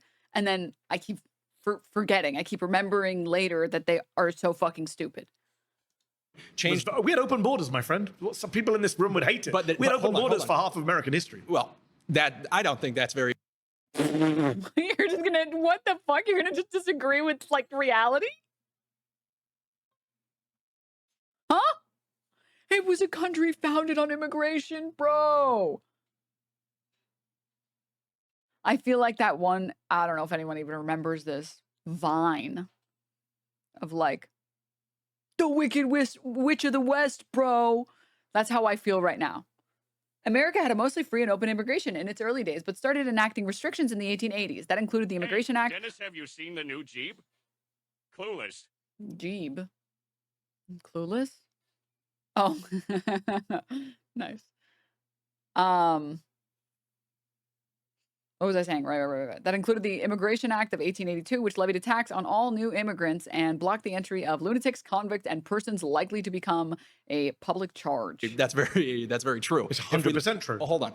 If you're comparing the open borders, which I don't concede to, but if you're comparing the open borders prior to like 1910 and prior to the Hart-Celler Act, and you look at the amount of immigration and who was coming over. Hold on! This is my favorite. Hold on! Her sister was a witch, right? And what was her sister? A princess! The Wicked Witch of the East, bro! I'm gonna stab him. You're gonna look at me and you're gonna tell me that I'm wrong? Am I wrong? It's my favorite she wore a crown and she came down in a bubble, dog. I'm not fighting with you. Grow up, I'm not fighting with you. Grow up. Get educated, bud. You know what I tell you guys? Like, I'm insufferable and I like to argue. This is exactly what I mean. This is what I mean. Like, I am that guy. Grow up, bro. She wore a crown and she came down in a bubble, bro. Like, that's me. This is just like a consequence of growing up, by the way, with like an Arab family.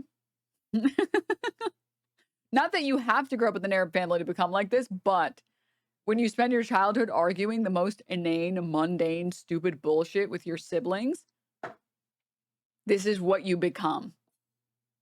This is what you become. Okay? Anyways. That's how I felt about immigration. When the guy was like shaking his head about like America having open border policy, it's like, it was a country of immigrants, bro. Grow up. Amount is irrelevant. We did have an open border. It is absolutely relevant. Why? Because the Constitution, like the founding fathers. Hold on. Your argument is we had open borders, but there were fewer immigrants. I was about to answer. Okay. It's important. I agree. Your Latina-coded Arabs and Latinos are cultural cousins. Totally agree. Important to analyze the context wherein these laws and parts of the Constitution arise. The original founding fathers said the Constitution was made only for a moral and religious people and is wholly inadequate to the government of any other, which means the people that wrote this document understood that it would not be able to properly... Super secular people, but let's just be clear on that. Oh, no, that's not true. They were deists. A lot of them were super No, secular. the majority were deists. But they were secular. Secular doesn't mean atheist. You know what that means. I understand that, but deist doesn't mean secular or atheist. It means they believe in a God, but not a God that's I didn't say particularly anything about present. whether they're deist or theist. I said they're secular. Okay, but secular means and you de- separate church and state. Okay, well, let's talk. We could even talk about that. That's a perfect example. You're going to run out of your own time making your argument, which you haven't made so far. I understand.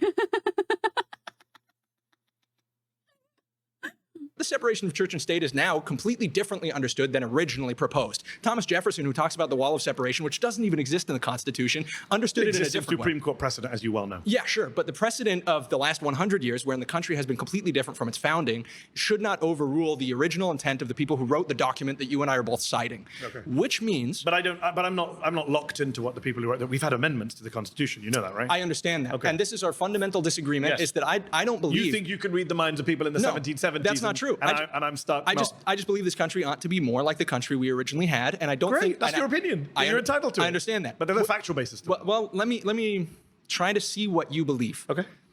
If we are voting on these constitutional amendments, if we are interpreting them, and our interpretation becomes absolutely, let's say, a 180 from what the original intent. Okay, so we're back to arguing the original topic. Okay, the one that he was originally talking about. The analogy of mine was that you fall into Earth's core. Okay, so you do a 180 on the intent. Okay, I don't know that that's possible within the framework of the Constitution, but let's see. The authors of that document are you in favor of that? I guess it depends on the issue. Okay, I would say no matter what. So, for example, take the Second Amendment, which we kind of danced around. It's not been come up here and there. Yeah. You know the debate about the Second Amendment is the fundamental debate is one side says it's unlimited, and the other side says no. What they meant was the militias. Yeah. They didn't, and they had muskets. They didn't mean AR-15s, right? So we can have that endless debate, which I really don't care for about that. But to come back to your point about the constitutional principles, the 14th Amendment comes along in the 1860s. So it's pretty old. It's not as old as America. Yeah. But it comes along, and it's been around for 150 years. So if you want to get away with it, it was around. It was around before 100. I just need to make sure. Have that endless debate, which I really don't care for about that. But to come back to your point about the constitutional principles, the 14th Amendment comes along in the 1860s. So it's pretty old. It's not as old as America. Yeah. But it comes along, and it's been around for 150 years. So if you want to get away with it, it was around. It was around before 150 million Americans. And I'm saying it was around before the United States was even created. It's part of ancient English common law. If you're born in a place, you're a citizen of that place, unless you're the child of a foreign diplomat or on a Native American reservation. English common law did not exist simultaneously as millions of people coming across the border in a year. Just to get to principles, your argument is numbers change everything because we've got so many more people. Not solely, but absolutely. Okay. The demographics of your immigration absolutely change it. Yeah. Can I ask you a question? If you got rid of the 14th Amendment, what would be in its place? I think a citizenship test would be fantastic. What age? I wish. What age? I think we could administer it in high school. To everyone? Sure. Or just the immigrants? No, everybody. And then if you fail it, you denounce. You don't want to do that. You don't want to do that. You don't. We literally will lose half of our. I mean, actually, maybe you do want to do that. Wait, actually, you do want to. Wait. You want to do that? Yes. Let's do it. Yes. Naturalized white American. Maybe you can't get a government job. Naturalize that dude. I think there's plenty of benefits that the government offers people that you should not be able to receive. I'll tell you this, right? Bro, like only the immigrants are staying. There will be a hog exodus. The hog stampede of 2023. Sorry, 2030, excuse me. Where will they go, dude? Where will they go? Mass exodus to South Africa? No, South Africans have suffered enough, dude. Come on. Don't be a terrible human being. What the fuck?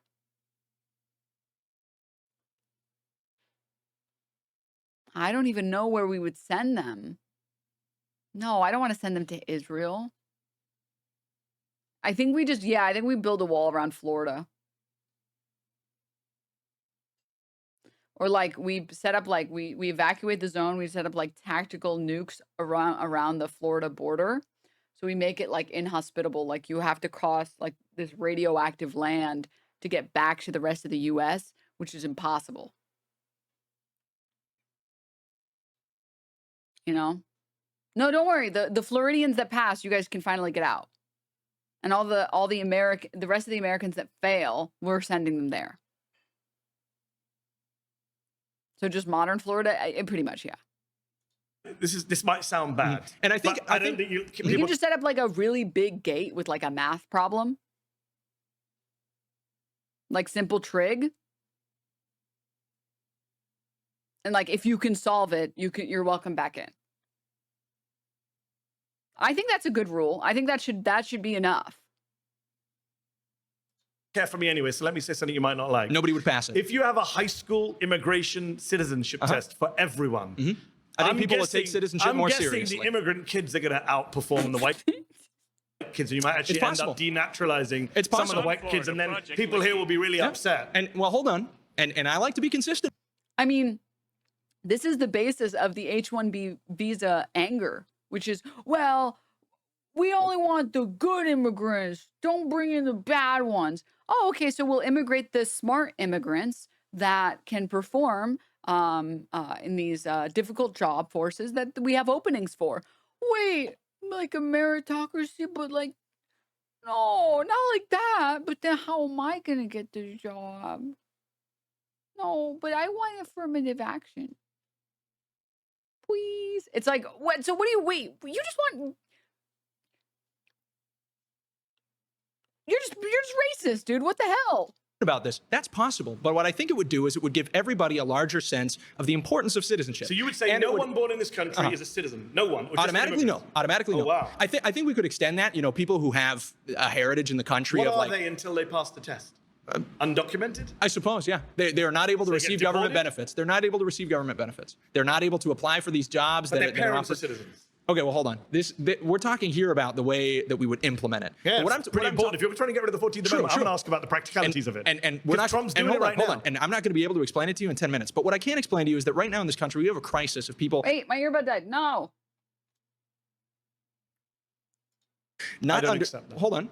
We're not understanding what citizenship is. The way that you've referred to citizenship makes everybody who hasn't come to the United States an undocumented American citizen until the time they come over here. That's how a lot of countries are, right? You know that birthright citizenship is operated by multiple democracies around the world. I know Trump lies and says, we're the only country that does it. He lies. That's not true. Multiple countries have Do you think it ought to be that way? Do you think everybody in the world is an undocumented American? So, hold on.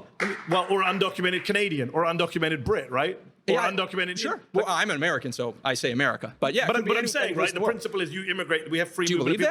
I support free movement of people around the world. But do you believe they're all are you Kim Jong-un? You think people should only stay in one country and never leave and be blocked from leaving their country? I think that's a very illiberal and conservative position. I think there's a big libertarians. There's big room to move between being Kim Jong-un and saying that. Not really. Hold on. In practical terms, if you accept, I gave one side. I want to give the other. There's a big room to move between being Kim Jong-un and saying that everybody in the world is an American, they're just not on our soil yet.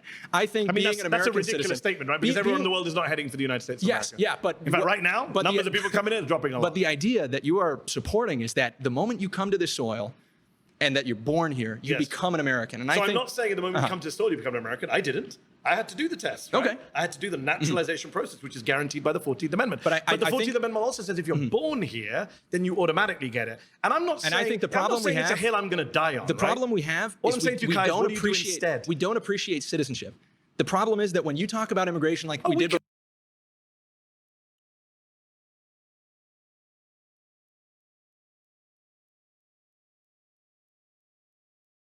Conservatives are like so brain broken. We need to change this policy because Americans don't appreciate it enough.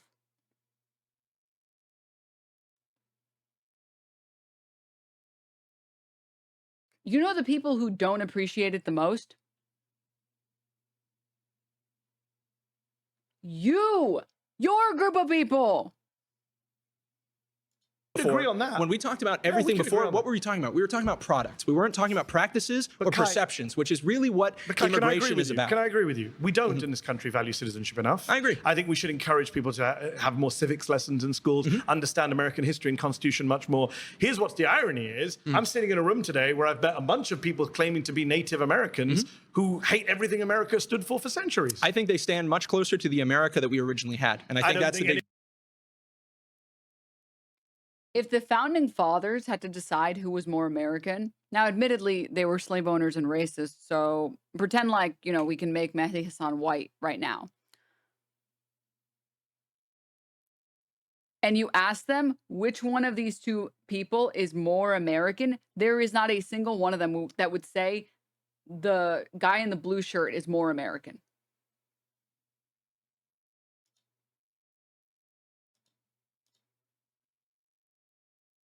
You lived there or had any clue what that was like. But you've agreed to dismantling things it. about that America. But you've agreed to dismantling that America as long as it's legal. You have. You're the person who came here and made your argument. I'm a constitutional originalist. Taking away an amendment of the Constitution. I didn't. I said keep the Second Amendment. I'm an originalist. I think we should interpret it the way it was probably originally interpreted.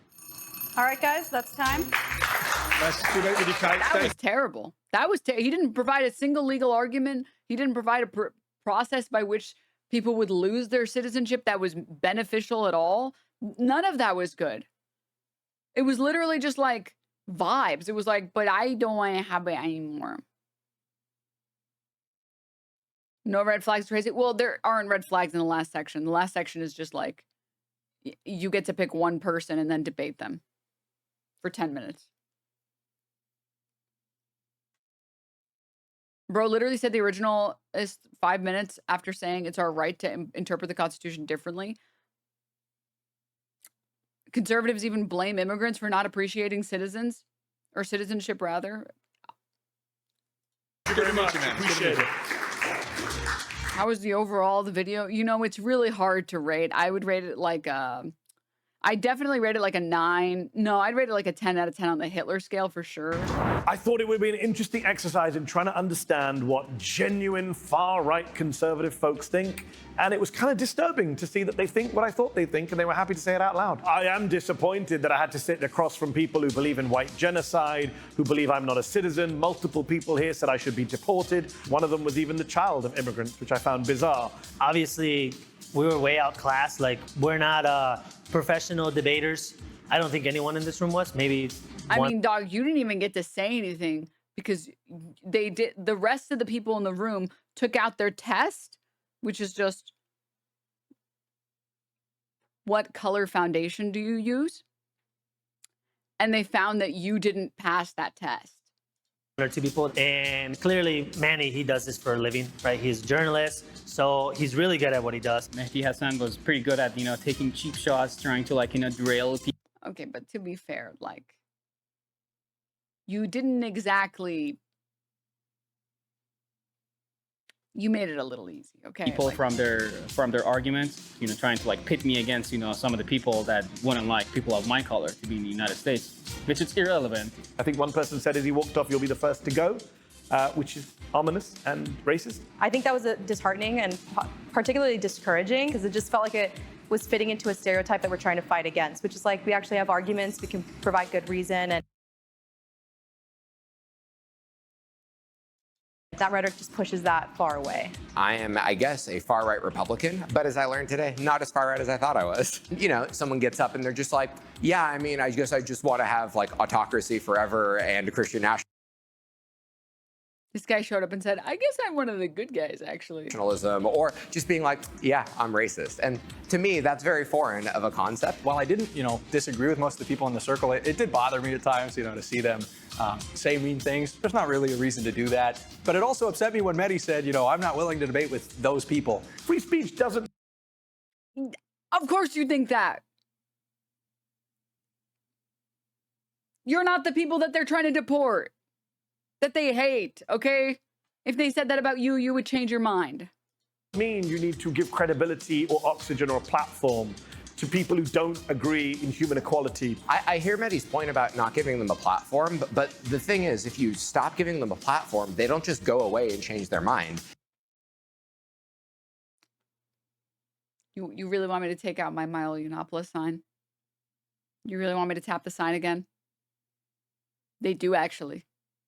Actually, mocking, shaming, and deplatforming fascist, racist, Nazi bigots works. And then you tell the rest of society no one exists who thinks like that, and that's not true.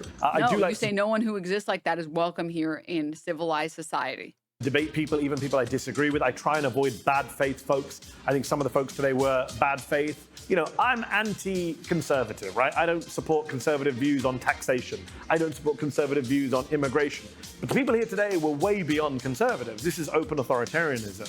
And this is what is being normalized and mainstreamed in our country by people in power, by the media, by people who don't know any better. He tweeted this out this morning. Mehdi Hasan tweeted this out this morning. And I'm going to be honest, dude. He did better than I ever could. If I had to sit in a room with 20 Hitlers, I don't know that I don't know that I could live. I don't know that I could do the full, like, 2 hours. I'm pretty sure the shoots are longer than this. I'm pretty sure it's like 3 hours of arguments, by the way. And they like trim a lot of it down. So I don't know that I could have done this. I don't know. That's he did a great job. Round of applause. Denims would be calling them cooked shrimps the whole time. No, I would just say, like, I don't even know how to reach you. Like, you've lost your marbles. Oh, I would just be saying that over and over and over again.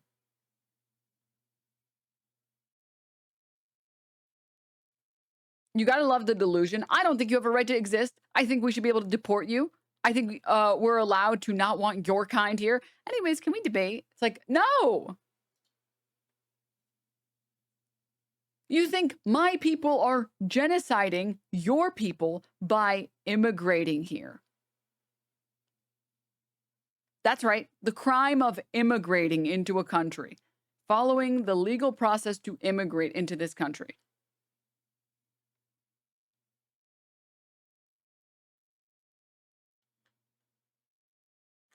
I mean, they think dating is genocide. I mean, yes. Correct. Correct. Like, your marbles are gone. There's nothing left. You're marbleless. The response to face... I agree with you. I agree with you. I could read the rest of them. We should be laughing at this idiotic fascist ideas, educate people who are willing to learn. Totally agree with you. I mean, there was one guy there. There was one guy who got voted out, which was the guy that said he thought Mahmoud Khalil was wrongfully detained, and that was, in fact, free speech. And that was, like, the only guy there that was worth, like, reaching. And every single other person there was like, I'm ready to go full Hitler. It's like, oh, you guys are just crazy. Okay, got it. Got it. Interesting.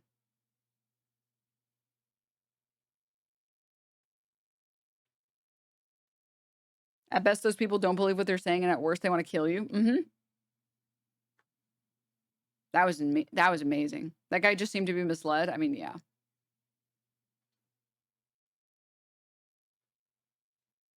That was crazy. You know what, though? Mehdi Hasan, great job. Excellent performance. Honestly, those people were definitely a lot more unhinged than the people that Sam Cedar got, and he did a really good job fending them off, which was very impressive. He did really well, because that was a hard one. That was really difficult. Because, first of all, all of them are too stupid to even be able to stay on topic. The fact that he was able to hold their feet to the fire on the topic and then also defeat them on whatever else they wanted to talk about. Mehdi Hasan versus 20 lunatics. Low-key insane how the guy called himself a fascist, got more time to talk than the other guys, really showing off these people's ideas. They're not even there to argue a point. They're just excited to finally have an opportunity to verbally spew hate at a brown guy without repercussion.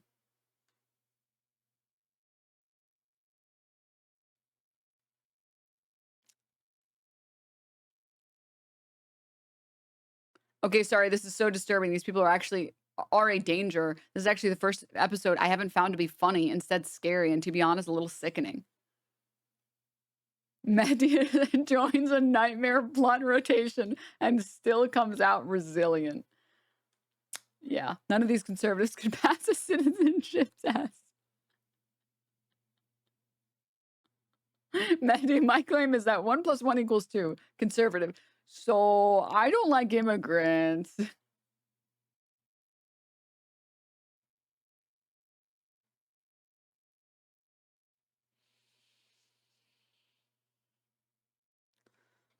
You know, the marbles, man, like they're gone. I don't. Did you notice that the people in the audience were acting way smugger and viral than in previous episodes? Fascists know what videos are for now, and they're clearly trying to exploit it by clip farming. Yeah, unfortunately, he bodied the shit out of them, so I don't know that they even got to effectively clip farm because he bodied the shit out of them. Mayor cat! Mayor cat! You guys like my worm? You guys like my worm? Why is he so long? Oh, he's just long.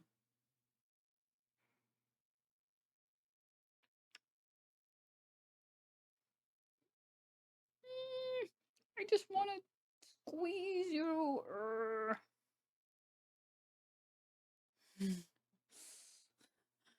The temptation, dude. This is just like, dear, so cute. Anyways, okay. Inshallah, he will be baked. Exactly. Anyways. Okay, guys. How many brain cells does Mayor Cat have? More than those conservatives do combined.